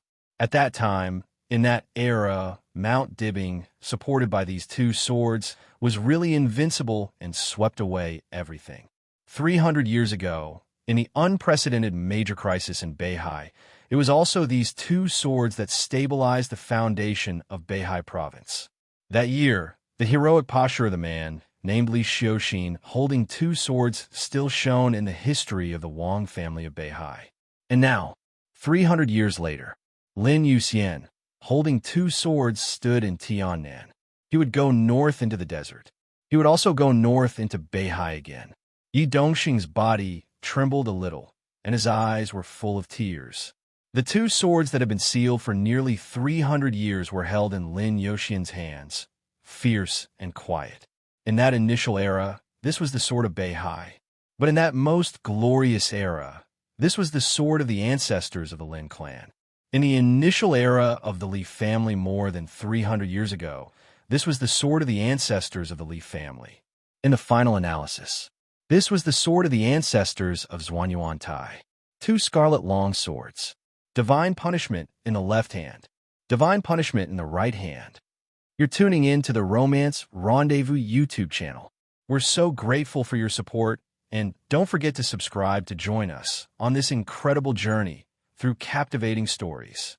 Your generosity through donations truly makes a world of difference, as it's the primary source of revenue that allows me to expand and enhance this channel for you. Thank you from the bottom of my heart for being a part of this adventure.